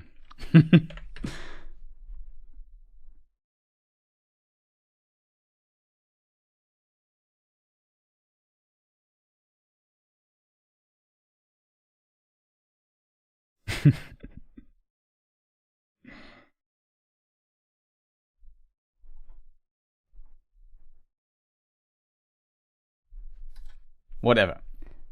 Moving on. Here we see what I assume are proto-Barrow-wights. The reason why I say, okay, this is cut in a specific way. It could be a pure accident, but maybe Sauron summons these Barrow-wights. And we actually know that Sauron can do this. It's a Yiddish joke, okay. Schwarz. Schwarz in German means black, just in case people wonder. It's spelled differently, but pronounced like this. Like in German, it's without the T. For my English viewers.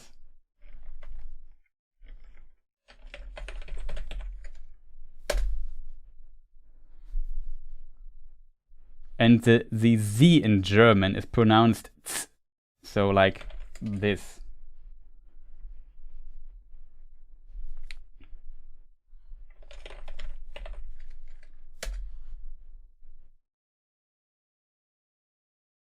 Sauron is blonde, yes.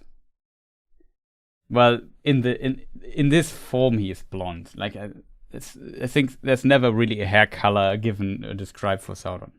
The wig is blonde, yeah. I don't mind that, to be honest, because you could make the argument that blonde is often described, especially in Tolkien's book, as fair hair. So, and his appearance is also described as fair. You can make an argument for blonde then, but whatever.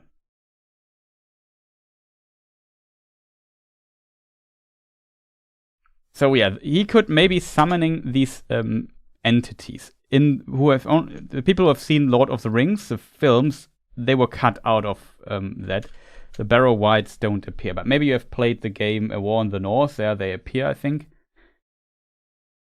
And yeah, let's look on we are here for looking on maps as well. That's important. Let's check we check the Third Age map because there the places are available. And I have to go a bit up here. So here's Bree. Here's Hobbiton. So the Shire is here. And here's the bridge. And Frodo goes through the old forest. Here somewhere lives Tom Bombadil. And then he leaves for Bree and he goes over the barrows. These are, like here we can read Cardolan. So this area was once called, ruled by the Dúnedain, by Elendil actually, and was called Arnor. And at some point the descendants of Elendil and Isildur decided to have an argument, and then they split Arnor into Arthedain, hard to say word, Rhudaur, and Cardolan. And then there was the War of Angmar, and all the kingdoms fell one by one. First, Rudawa allied with Angmar. Cardolan fell last. Later was Arthedain. And then this mighty kingdom in the north of the Dunedain in exile. The Gondorians are also Dunedain in exile. It's basically the sister kingdom. Is not anymore around. Only some leftovers. However, the people in Cardolan had barrows, so some graves basically in hills. And some of them were here. And then the Witch King, during the time of Angmar, summoned, potentially through the power of Sauron, wights, so some ghost entities, you could say, to haunt these places. And this brought later Frodo in trouble. But yeah, that is kind of the story. They are not appearing during the Second Age, really. And this here all happened in the Third Age. So this is Third Age territory. Though the creation of Arnor is actually at the very end, very close to the end of the Second Age, to be precise. Same with Gondor, but that's a different story. However, yeah, the Barrow Wights are usually these here. So these are just, I guess, as long as they don't have barrows, they are wights. Maybe they also have a barrow. We see this in behind the scenes material. Can't show it right now because it's complicated editing-wise. But look kind of cool, I have to admit. Just have to find the scene again. Here it is.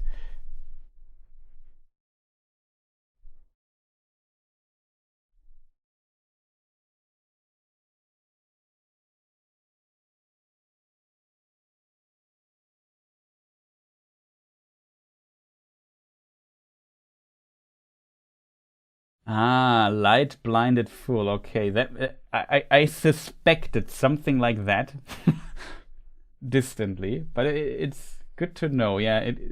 Okay. Now I understand this gag. In German, it's just called Saft, which means juice.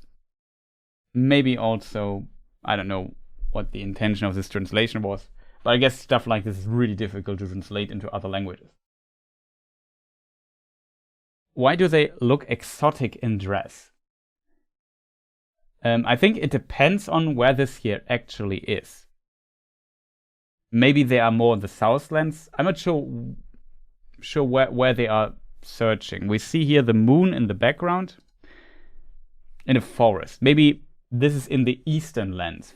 You have to consider that Arondir and so on is still also more in the eastern lands. So, and we have, of course, the stranger and Nori story in the Far East. So maybe these are simply different barrows. I'm not sure.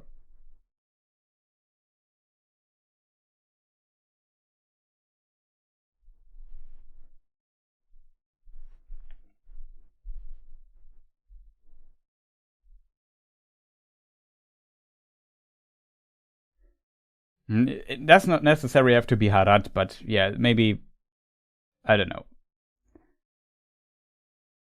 Since we already have seen the eastern parts of Middle-earth, I would assume this may be connected to that.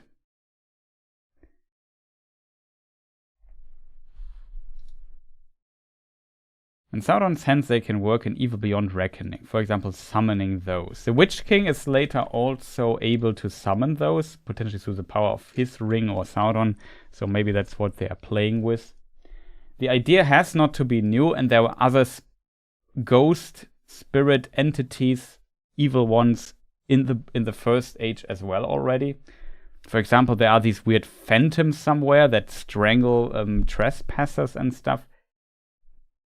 There's some ghost ideas are not too unusual, in my opinion, in Tolkien's universe. So you can make an argument that there are some proto-wights. I find it interesting that they built them here because somewhere here you see their barrows as well. Somebody, I think it's also in the trailer. They don't look like, animation-wise and stuff, they don't look too bad, to be honest. Here we got a good shot at one of those. They have scary mouths.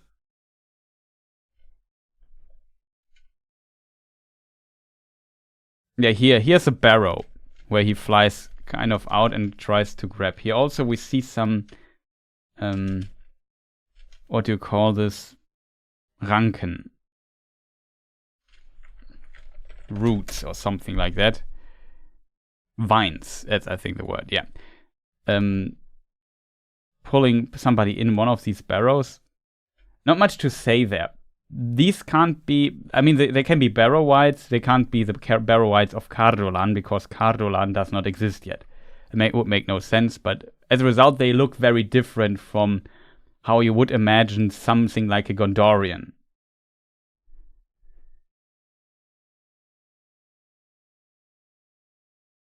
It could be Southlands, I'm not sure. The red clothes say anything? Not really right now. Might be some mention there. They look kind of exotic, like with this head and so on. They also have a crown. I don't know. I'm not sure.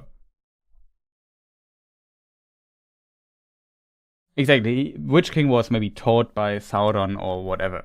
Maybe it was Sauron himself who channeled his power over the Witch King or whatever. Who knows?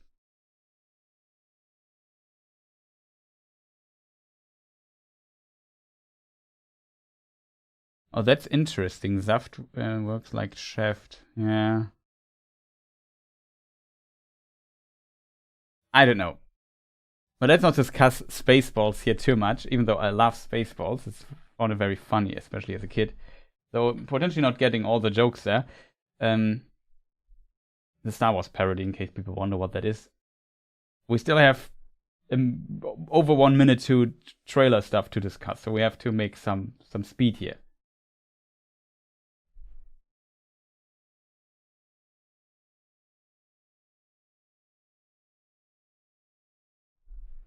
But yeah, I can also see why you get some Southlands Africa vibes from them, so who knows. Hopefully we get some explanation and not just like a one-time thing that appears for cool scene or something. Like I think it's it's always interesting to get some lore ideas behind that stuff.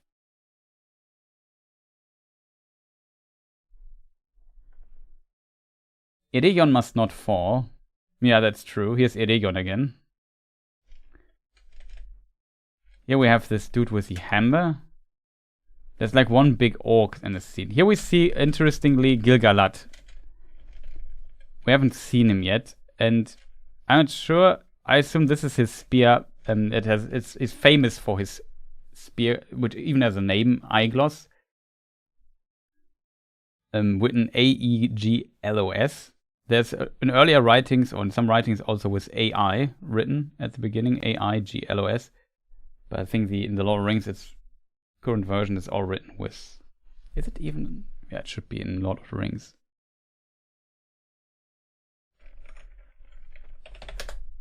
Yeah. It means icicle, in case people wonder what does it mean. He has a golden helm, it looks, from my screen. Do you see this? It looks golden. His armor also looks golden. I don't understand that, chat. Why is he golden? I mean, it's not a big problem, but when you get a clear description of a character and it's completely ignored, for what reason? I don't understand that. Like in the book, it's described he has a silver, he has a silver shield, a silver mail, a silver helm where the moonlight is reflected in. He has a sword and a spear. Okay, let's read the text again. What do they write here? Forget it. Eregion must not fall. It would be a mortal blow for all Middle-earth. Here, Galadriel is in the cage. I missed this in the last stream. In the German stream, I think I noticed this because I saw it somewhere on Reddit posted. But there's a screen where you see basically the army in the background, and the Adar is also standing next to it. I think Elrond and the cavalry is riding there. And yeah, they have, if you zoom in a bit, you can see that somebody's in the cage the person is blonde, so it's Galadriel. Here we see the close-up of that.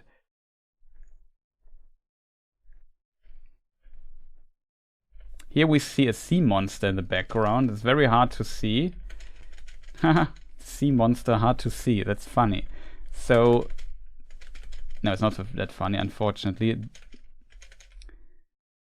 And it makes waves, it seems. So, there's that. Here they make some stones singing or whatever. We see that also in Moria something goes wrong. We have seen this scene already in previous analysis stuff. Sooner or later, Sauron's eye bores a hole. With a new actor of Adar. Here, this is, I think, the hand of Pharazôn, who's using, we have a scene in a different trailer, who's using a Palantir. Which makes sense because, kind of at least, because all the Palantiri that exist are in Numenor at this time.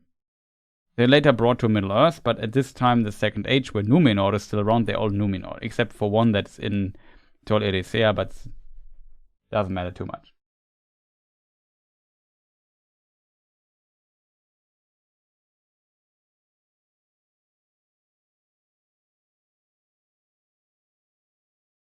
Elrond, oversized helmet.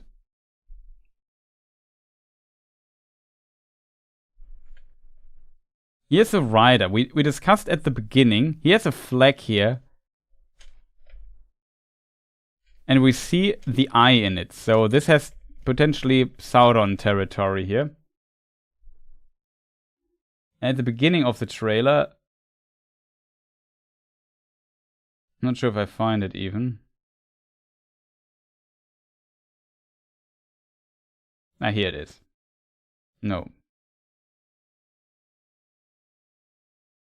Okay, we have to watch the trailer again from the beginning. I ask you, does somebody know who this dude might be?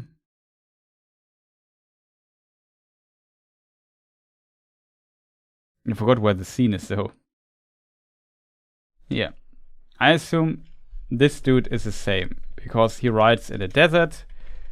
Kind of makes sense. And if you look closely, there is something flopping at the back of his horse. I assume it's exactly this weird flag that we have seen there. So I assume the rider is the same.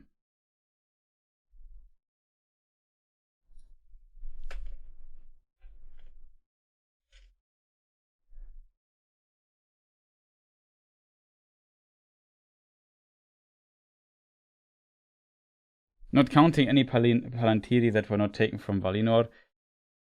I mean, it's possible that there are more, but one in Valinor is even mentioned in Tolkien's text, so why should there be more? So it's kind of strange that the Teleri have those, whatever.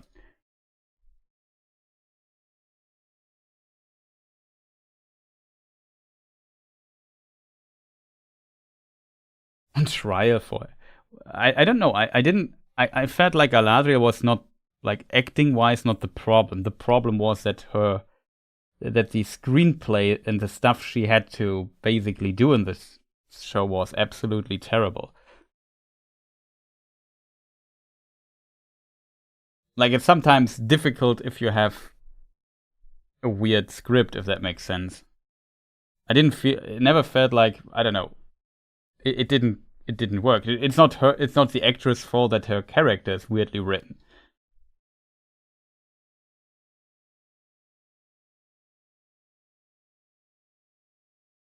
So I would not complain. Send my complaints towards Miss Clark here. Instead, I would send them maybe to the writing room, but whatever.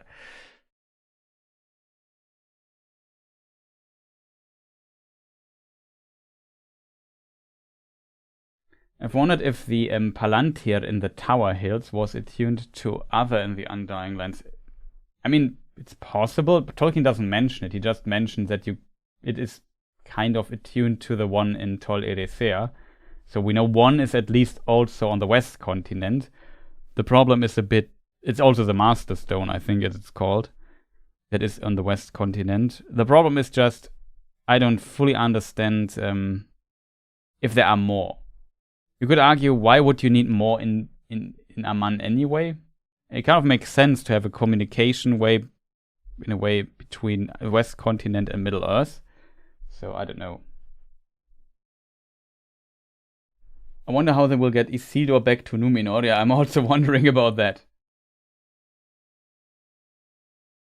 He needs to pick the flower of Nimlos. Yeah, that is true. Interesting bit of lore I learned a while ago. Palantir are larger than we think. I believe the smallest were about a foot in diameter. Yeah, so there is a Palantir. Tolkien mentions that you can't carry alone. It's so big. So you need like 2 men or so to carry it, or even more. I think the biggest one was in Osgiliath for some time, but it got lost. In the Third Age, of course. And I'm not sure how the smaller one. I would believe because that the others can be carried alone, because otherwise it would make no sense to mention that this one is so big.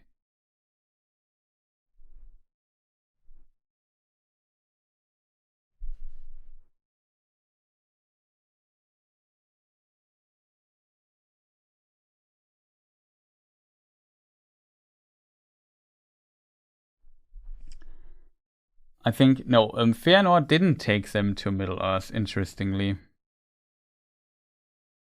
I'm not sure how the Teleri how they got to Tol Eressëa, but they got to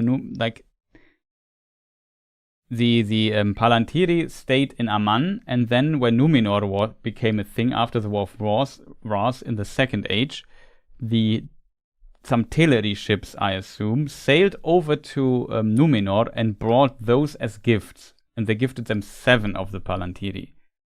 And then from Numenor they were saved later by Elendil and Isildur, and that's how they got to Middle Earth from there.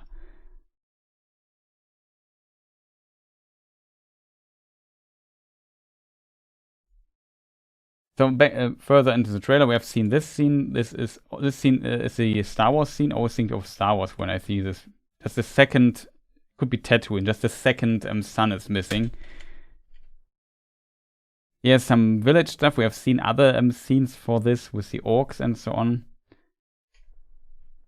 I like that the orcs have quite a bit of detail. This scene was also in the previous trailer, and I find it very weird because there's a Balrog in the fire, and Sauron looks at it. So maybe he senses that it's his former comrade. Both are servants of Morgoth once, or well, actually Balrog basically still waits for Morgoth's return. Sauron does his own thing. So maybe he can sense his activity or something like that. I assume that's what this scene, and he sees it in the fire. Like as a kind of a vision or something.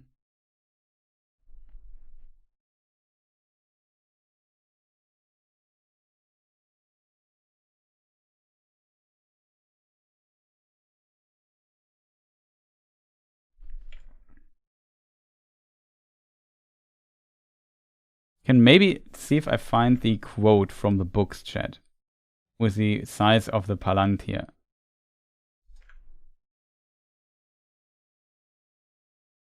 Potentially not, but who knows? Maybe I'm lucky and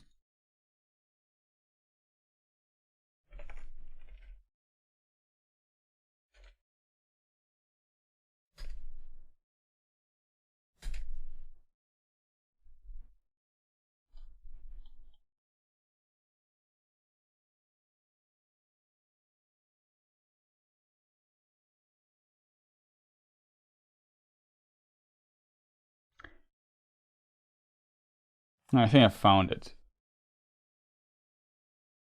At smallest, they were about a foot in diameter, as Adam correctly said in chat. But some, so a foot, I'm used to metric units, so I think that's round about 30 centimeters roundabout, right? But some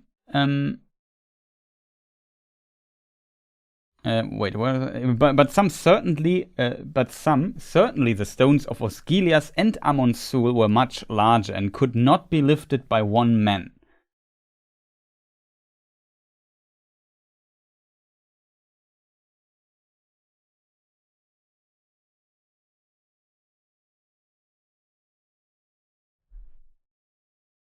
Okay, back to the next scene. Here we see Celebrimbor.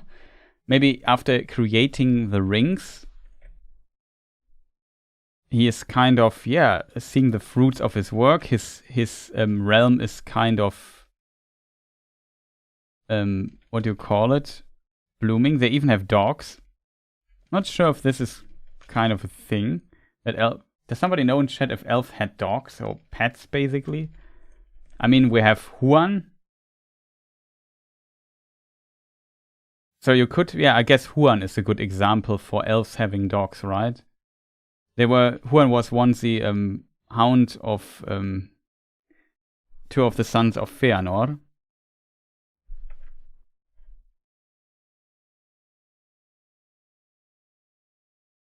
Let me just look which ones.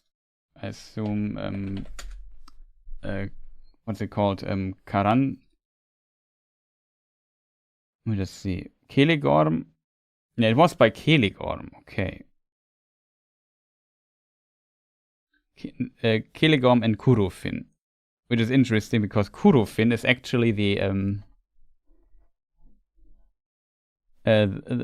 father of Celebrimbor in some versions. Caranthier, nothing to do with Huan, I think. Just mixed him up with Celegorm.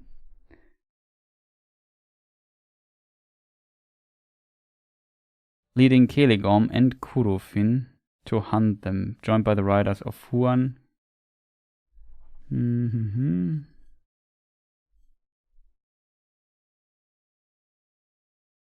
So maybe that's a reference.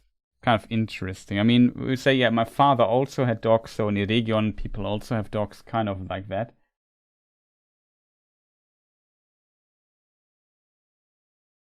I believe in The Hobbit, the wood elves had hunting dogs. Yeah, that's actually also... I also distantly remember reading something like that, but it's such a minor detail.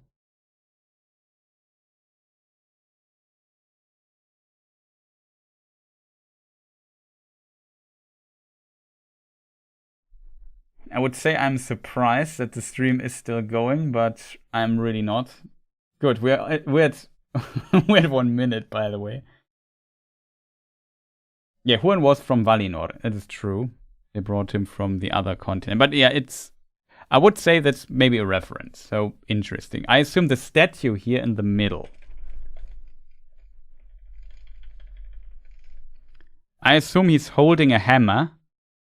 And then this is maybe a statue of Feanor. Though, in my opinion, that would be strange.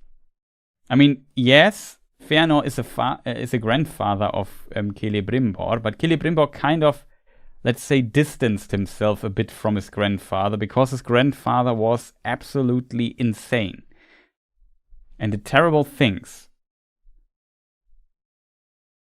And Celebrimbor was not a fan, I think, and was more reasonable in this regard. So also a craftsman at heart, and maybe also looking to reach the heights of his grandfather in his skill, but I'm not sure if he would place a statue of Feanor in the middle. Like, Feanor is more, well, let's not talk about that guy.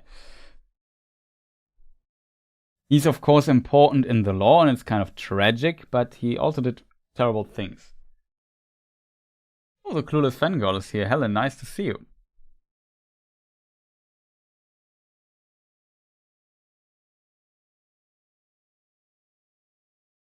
Are the elves on Middle-earth mostly Sindar? I mean, a lot of them are, but I think Eregion would be still a Noldor realm.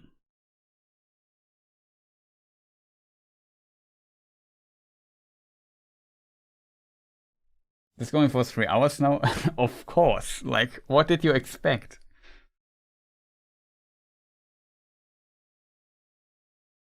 See you tomorrow. Yeah, tomorrow, just for people wondering, we might... I will also discuss the trailer for the German viewers on the German channel of the German Tolkien Society, Deutsche Tolkien Gesellschaft. 8 p.m. I think. 20 Uhr. Roundabout. Maybe a bit later, I don't know exactly. 3 hours are rookie numbers. Yeah, of course.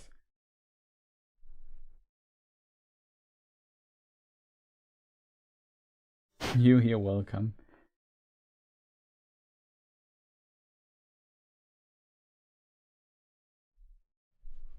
So yeah, I will be there and we will discuss the same trailer as here. I'm currently working on what I can say tomorrow. We already read the Dwarven script, so that's something. But yeah, they're also elven children. We just thought Pete gave it to it. Sooner or later, Sauron einbaut. Oops.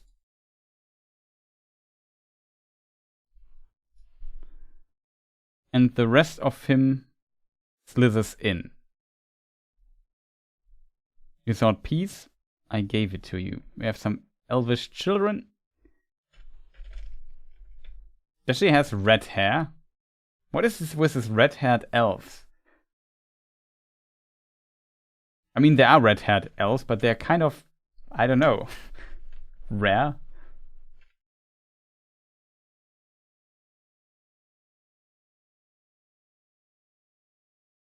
I just brought the little one to bed. Nice. And I'm watching trailers and reactions.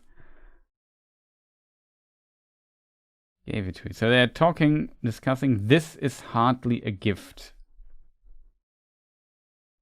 What have you done to me?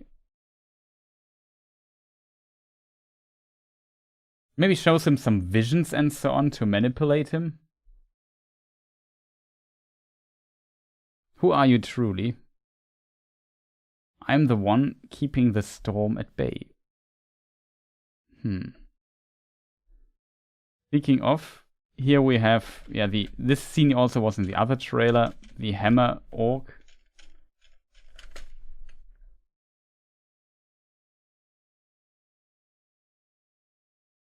He has still his first appearance, if that makes sense, when he comes out of the oven, basically, and says, hey, I'm Anata or something. Very curious what's going on. And then over time, he starts to trust him less and less. What is a bit strange is that in the books, as we discussed earlier, the revealing factor for this here is that Sauron creates the One Ring, and then Celebrimbor knows, oh no, it was Sauron all the time. Before that, nobody had a clue, kind of, what is going on. And we can even read a very interesting line. Let me just read it really quick. From Unfinished Tales.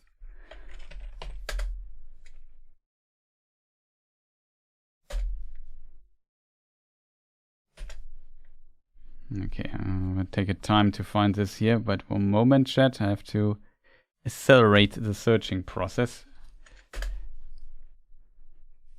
Let me read how it is, in one version Tolkien wrote, how he described Anatar in Eregion.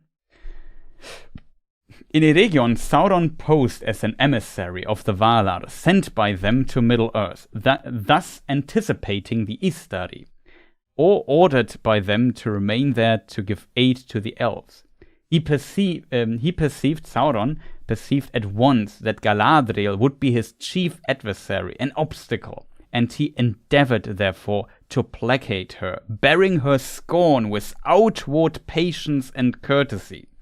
So he had to endure Galadriel's scorn while he was in Eregion in this version, and because he could not afford to make the elves suspicious in any way. So I'm not sure when this here happens. Maybe later in the season, or does Celebrimbor have already some doubts about who Anatar really is? It's also strange. This, by the way, only works, chat. This only works when Galadriel has not said to Celebrimbor who Halbrand really was. Otherwise, all this stuff here doesn't work. So I'm very curious how they will depict this and sell this. I think this is a hard sell because they already did this in season 1. I don't understand why. From my perspective now, not having seen season 2 yet, this feels like such an unnecessary step. So they bring Halbrand to Eregion, and then he helps him creating these 3 rings, and hey, maybe try this metal trick here. And then he leaves, and Galadriel understands who he is, and he tries to bring Galadriel on his side. So in the books, he also potentially would bring Galadriel on his side, on Sauron's side, but by her getting one of the rings at some point, you know what I mean? And he having the 1 ring. So that's never really the point. Like, Galadriel gets the ring after Celebrimbor knows what the purpose of the rings is and who Anatar really was. So that never is a problem. By the way, you can't see what I'm talking about. So we go back here, see the scene here again, just for completeness sake. It seems like he has some doubts towards him or whatever. There's some conflict. I'm not sure if he can afford that. And this only, as said, works if Galadriel in season 1 didn't tell Celebrimbor. She just told her that Celebrimbor should never talk to Halbrand again. Very strange.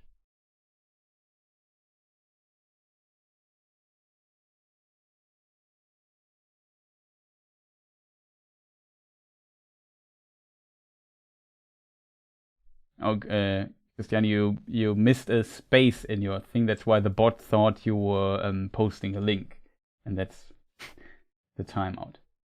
So it's a classic. So if we write a dot, maybe leave the dot away. Yeah, you missed a space.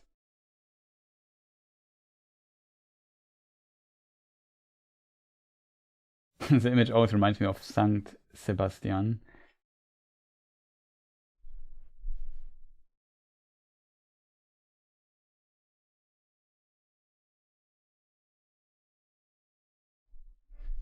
They don't want to be book fans steps ahead. Okay, but then why make a book adaptation then? It's just strange.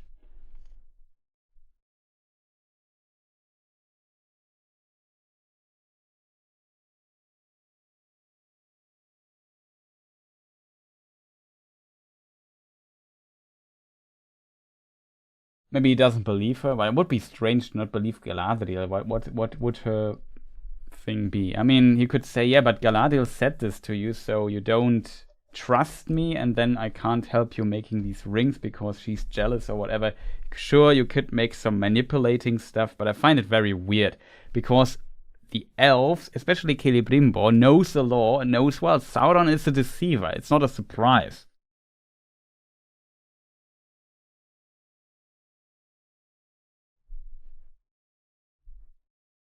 It's fan fiction. For sure, it's for the most part, but still, if we want to discuss the show like in an analysis video like this, we have to stick to what is in the books. It's just what only works. So let's continue here, keeping the storm at bay. Okay. Here we have more stuff. So something is hitting, maybe one of these siege weapon shots. What do you call this? Fireballs.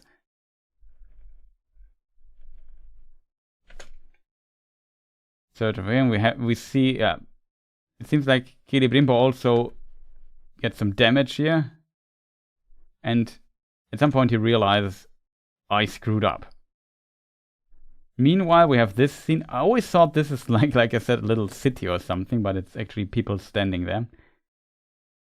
Here we have the elves. Interestingly, these are elf helms. They are silver. Why do the elf have all the correct helm color and the others have not? I don't understand this. Here's an interesting scene we see. It seems like Galadriel, I mean, she's in the cage, if that makes sense. Either she allied with him for a time, got betrayed, or didn't come to an agreement or whatever. Or Adar tries to convince her to bring her on her side or whatever. I don't fully understand this. But he says Sauron is my enemy as much as yours. I can help you destroy him.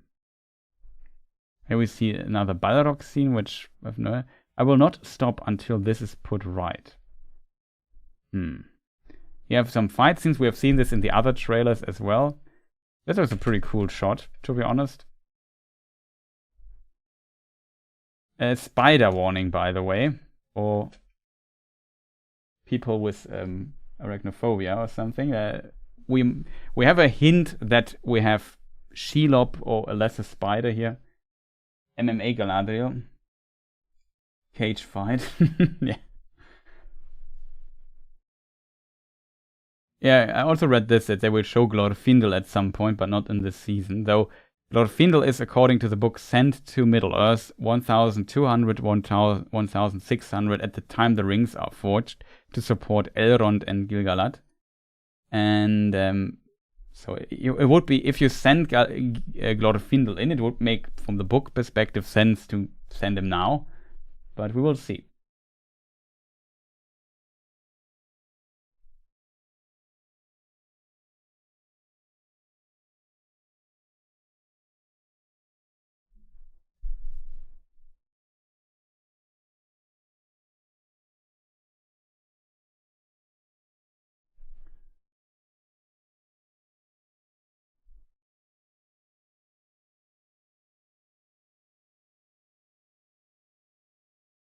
So Galadriel does some fighting.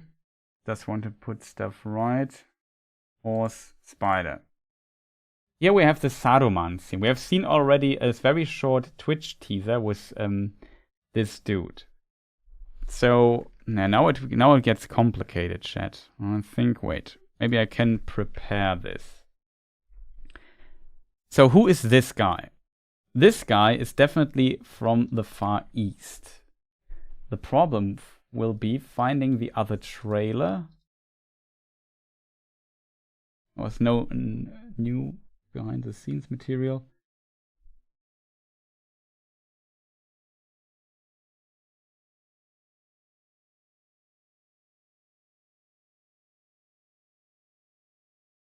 I'm not sure if it was in the other trailer. By the way, maybe we do this while I have the other trailer still opened. We go to the Comic-Con trailer back. We already analyzed, but just for completeness sake, here we have the rider. He has a flag. He holds it in his hand. Here we have the Star Wars scene.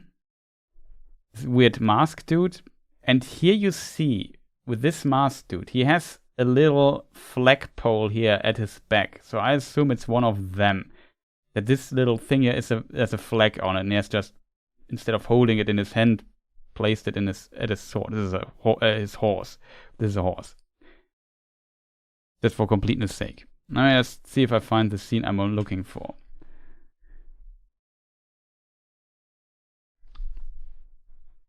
Yeah, I think I found it. It's basically the next scene. We have this scene also potentially in the other trailer.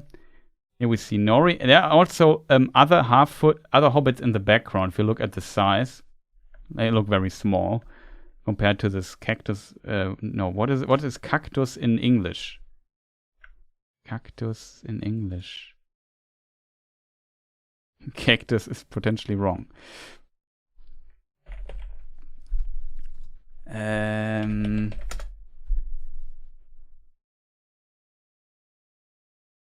It is cactus. Okay, I thought it is not. Whatever.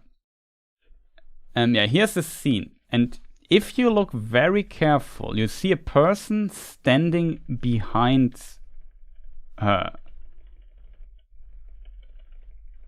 It's a bit hard to see. Here in the next scene you also... Here you see somebody behind this. And this guy, there's this dude behind with this weird scepter. If we now switch to him, you see this is the scepter. So this guy is in the scene with this moth, mystic, cultist people. So that's definitely related. It's a Sith Lord, yes.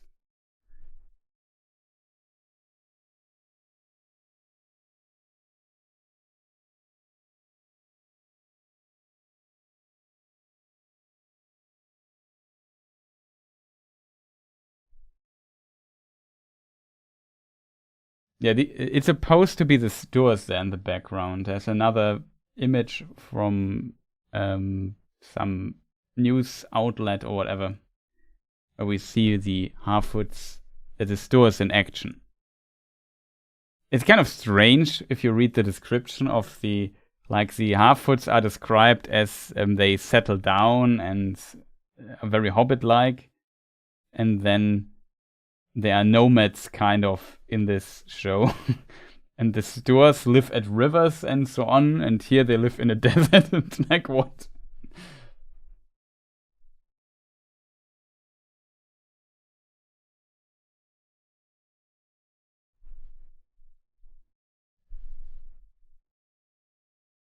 Durin already force pushed his son. Yeah, but I assume he's the leader of this weird cult. I'm not sure. Maybe he's... My worry is a bit that this dude here is one of the Blue Wizards or something like that. But who knows?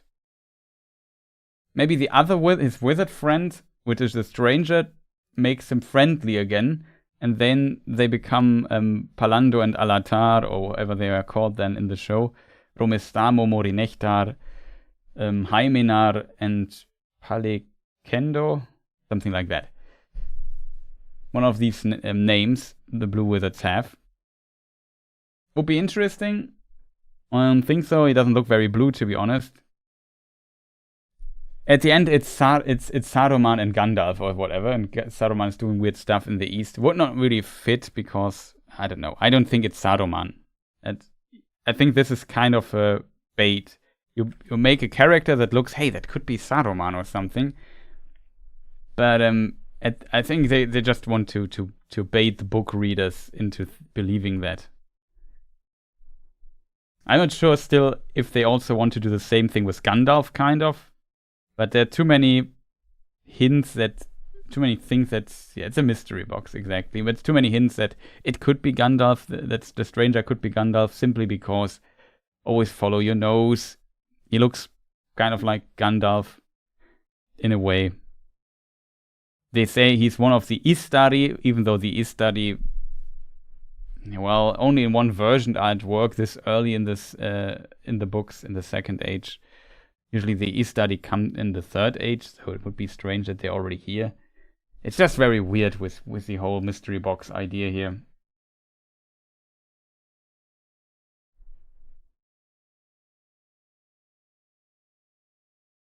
Yeah, exactly. We should meet them before that happens. That's a bit strange, I would agree.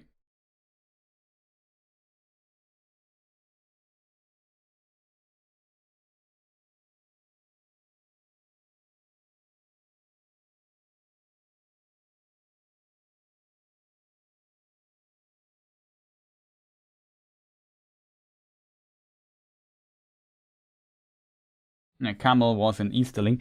That's an interesting thing, though. I would agree with you.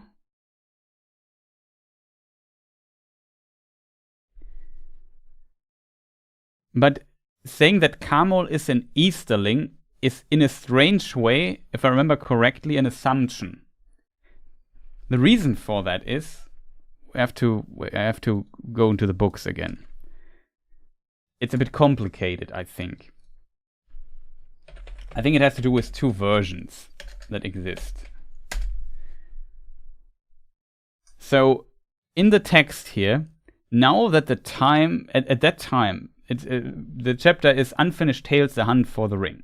Page 338 on my version here.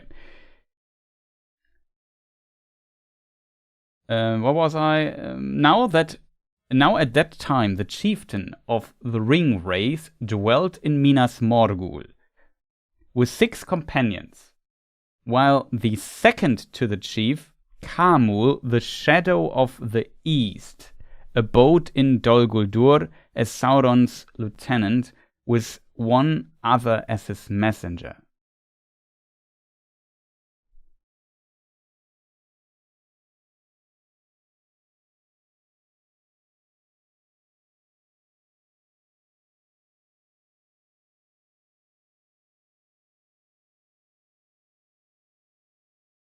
So here's the Kamul is the shadow of the east.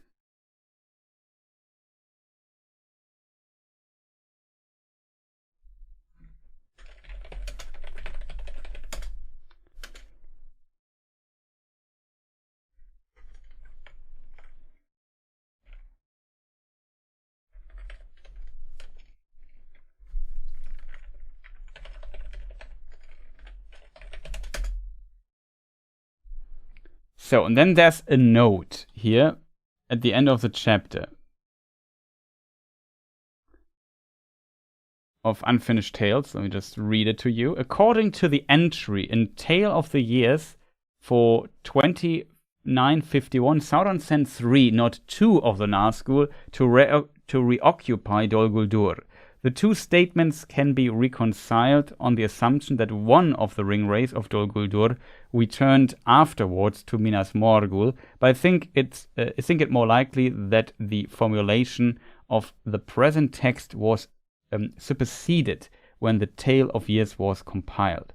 And it may be noted that in a rejected version of the present passage, there was only one Nazgul in Dol Guldur, not named as Kamul, but referred as to the second chief, in brackets, the Black Easterling, while one remained with Sauron as his chief messenger.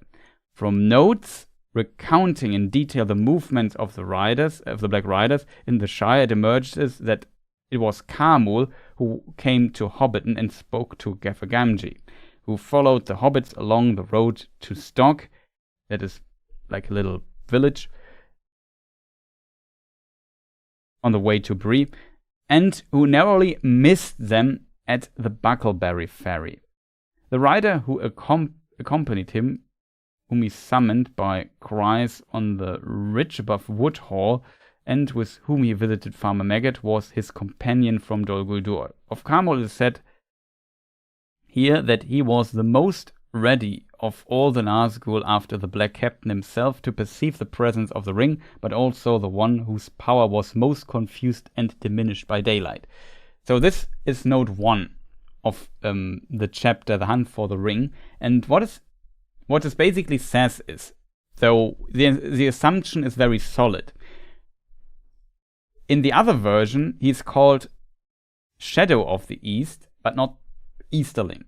In the other version, he's not called Kamul, but Black Easterling. Most likely, both are the same, but it's an assumption to assume that Kamul is an Easterling.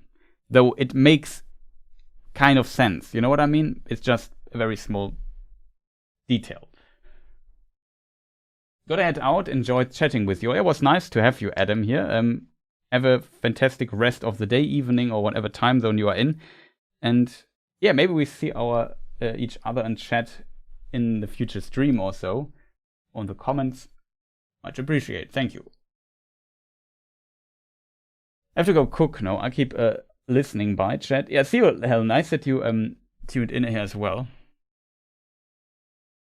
Enjoy your meal and cooking process.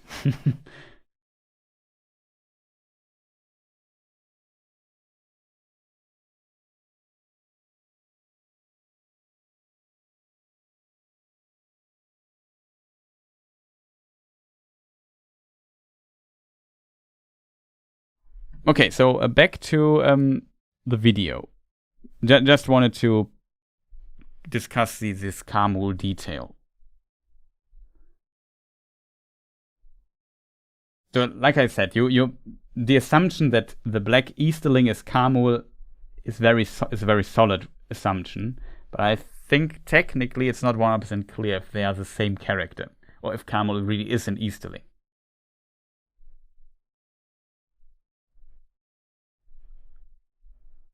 Oh, Diabolical fan, nice to see you.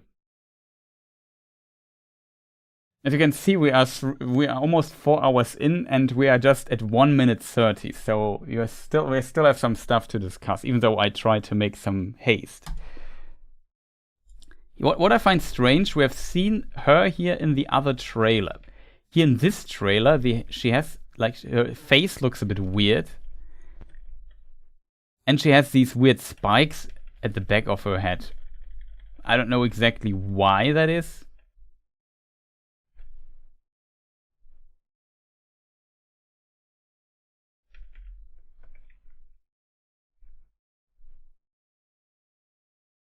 I have to change the order here.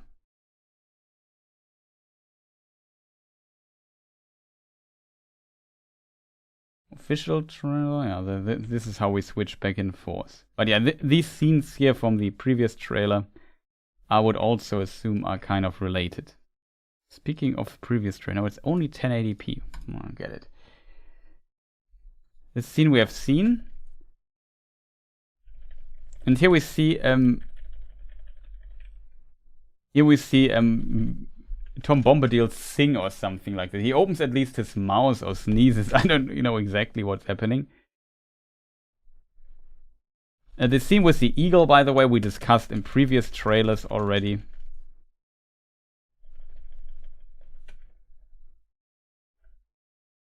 Here, this scene, he maybe tries to destroy his rings. These are the 9 rings, I think.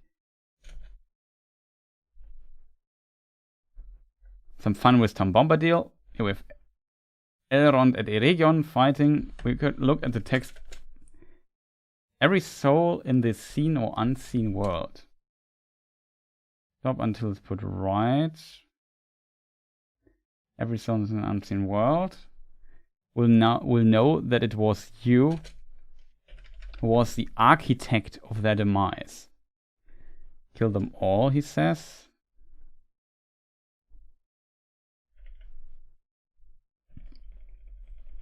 Question, chat. Why does this orc jump so high?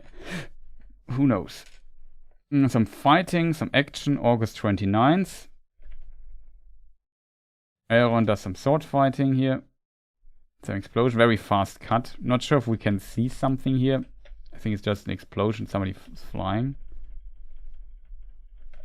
There was like 1 frame of an explosion. Yeah, here it is.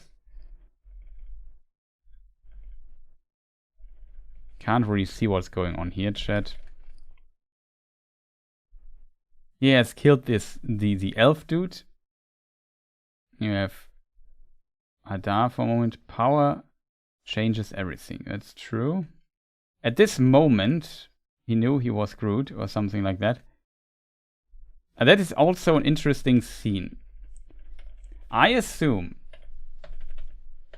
this is Valandil, I think it was called, which is was this Valandil? No. What was the Friends of Isildur called? One was Valandil, which is interesting, later son of Isildur. The only surviving son, I should say. Spoiler!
I still expect for him to turn around and take a swing at the eagle, maybe, but it's an eagle. As if eagles could be killed with a sword that easily, they would not be eagles. Who knows?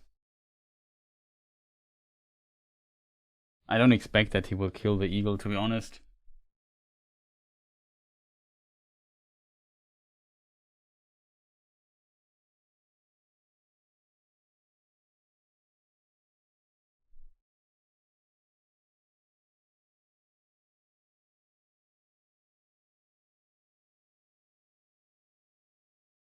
So nobody is saying how his other friend is Valandir the one who survives, chat? I have to search for it. Yeah, this is Valandir. Valandir is the one who survives. That's the black-haired dude. And the other, what was the friend of him called? Ontamo was the friend. Ontamo dies, I think. Spoiler, by the way.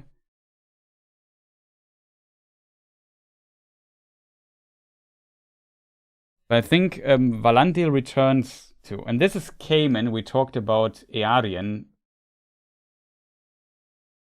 here somewhere. There she was. This is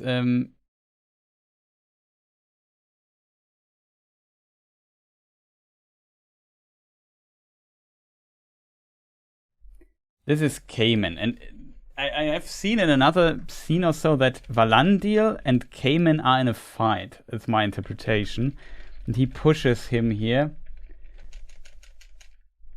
I assume this here is water at the side. There's something happening here. Maybe it has to do with these faithful getting arrested or whatever they will do there. Here we see his face for a short moment. The Great Tail, and here he presses, I think, Valandil down.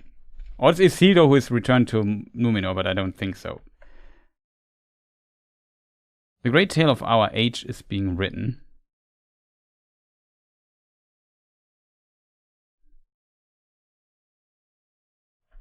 Here we see Nori for a moment.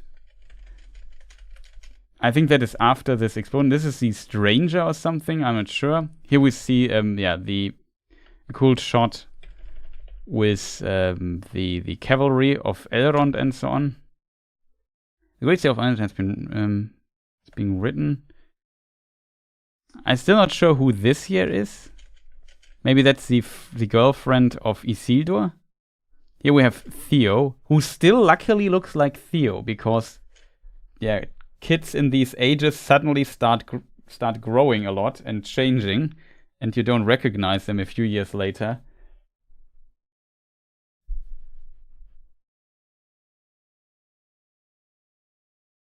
Was away for 3 hours, still going strong. See, that is true.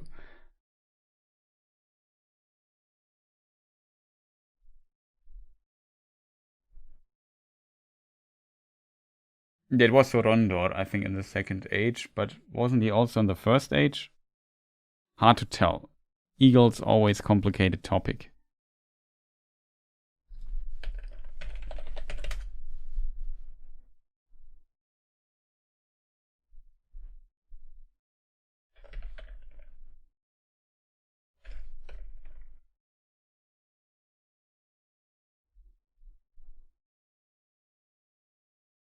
Yeah, he was Beleriand. Sorondor.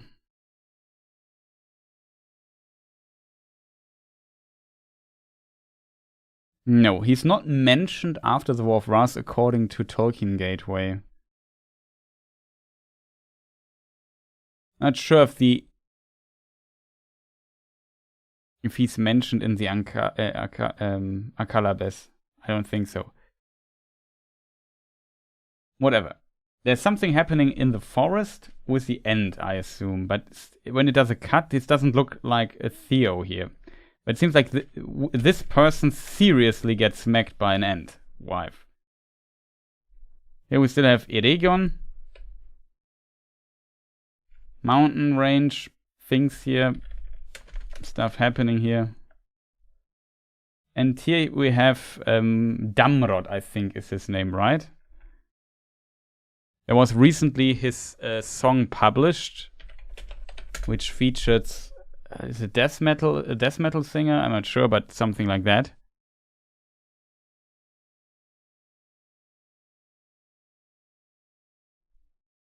And we also see Arondir in this battle, which I find interesting.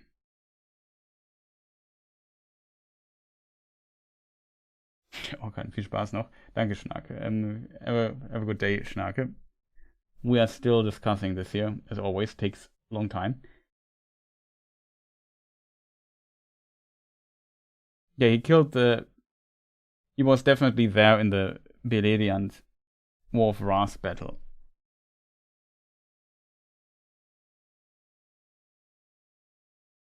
And Thorondor was described as big as an airplane.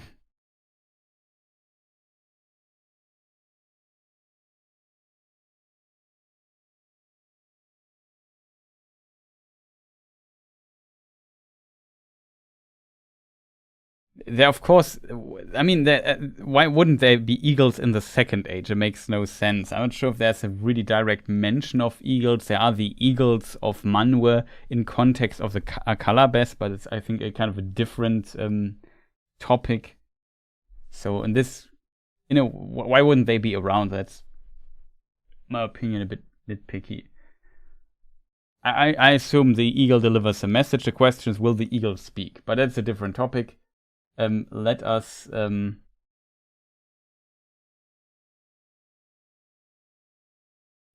move a little bit back here on the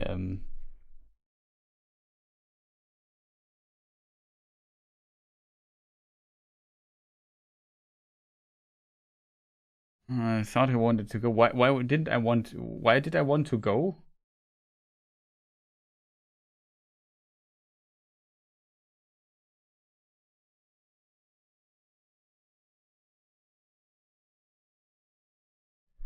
Yeah, we are just doing the trailer stuff today. And after that, I still have to do some editing.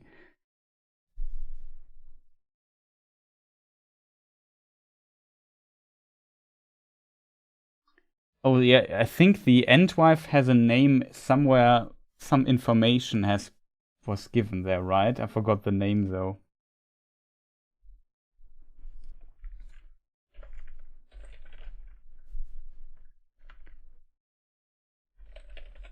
Something like that. Fimbresil is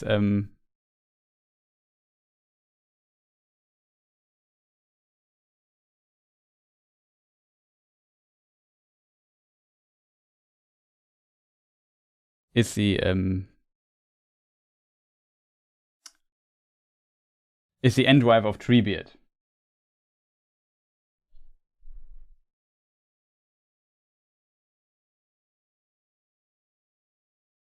Could be her, of course, but who knows.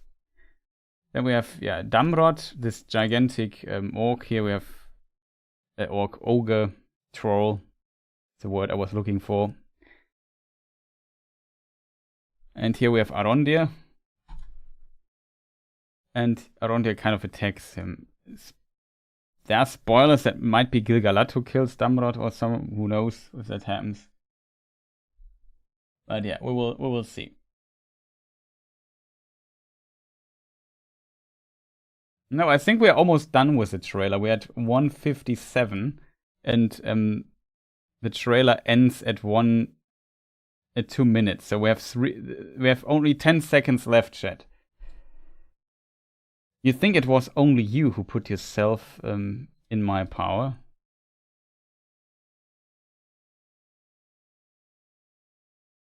Here we have this crown thing again.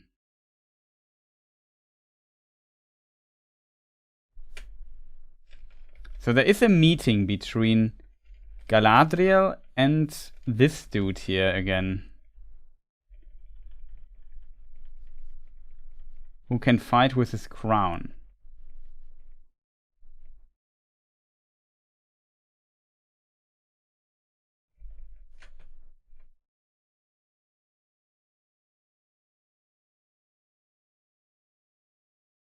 Kind of strange. The question is, where are they? It looks a bit too green for Mordor. I have no idea what's going on with this crown. I assume this crown is what killed him once. Galadriel's not happy to see him, I think. That's the end of the trailer. Not sure what this meeting here means, but this, I think, is one of the newest things we have seen in the trailer. So I expect oh no, it's not that. It's just one scene. The question, chat, is now, what is this meeting? It's like Elven, yes. No.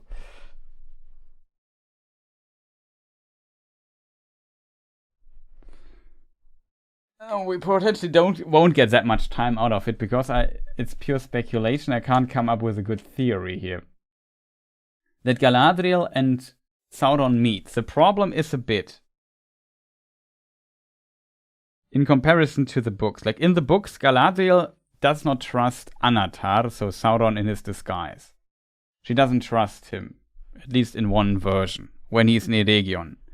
But here in the show, Galadriel already knows that that Halbrand is Sauron. And Elrond, I would assume, also knows about it. And if Elrond knows about it, then potentially Gil-galad also knows about it.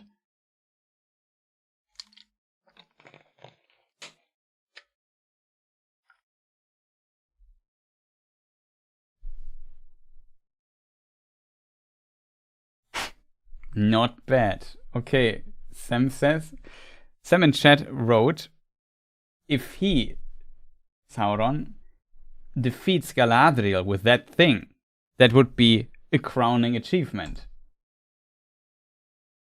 I muted my tone thing, so would be a crowning achievement. So yeah, I appreciate bad puns, so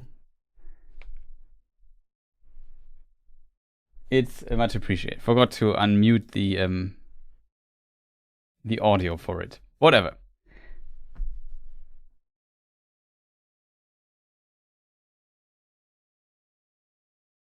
Chat, I know it's late. You're watching this for hours now. Your brain is basically mashed potatoes at this point. But what could this scene be? What is the idea behind it? What is interesting in this context for me is his armor here has snakes on it. You see the snakes?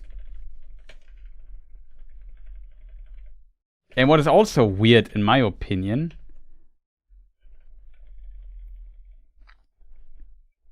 that we haven't seen this particular armor of him yet.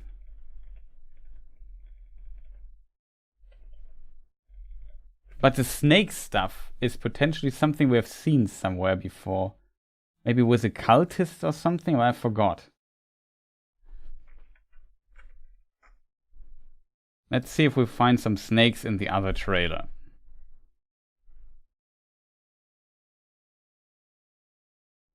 I think it's actually not smart to skip so much back and forth here.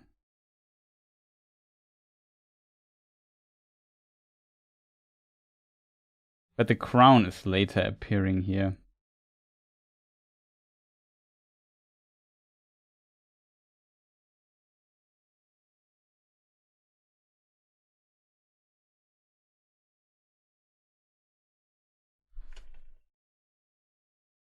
The hair color doesn't really fit, but I assume this crown we have later seen, he stabs Sauron with. That's how it's maybe a flashback how he kills him or something. I don't know.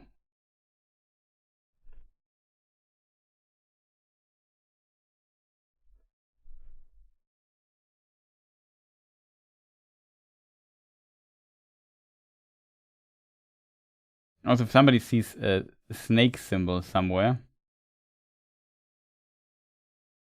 Spider warning again. Too late though.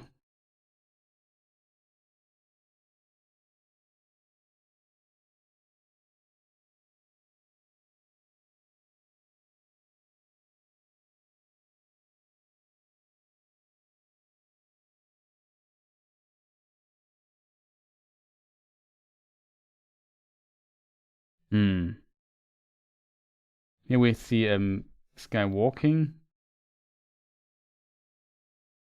Now also in this scene, this helm doesn't look too big, to be honest.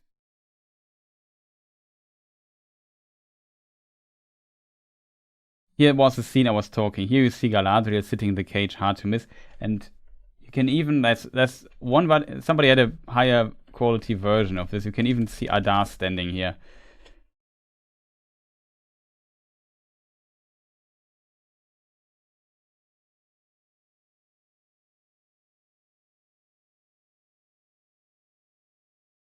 Here's, by the way, the other ring, Narya, and I assume, like, we know from the other screenshot that this must be Círdan. We talked about this because of the thing here on the sleeve, I think it's called.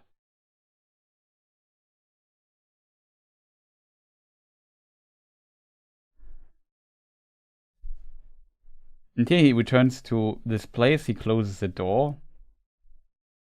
So he does kind of knows that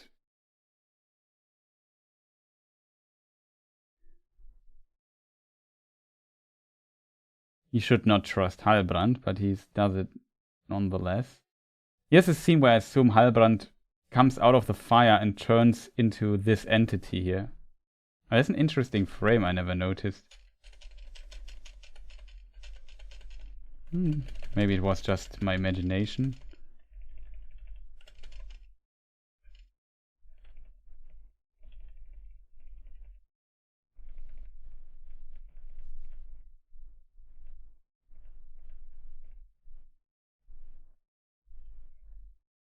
It was just some fire artifact, I think.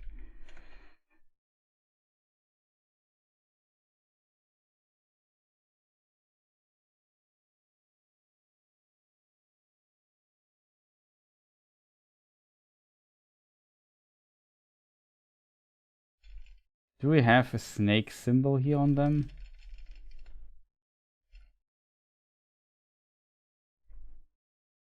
Also, this might be a woman, not a man, but I'm not sure.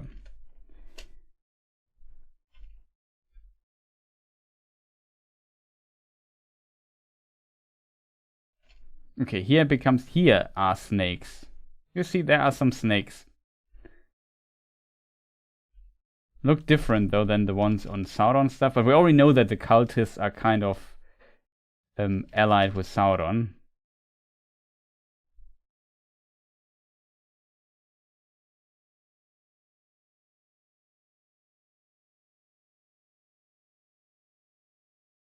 And the rest we have already seen. Okay. So back to the other trailer. Any good theories in chat, though?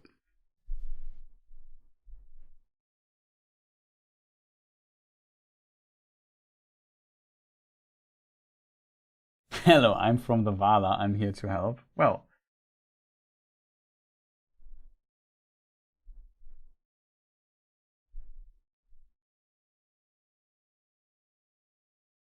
He's no man.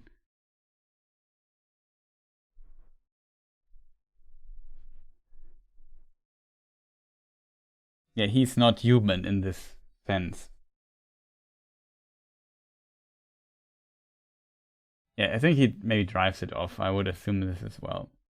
He says, no, screw you, Eagles and Manwë. We're doing our own thing, that's what I think. But let us discuss this scene here instead. Perhaps this is Galadriel's Luke Skywalker redeems Vader moment, and she tries to save him, only to realize he's pure evil and not redeemable, and the only option is to kill him. I mean, it seems like she clearly attacks him.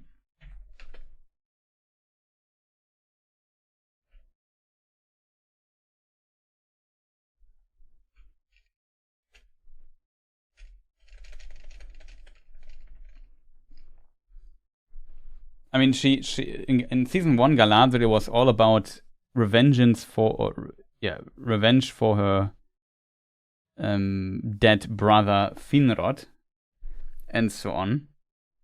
So why would she ever trust Sauron in this regard again?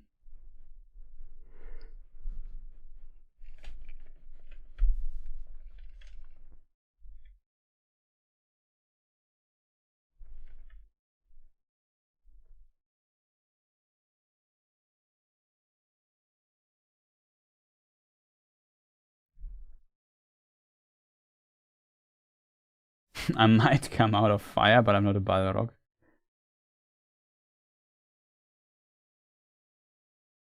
Should use beast mode.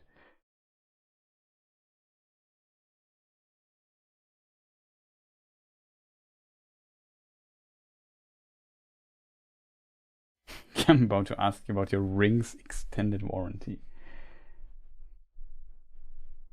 The Tatooine stores, yeah. But the question is, yeah, I don't fully understand why they meet here. What could this place here be? There are these stone things here around.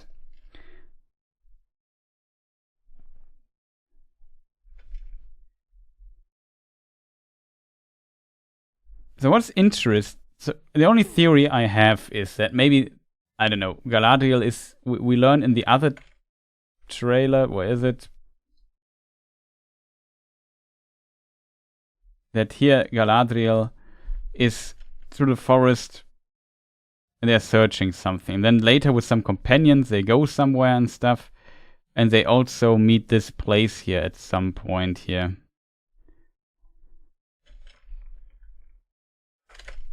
Maybe this is how they at some point meet the Barrow Wights that we discussed earlier in the video. And then Galadriel maybe meets him here. Somewhere. Maybe she finds the crown or something. Could this be like where he picks up the crown here? It's kind of spiked in. Maybe this is where he was killed or something, but it looks much darker in the other scene.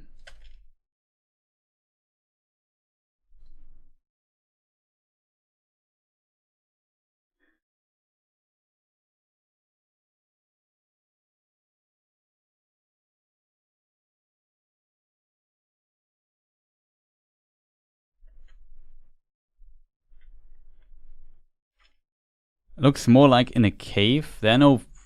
At least it doesn't look like these are trees. Looks like a different place, to be honest. But this is clearly the crown. I would assume this is a flashback or something. He might stab Sauron there for whatever reason. Oh, I don't know why this crown is here. Who knows?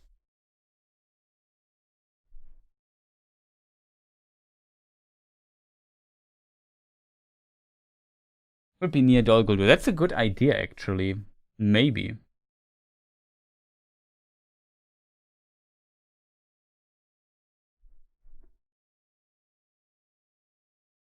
Finrod playing Sauron to pretend to be Finrod was amazing. Yeah, that was kind of cool.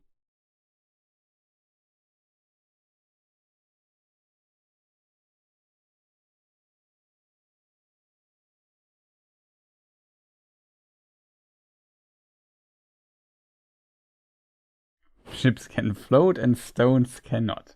Yes. Let's forget about that part.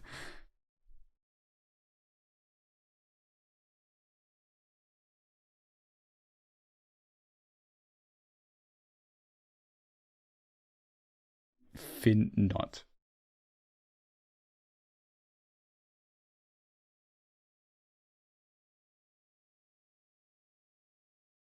Yeah, maybe that. I'm not sure. There will be some stuff that is explained at some point.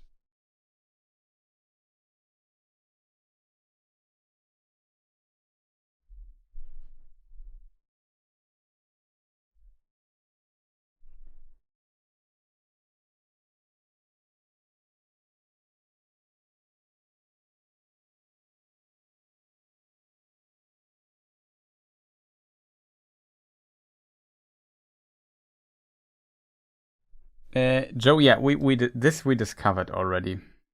Not sure if I find the horseman scene, to be honest.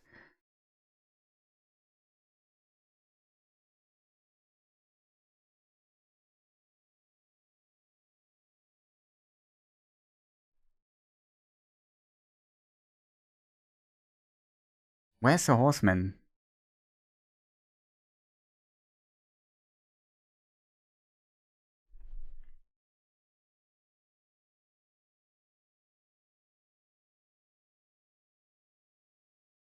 Here it is.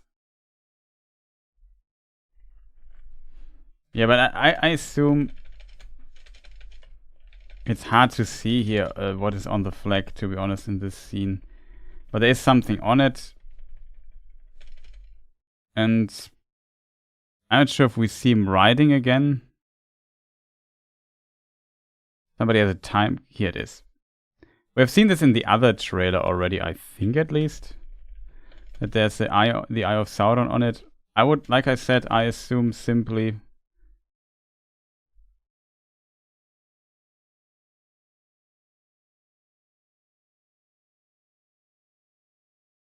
I have no idea where the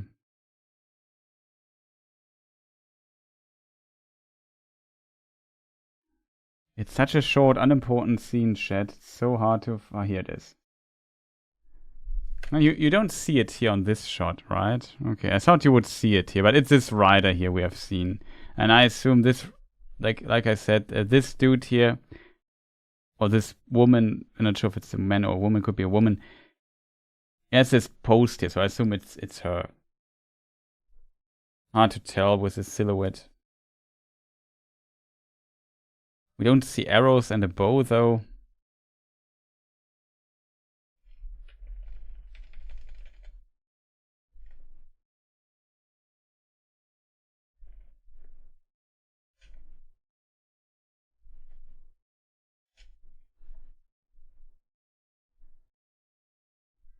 Nah, 58 seconds, thank you.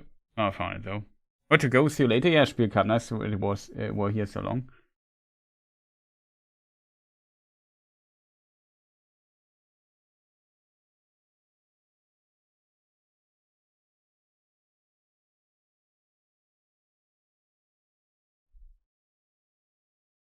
Okay, simply masterpiece.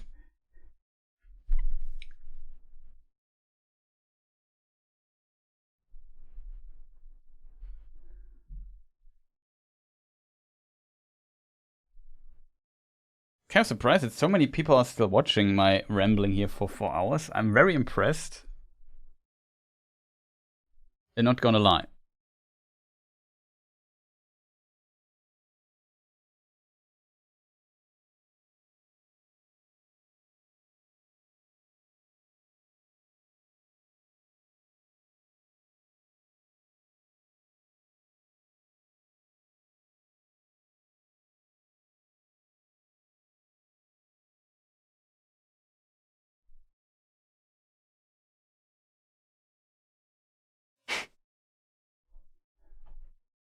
I just got an interesting Discord post.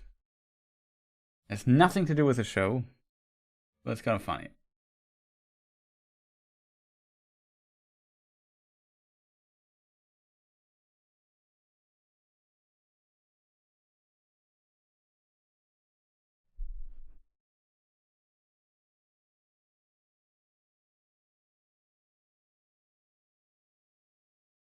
I don't like sand. Yeah, I don't know, chat. Is there anything else we need to discuss? I think we got it, chat. I think we got it. What I actually planned on doing was to edit all the trailers together with the scenes matching. You know what I mean? I'm currently busy with writing or editing and working on this Elden Ring guide I'm doing for the final DLC boss. That's over an hour long. And it takes forever to edit. I can tell you that much. And almost done. Will be released the next couple of days, I think. And then I don't know what I do next. But yeah, tomorrow we are also discussing this again in German. On the YouTube channel of the German Tolkien Society.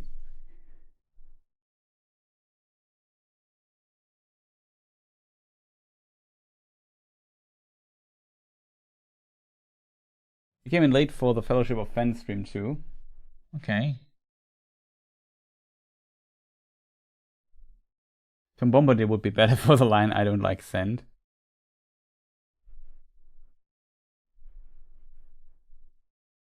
There's an interesting spoiler, by the way. It's not a spoiler. Let me just switch this here.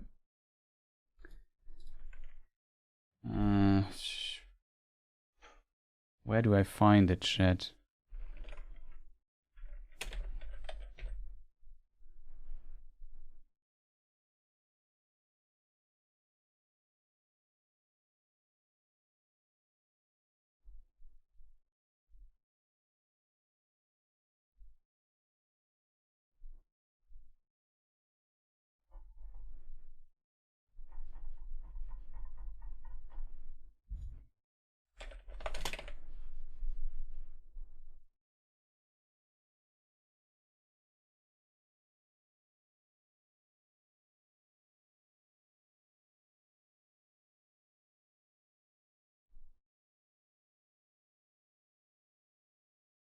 Still searching for it, chat.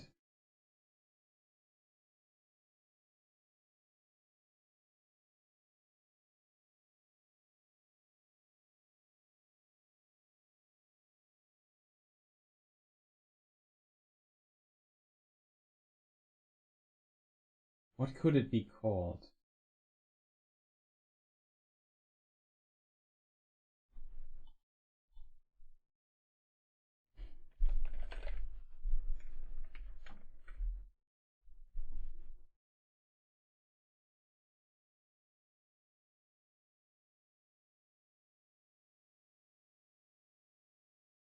I don't find it, chat.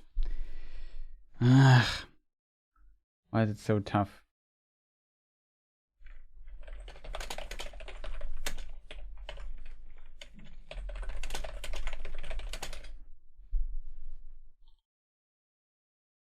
That was a press release.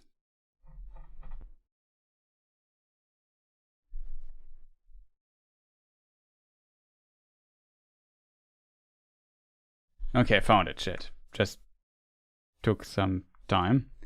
Production, careful, widescreen, cover your eyes.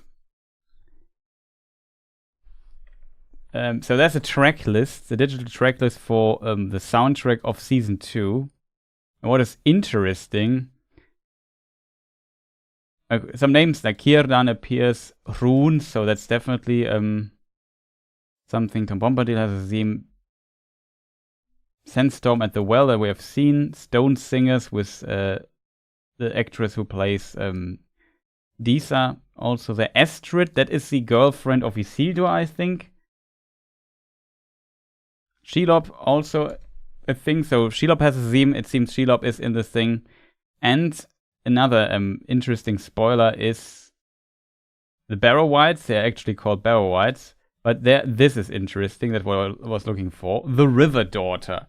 The River Daughter is referred to Goldberry. So it seems Goldberry is also actually in the show. I'm very curious what they do with this character. Very curious, to be honest.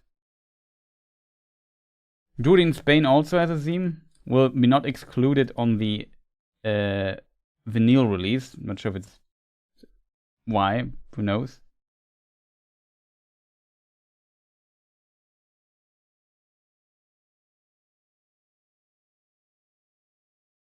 Last Ballad of Damrod, genau, Jens Kidman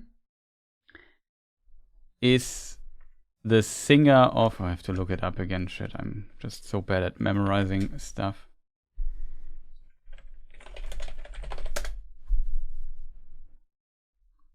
Miss Sugar. He's the singer of Miss Sugar.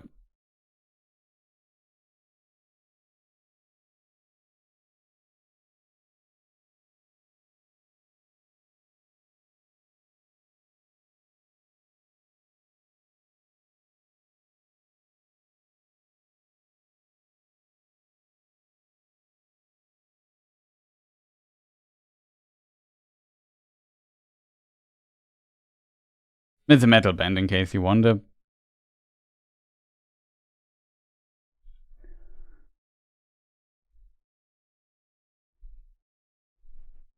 And yeah, you can already listen to this that was featured, and yet combines some orchestral sound to some metal growling and stuff. So very unusual. Very curious how this works then in the show. In the scenes. Did I forgot to switch the scene, chat? But yeah, this was the if not, here's the name of Isildur's girlfriend, Astrid. The wife of Isildur is not named in the lore, so we don't know who she is. We just know Isildur had a wife because he had children with her, and we know he sent his wife to I think Imladris, because Valandil is born in Imladris, so there's that.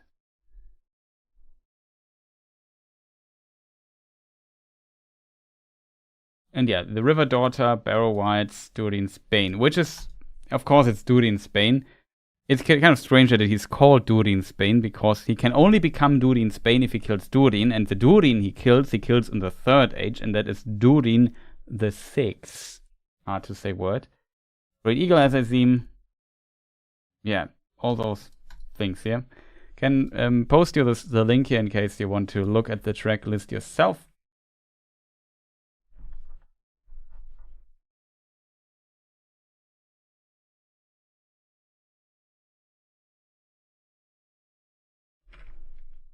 in chat, so in case people want to check this out, that's the link.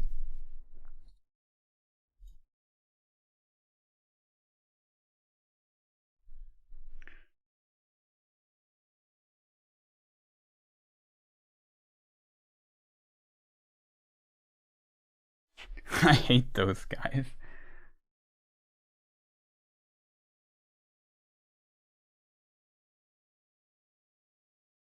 They're still saying that the Half-Foots and Stirs are some sort of proto-Hobbit. What do you expect from them? I mean, they're not wrong.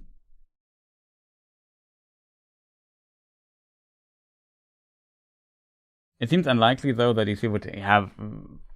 I guess it seems unlikely. I agree with you there, because if we think of Gondor, there was a huge strife because one king dared to just take a wife from Rohan.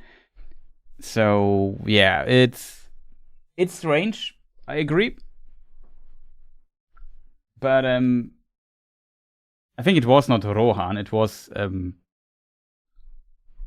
the proto Rohan people. What was her name, chat?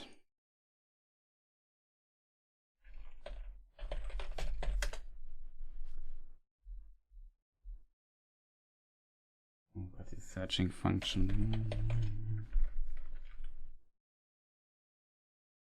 Was it Vidumavi? Vidumavi, I think should be the pronunciation. I'm not sure why Tolkien wrote it. Or was he? It was a prince. He had a daughter, right?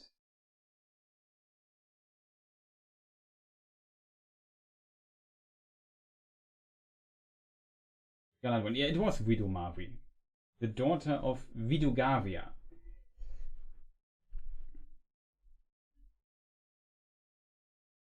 And the son was Eldakar, and there was the kin strife because of that.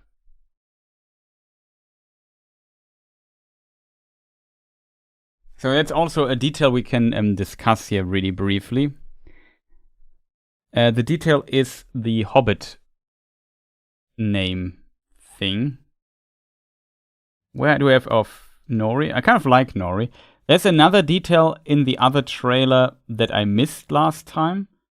That's very important, chat. It's also kind of a spoiler, I think.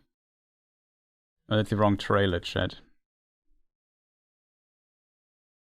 And that is in... Let's switch back to the stuff here. This is in this scene here. That's the Comic-Con trailer, not the currently new trailer. In this sandstorm, you see the hand of the stranger. You see, this is Nori in the storm, but you see somebody is holding on to Nori. And from the shape of her hair and so on, I could be wrong, but she almost looks like Poppy. It would be so cool to see Poppy and Nori back, because I think they had a really good chemistry in the first season. So kind of don't mind to see them. Maybe it's a classic, she pulled a Bilbo and said, no, I won't come with you. I won't go on an adventure. And they said, oh no, and just ran past them and followed Nori or something. Maybe that's a thing, but that's something I missed last time in the trailer analysis. So here we added this.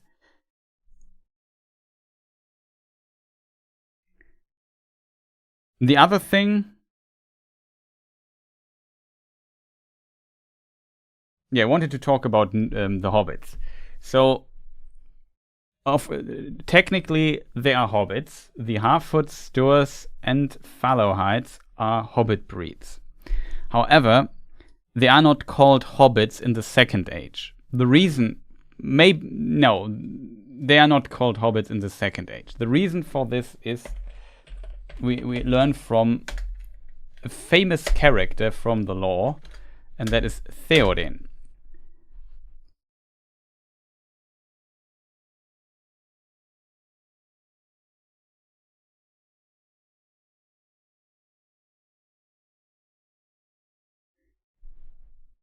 Let me see if I find the story.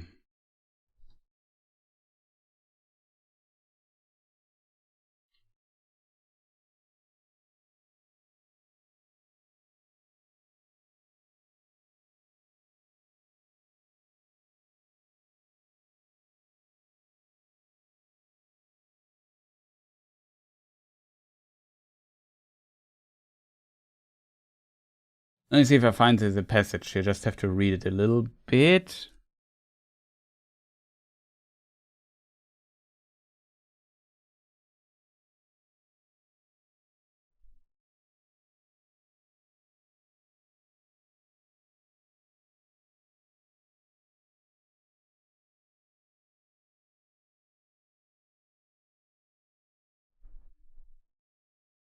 I have to read the whole page, chat. This is a bit of a...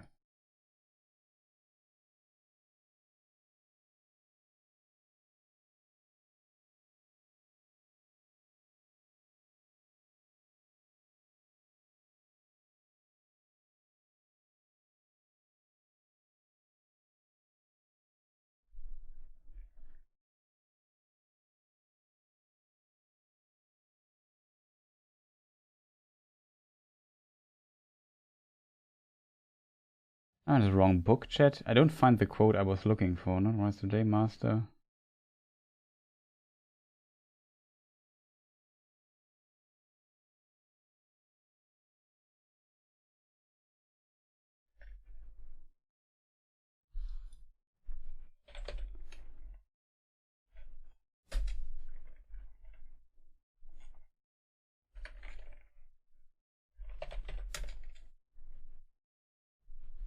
I think I found it. Is this... Maybe it's a setting? No, it's not on Horror Words.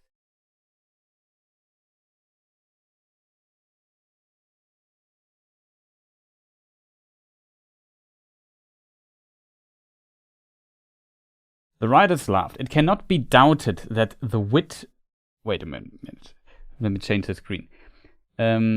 It cannot be doubted that we witness the meeting of dear friends, said Theoden. So these are the lost ones of your company, Gandalf.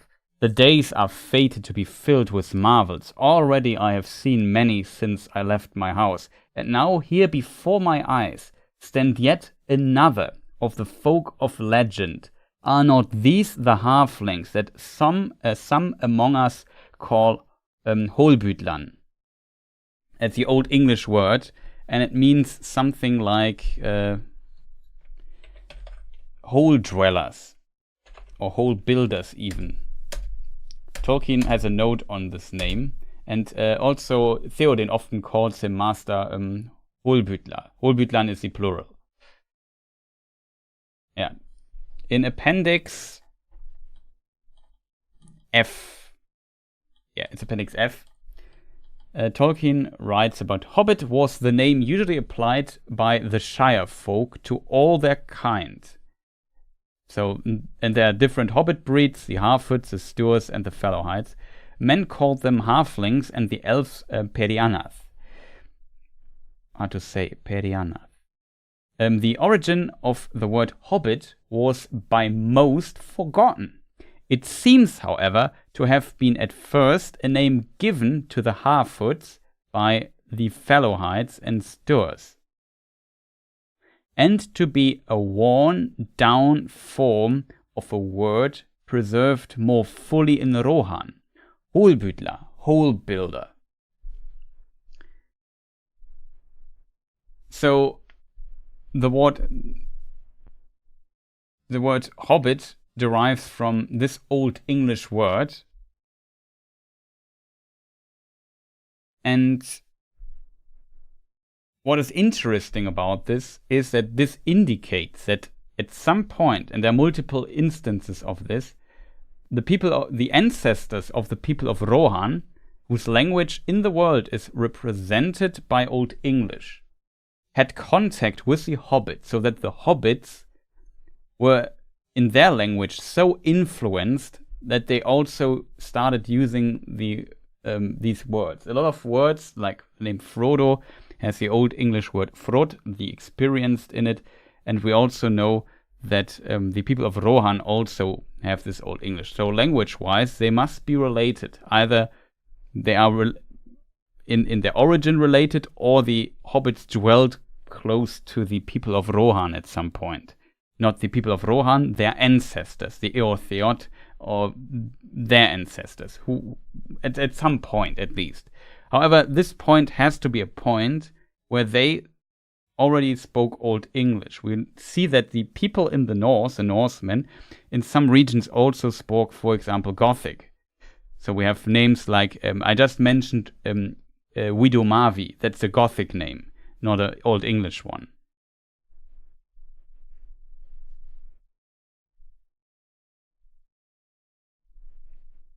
And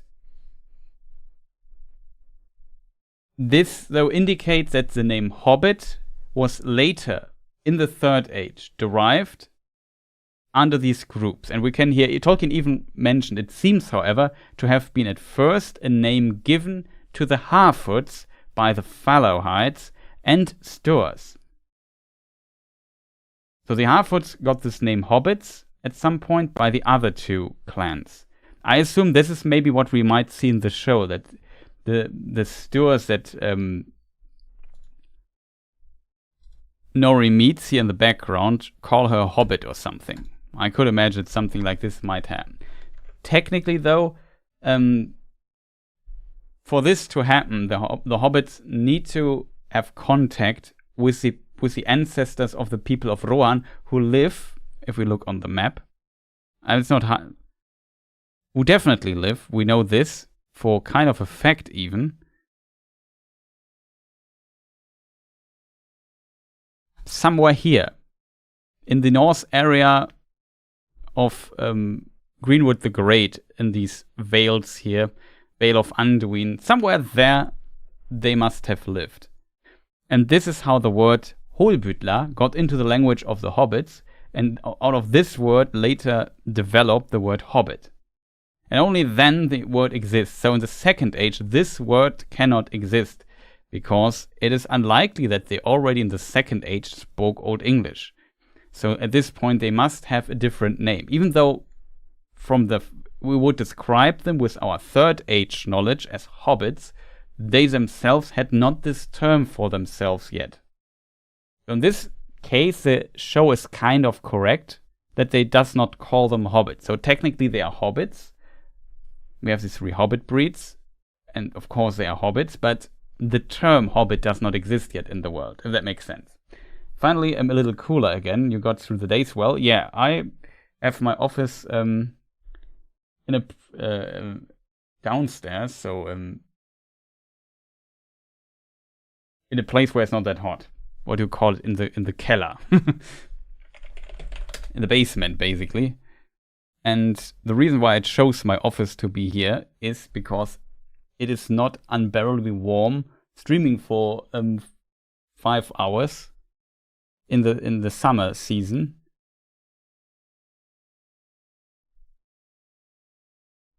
And so on. But it's a different topic. But yeah, I got through. I hope you also got well through the day. It was pretty hot yesterday and so on in Germany.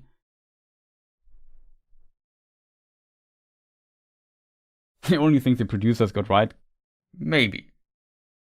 If they now start calling the hobbits, though, like if I'm right, and they call Nori a hobbit or something later, because she's a Harfoot, then this is a reference to this, of course, but technically it would be wrong, because they need to adopt the language of the people of Rohan first, which must happen somewhere in the Third Age, in my opinion.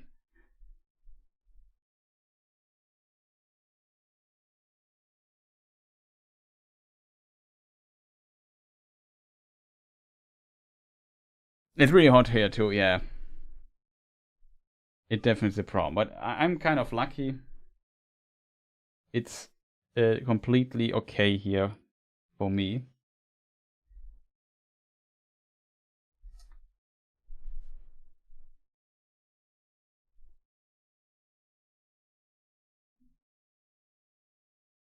Yeah, exactly. They had the most contact. But that's also the reason why the hobbits should live there.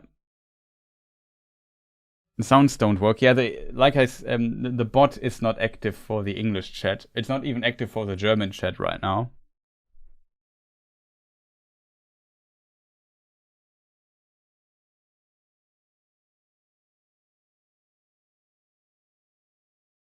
But maybe I can give you the applause here with a bit of delay. So we all need a bit of applause for getting through so many hours of constant talking.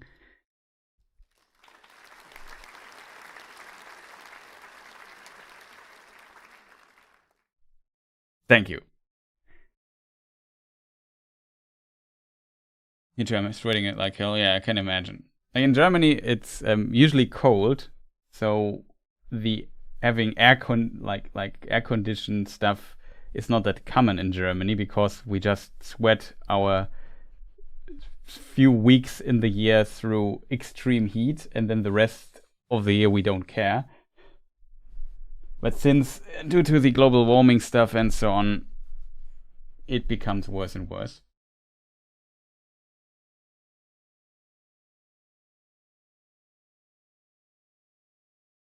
Yeah, that is actually a good point. They dwelled east of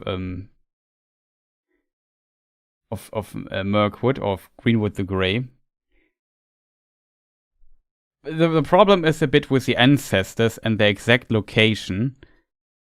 Let me just get my second age map here.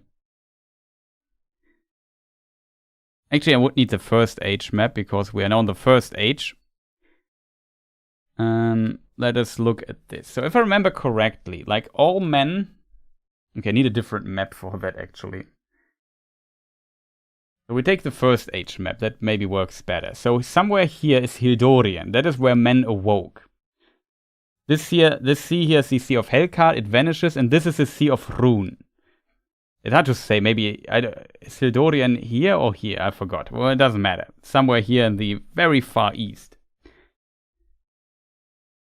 And then men definitely went up this route here because we can read that they definitely had some stuff to do along the way. So not all men, but a group of men called the Edain that awoke here, fled from the shadow because they were influenced by Morgoth, fled from this place and went here. Some even built boats and stuff here, I think, in the Sea of Rhûn.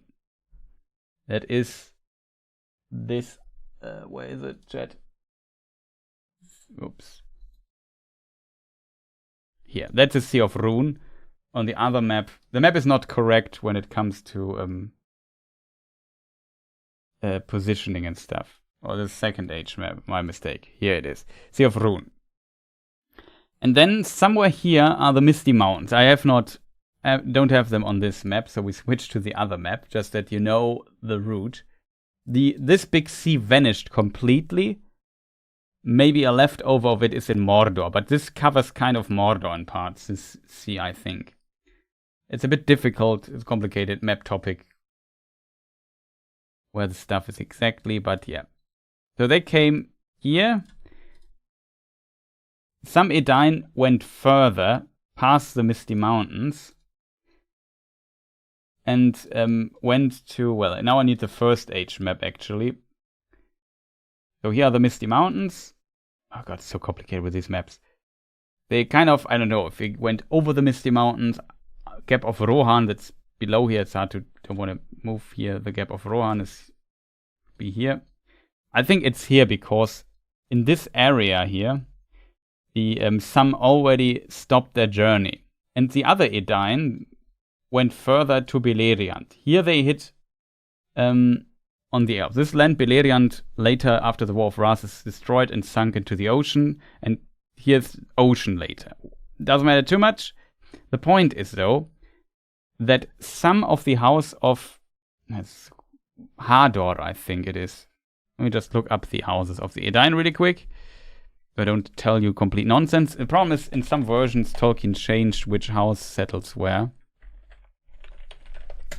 Edain. We have three houses. The house of Beor, that made it to Beleriand. The house of Hales, yeah, or Haladin. They in part settled here in Eriador, or went in parts also to Beleriand. And also in parts to Beleriand, but also some settled earlier, the folk or the house of Marach or the house of Hador. Two names for it. And this house... Now I have to move all the way over the Misty Mountains. Too far? Yeah. if I remember correctly, they settled east of the Misty Mountains, somewhere here. Maybe like east of Greenwood the Great, hard to tell. They later had contact, definitely contact with the dwarves. There's a text called Of Dwarves and Men in Peoples of Middle-earth. There we can read some details about this. However, it doesn't matter too much. They settled here. While other also went further west, doesn't matter too much, but you get the point. So maybe they wandered from here to here and back and forth. But yeah, this area here got populated by these men that later became known as the Norsemen. And the Norsemen, like the later if we go down here to a different map, maybe go to Third Age, because their Gondor is already there. The Gondorians, when they came here, had at some point contact with the Norsemen here. And they noticed that the language of the Norsemen, they kind of understood words from it. As a result, the conclusion of the Gondorians was, we have, in our ancient days, we had the same language. So we must be related to each other. So they assumed that these people must be also Edain. Like the Gondorians are also Edain, but they are later become then the Dunedain. It's the Westmen. Which is different for the people living here in this area here, Dunland and so on, because they were from the house of Hales, and we can read in the Silmarillion that the people of Hales spoke a completely different language than the other two houses. As a result, their language seems to be not related, and they didn't understand them, so they thought that they are not Edain, which is wrong though. As a result, the Dunedain pushed the people of Hales, the former people of Hales, into this direction, to Dunland. And as a result, the Dunlandings don't like the people of Rohan and don't like the people of Numenor. But it's a different topic.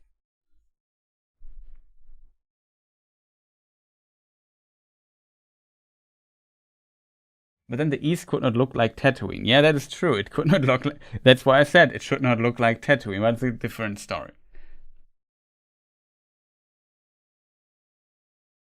Yeah, it was 1977, but there are texts, earlier text about these houses, where Tolkien explains that the ancestors settled here. There might be some groups like the Eortheot that, in my opinion, coexisted with these other tribe people here, with other Norsemen.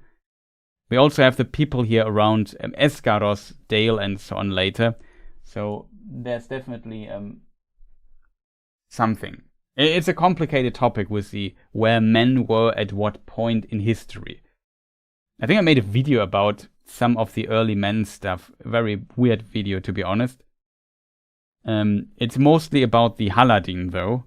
And there I kind of explain what they are doing.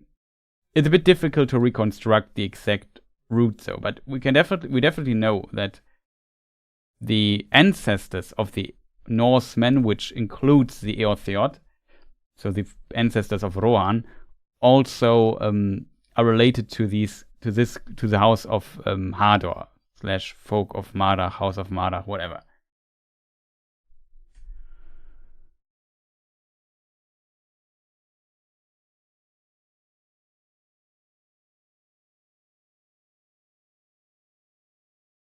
Greenwood seems to be a popular spot to live. Maybe it used to be Greenwood the Great is of course very big. In the First Age map, I think Círdan tried to capture this a little bit. Here you see that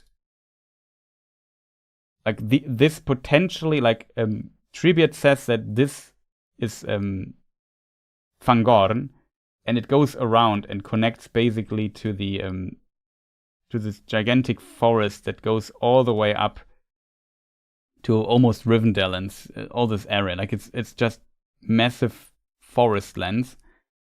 And the important part here is that even though here's a river, there's also trees here in between. So this is basically one gigantic forest, and potentially also some good lands where you can live well and settle down well. We have enough water and food and so on. So of course it is a very interesting place for these people live and settle down. And that's why they did settle down. Here also on this map we have Dorwinion here, which is kind of cool. Third Age stuff. There's a wine, as mentioned, for Thranduil that lives here, comes from. So as a result, I would not... Like, I don't understand why it's so dry there. Like I said, this Harad, Faharad, and so on, that's potentially more a place I would imagine more dry. But whatever.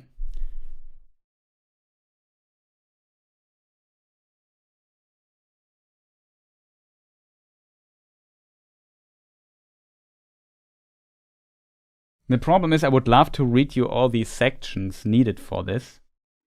Like from the books and so on, but it's so hard for me to like, it's kind of split up quite a bit.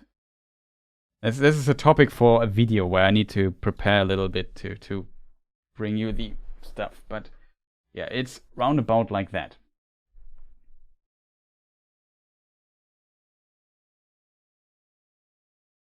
Probably the second time I spent so much time in Philosopher's Livestream.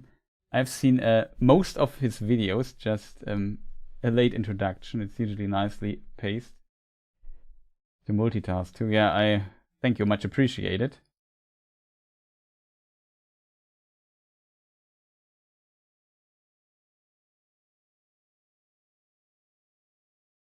Yeah, exactly. The Endwives potentially, like Tolkien suggests that that Sauron might have enslaved them for...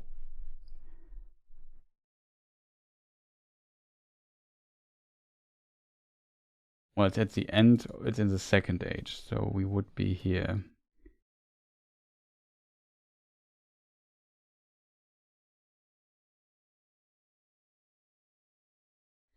So the Endwives, here's Fangorn, and we know that the Endwives started settling further east. And here is a land called, later known as the Brownlands, kind of here. And this is where the Endwives lived, and Sauron basically torched this to stop the advance of the armies of the last alliance of elves and men. And Tolkien suggests that Sauron might have taken some of the Endwives to his land, because Sauron needs food for his armies, and they know how to grow food. So he placed them around the only kind of place where in Mordor something grows, that's around this lake here, which is called Nurn, the Sea of Nurnen. The land is called Nurn in Mordor.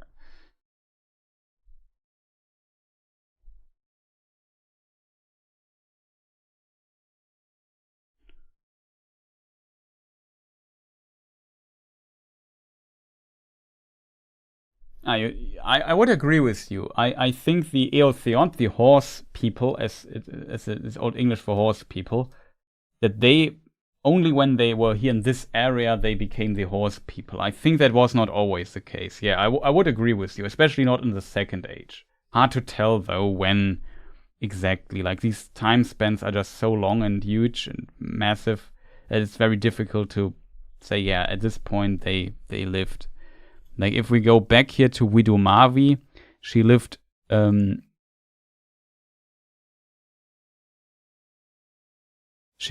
about 1255 to 1332 in the Third Age. And we are now, I don't know, in the middle of the Second Age. So I don't know how many thousand years earlier. 3,000-4,000 years earlier. Hard to tell, just from a book perspective, where at this point in time which Hobbit lived where. It's impossible to say. Tolkien mentions that the Hobbits, like there's in the introduction of Lord of the Rings, in the what is it called? Prologue. That's the word I was looking for. And there is an interesting quote. It is plain indeed that in spite of later estrangement, hobbits are relatives of ours, far nearer to us than elves or even than dwarves. Of old they spoke the language of men after their own fashion, and liked and disliked much of the same things as men did. but what exactly our relationship is can no longer be discovered. The beginning of hobbits lies far back in the Elder Days. So here, Elder Days in capital letters, and Elder Days is usually a word or a different word for the first age. You could maybe argue it also could mean the second age under certain circumstances, but long ago, Elder Days just. That are now lost and forgotten. I would say the second age is not lost and forgotten. I think more the Elder Days are forgotten because Beleriand is not there anymore.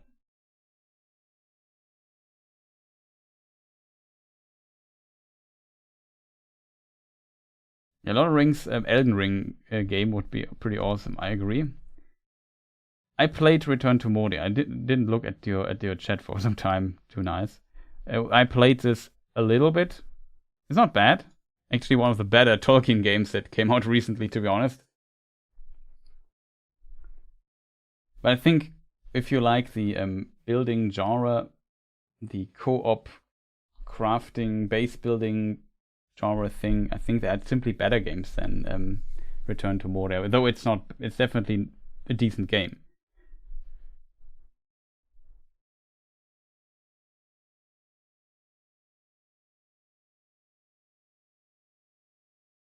Yeah, exactly. I would also say they potentially were not that distinct from the other Norsemen yet. This, if you go so far back into the past.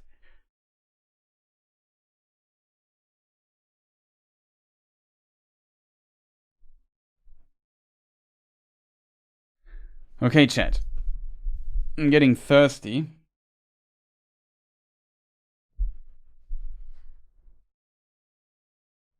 I need to drink something. My bottle is empty.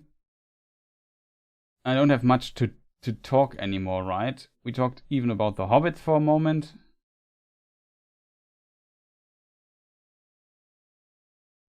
Are they the original Anglo-Saxons? Not directly, I guess. It's very complicated story. Now they are technically they can't be, because the story is before. Like if you're referencing, it's complicated to explain here. It's a complex lore topic, but there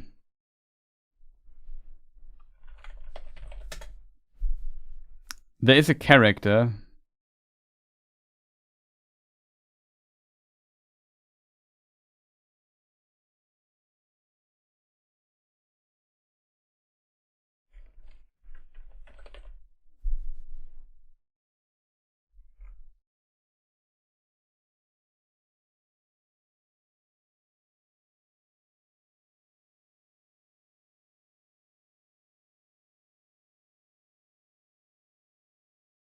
There's a character in Tolkien had the idea that like the communication situation of the Hobbit is of the Lord of the Rings and the Hobbit, I guess, is that Tolkien found the red book that also appears in the Lord of the Rings and translated it into English.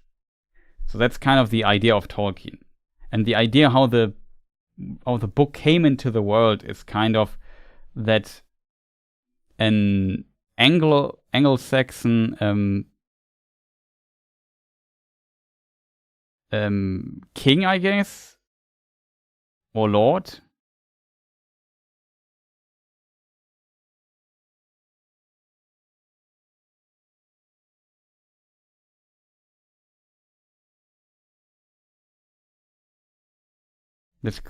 just looking up if he was a lord or a king. It doesn't matter too much. Let's say he was an Anglo-Saxon, and he was on his ship, and he found the so-called Straight Road. The Straight Road is a road that the elves use to get to the West Continent. It's complicated to explain what this means, but basically you leave the confines of time and space in a way and go to this blessed continent. And there he met the elves, actually, that still live there in this world, on the West Continent, in Tol Eressëa. And the elves told him the law of the past. And this is how the law kind of came to him. And then he returned with this law from the elves to the real world, so to say. in the 10th century, and this is kind of how the knowledge of these events came into our world. These Tolkien found and translated into into modern English.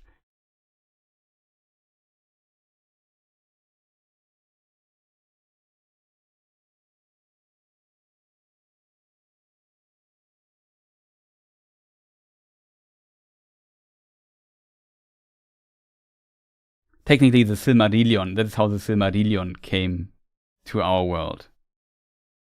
Because the big plot twist is that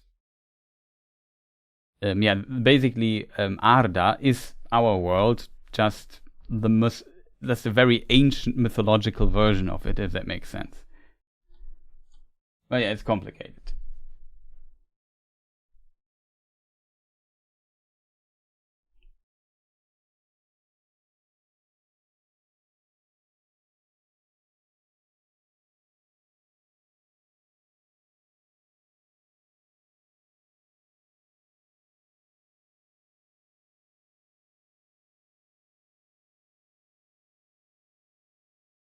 Yeah, it gets complicated if we connect men of Middle-earth to the modern world. It's very complicated. Yeah, the Tolkien found like Frodo's name in the world itself is, for example, my name is gone. Not experienced. What is the name?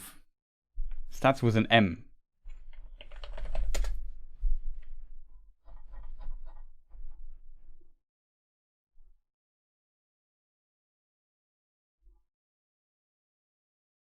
Or Bilbo would be Bilba Labingi.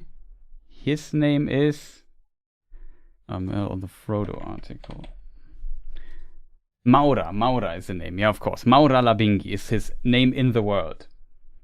That's the actual language of the world. But Tolkien translated because Maur is an old word of the people of Rohan, or the Eotheot, and means the experienced. And he thought, what I want to translate this into English. So I take an ancient version of our current language. In this case, he decided for Old.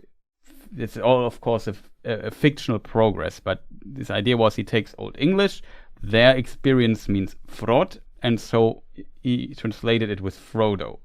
He anglicized it basically over this path.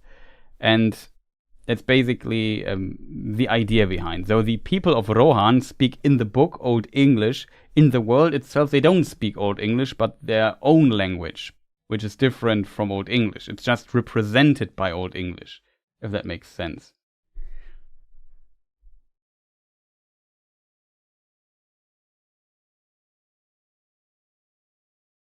And the reason why Tolkien did this, by the way, is so he does not have to invent so many languages. He already put so much effort into Sindarin and Quenya, and a little bit of Kuzdul, the dwarven language, that he did not want, well, now I have to invent men languages and so on. So he just gave us some words and made that Old English. Like he was a philology professor, so a linguist basically, and he knew he was a professor for Old English. As a result, he knew Old English very well, and especially English people can't understand Old English. Like, I would say, as a German, I also don't understand Old English.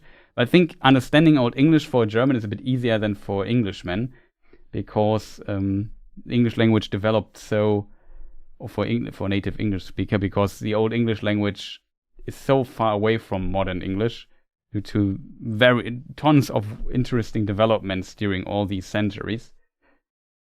And so it's not very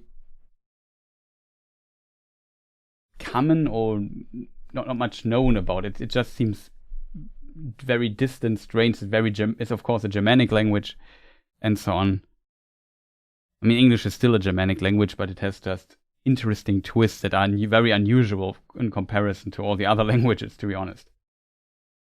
It's very interesting with English. Like, for example, in German, we have still grammatical gender. So basically, if I say table in German, Tisch, I know it is a male. And the door is female. And I don't know. A leg is also is neutral. Fine. A candle is also female. And so on. It doesn't matter too much. It's just 3 groups of words that you kind of differentiate words. It often depends on the ending of the word, how it is. For example, in German, all words that end on heit or kite are always female. Just different word groups. And I always wondered, because this is present or was present for a long time in other languages as well. For example, in Old Norse and so on, it's also present. And in German, it's still intact, but in English, it's completely gone. In English, you don't have you have some leftovers of grammatical gender.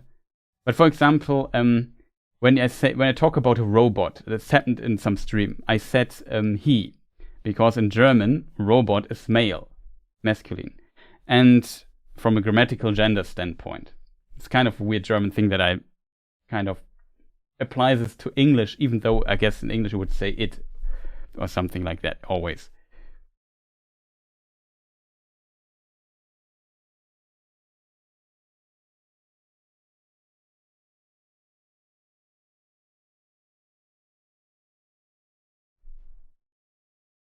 Of course, you have he, she, it, and so on in English, but it's not like that. When you say table, you'd say it's a male, it's a masculine word or something like that. So you have no grammatical stuff. And you know what the reason is why English got rid of the grammatical gender stuff, which makes languages insanely complicated often. Like, that's one reason why German is also, and some other languages are quite tough to learn, because of all these weird cases, and every case has 3 genders and whatnot. The reason is that due to the weird phonetical development of the English language, the vowel shift and so on, weird is the wrong word, but the English phonology is very complicated. It happens, as far as I understand it, that it became, for the people going through this language development, more and more difficult to classify words into these 3 genders.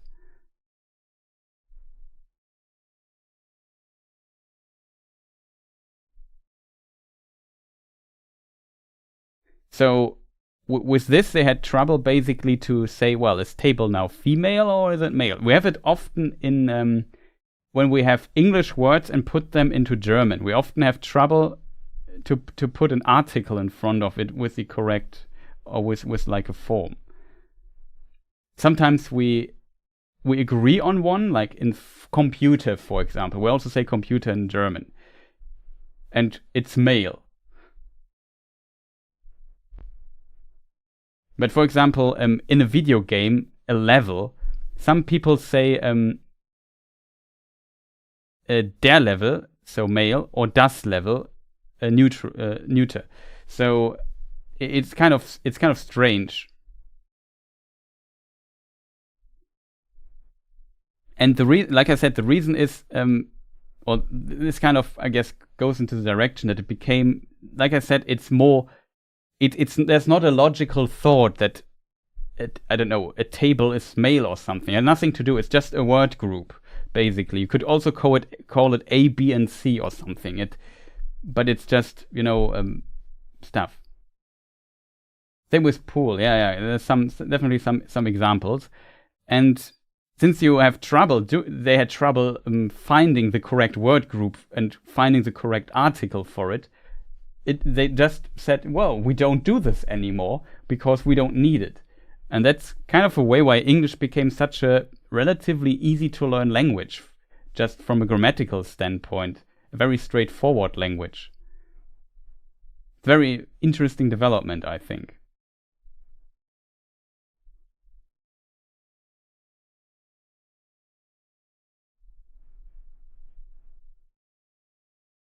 It depends on how many legs the table has. I like it.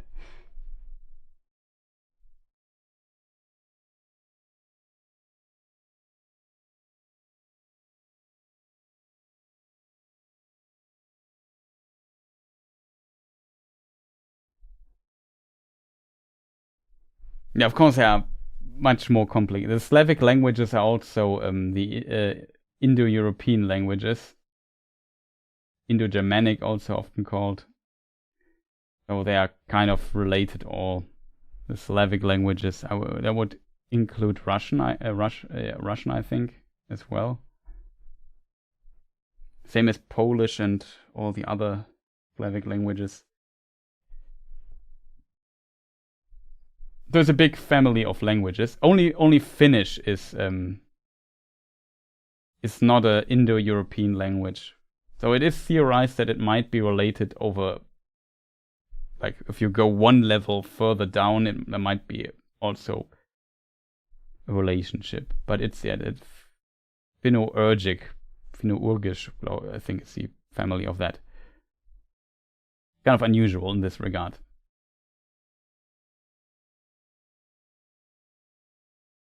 But I don't want to go too much into this language stuff here.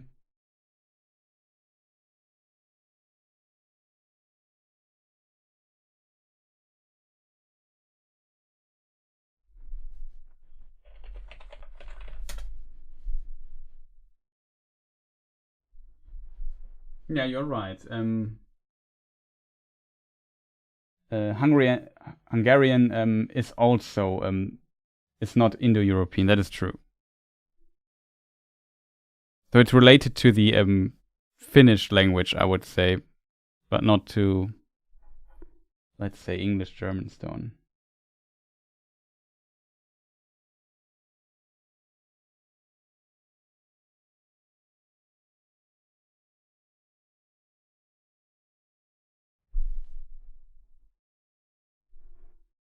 But yeah, chat, we are now far beyond the trailer stuff. So I don't know, chat. Is there anything you people want to discuss related to the show and stuff? Because I have to admit, I'm slowly running out of steam, if that makes sense. I'm kind of tired. I'm hungry. I want to eat something. I want to shut up for a moment because I've talked for 5 hours straight. 5.5 hours straight. That's a lot. Also, RB Kitty is also there on the Twitch chat. Nice to see you. Hey Chris, hey chat. I'm playing some Monster Hunter, so I'm lurking in here. Awesome, nice to see you. Unfortunate for you, I'm slowly in the realm of wrapping the stream up.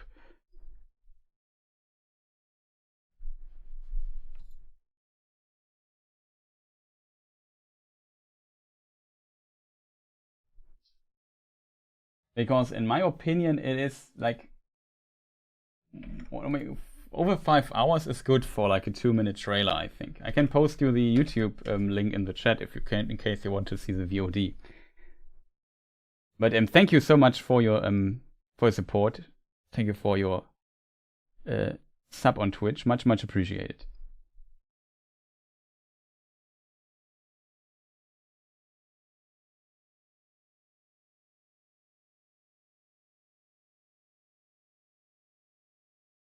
Oh, Gaia is also back again. Nice to see you. Have a nice evening and sleep well. Thank you for joining here as well. That was a tough stream, I have to admit.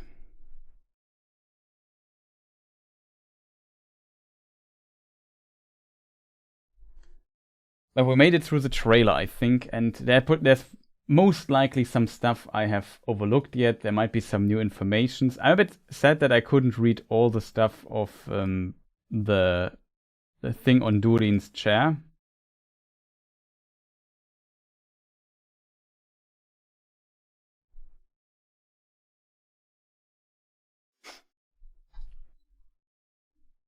Where is it, chat? Here it is.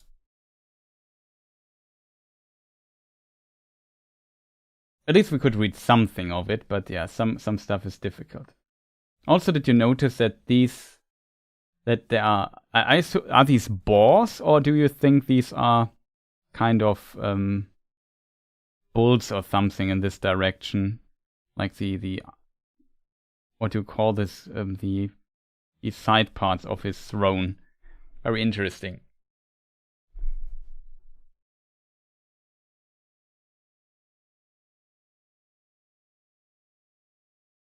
I never knew how little I knew about Lord of the Rings before this stream.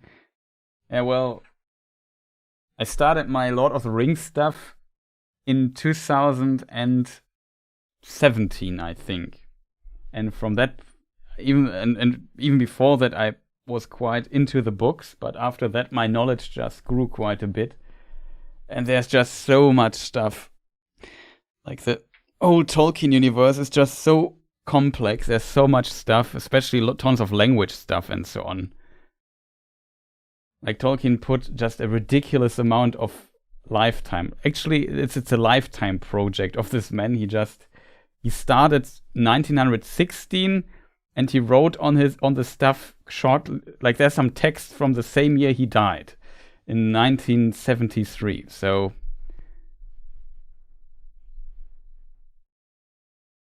he definitely yeah.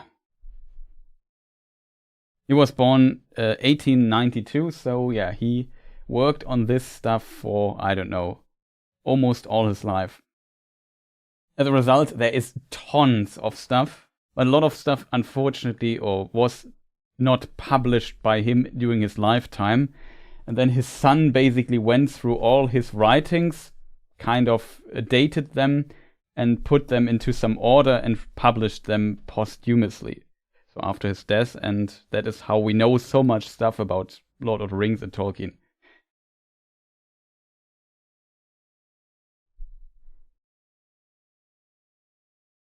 Baby stream with is about 5 hours. I'm actually surprised you're still listening to my rambling for so many hours. So very impressive. Hope you enjoyed the stream though. That was quite a wide-ranging discussion. It was really. Oh, Schnack is also back. Well, I'm still here.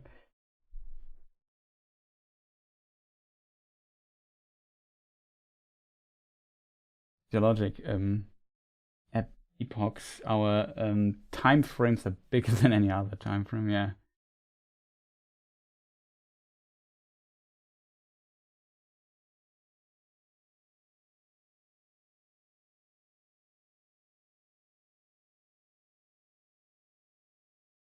Yeah, I noticed this when I was I forgot to ask if you by chance since your name is kind of Tolkien or Sindarin inspired.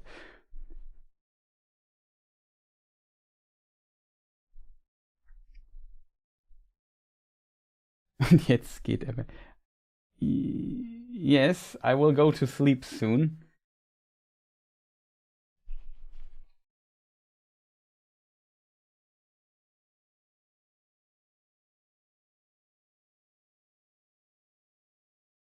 So that's pretty cool. But yeah, it's, I don't know.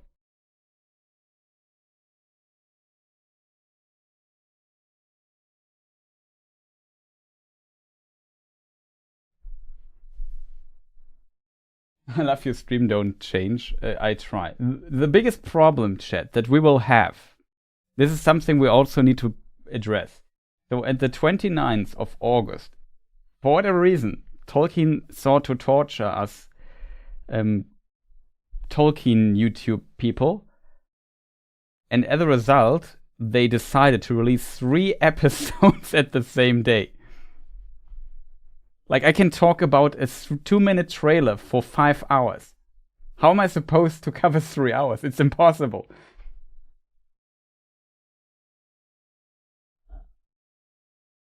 Yeah, it's 10:30 in Germany right now. So I will drink something, I will eat something when I shut down the stream. Then at the same time, I will edit my video further, so I might complete it tomorrow. And then I slowly go to bed. That's the plan.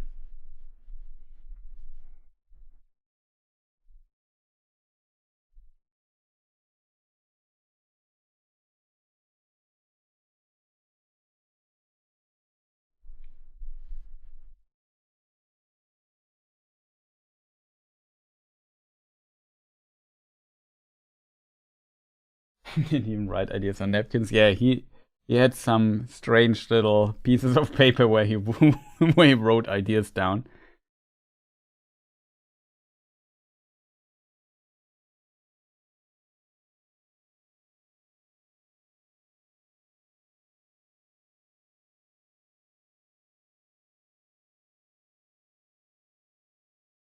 Yeah, I'm not sure how long this will be. Maybe there isn't that much to discuss, chat, when the episode drops. That's kind of my hope. Like, we also discussed some lore topics quite extensively today, and so on. So, I don't know. There's just a lot of scenes to discuss. Usually it's a bit more streamlined, and you have like 3 or 4 big topics in a stream, and you discuss those. But yeah, there will be coverage here on this channel a lot. So when Rings of Power comes out again, and then yeah, I don't know, chat. We will see. In case people like video games, currently working on Elden Ring stuff. For the German viewers on the German channel, I started my Rune Level 1 run for the DLC. That's also stuff. We have defeated 2 bosses already. Took some time to do that on level 1, but we managed. And yes, that will be tough. There's also a video game coming out I might look into, called Black Myth Wukong. Depends a bit. I wait for reviews first, to be honest.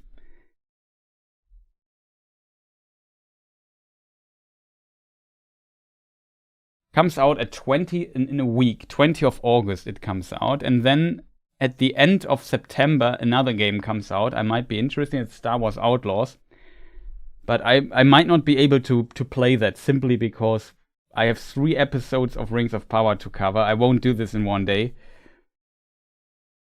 So maybe we do it like each day, one live stream, something like that. I think I will watch all 3 episodes though on the 29th. So with our knowledge, we can discuss with complete knowledge each episode, if that makes sense.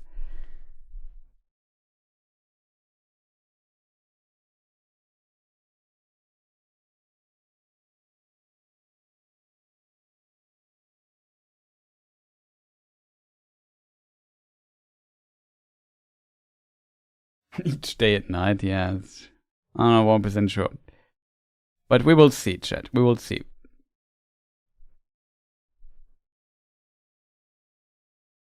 So, what did I forgot?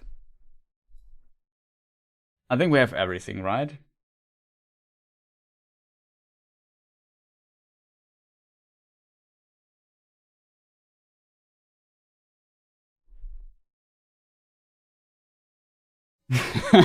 By the way, we'll never forget the stream when the first was it the first trailer or teaser for Rings of Power that came out? Also an S on San Diego Comic. No, it was a Super Bowl thing.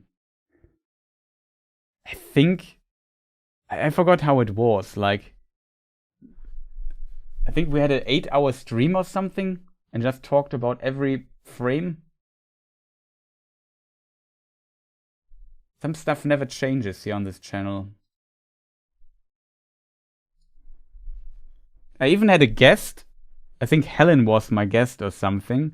She stayed for 3 hours. And then I said, yeah, goodbye, see you next time. And then I streamed another 5 or something. Oh, man.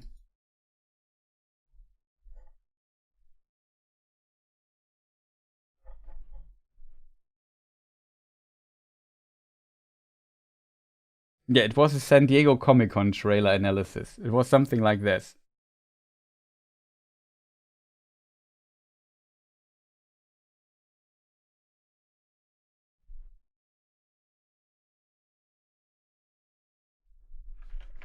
Nine-hour stream?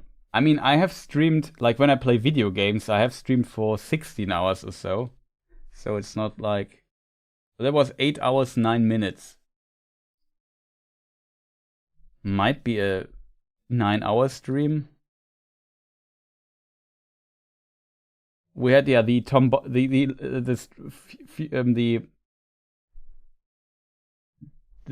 second last stream, the 11th anniversary stream. That was almost 9 hours long.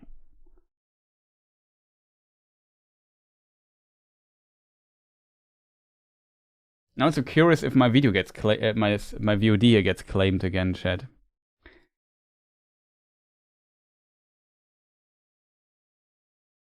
The longer the better. Glad you see it like that.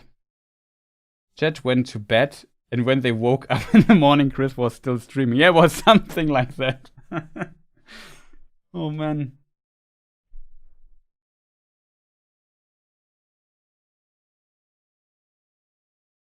Yeah, for sure. There's a lot of, for people, like a place where they can return to and have a good time.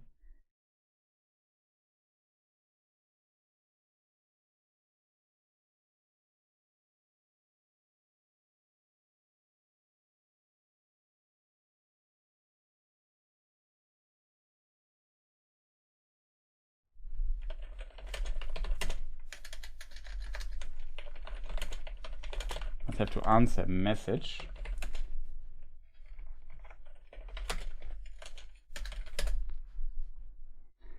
Okay. What are we going to do next? As you can imagine, I have not prepared credits. I'm too tired to do credits right now. So we just show you the credits from last time and hope they are still correct.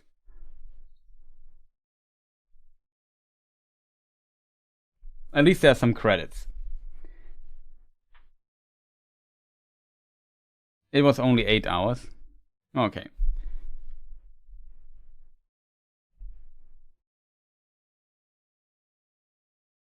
But the difference, like these streams here are much more exhausting than most exhausting than the video game streams, because there I sometimes focus on playing a boss and then I shut up for 2 minutes or so while playing and so on, and people still watch that stuff.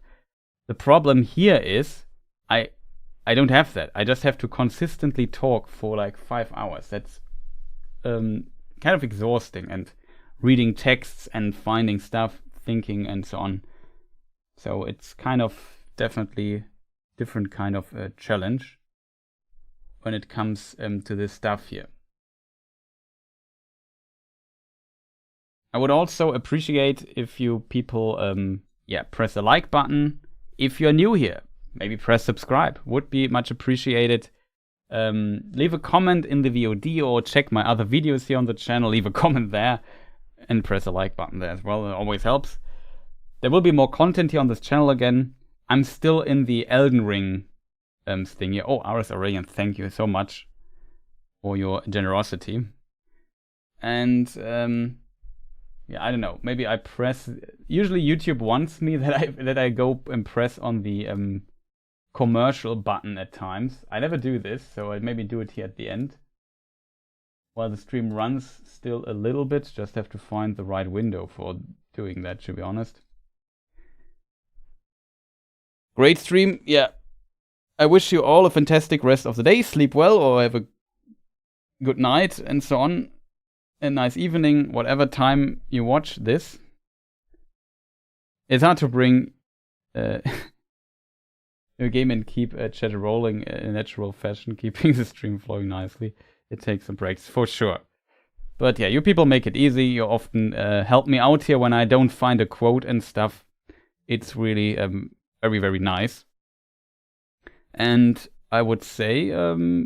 see you people then next time, and that will be very soon, I think. Maybe there will be another trailer. We will see. So, have a good one. Goodbye.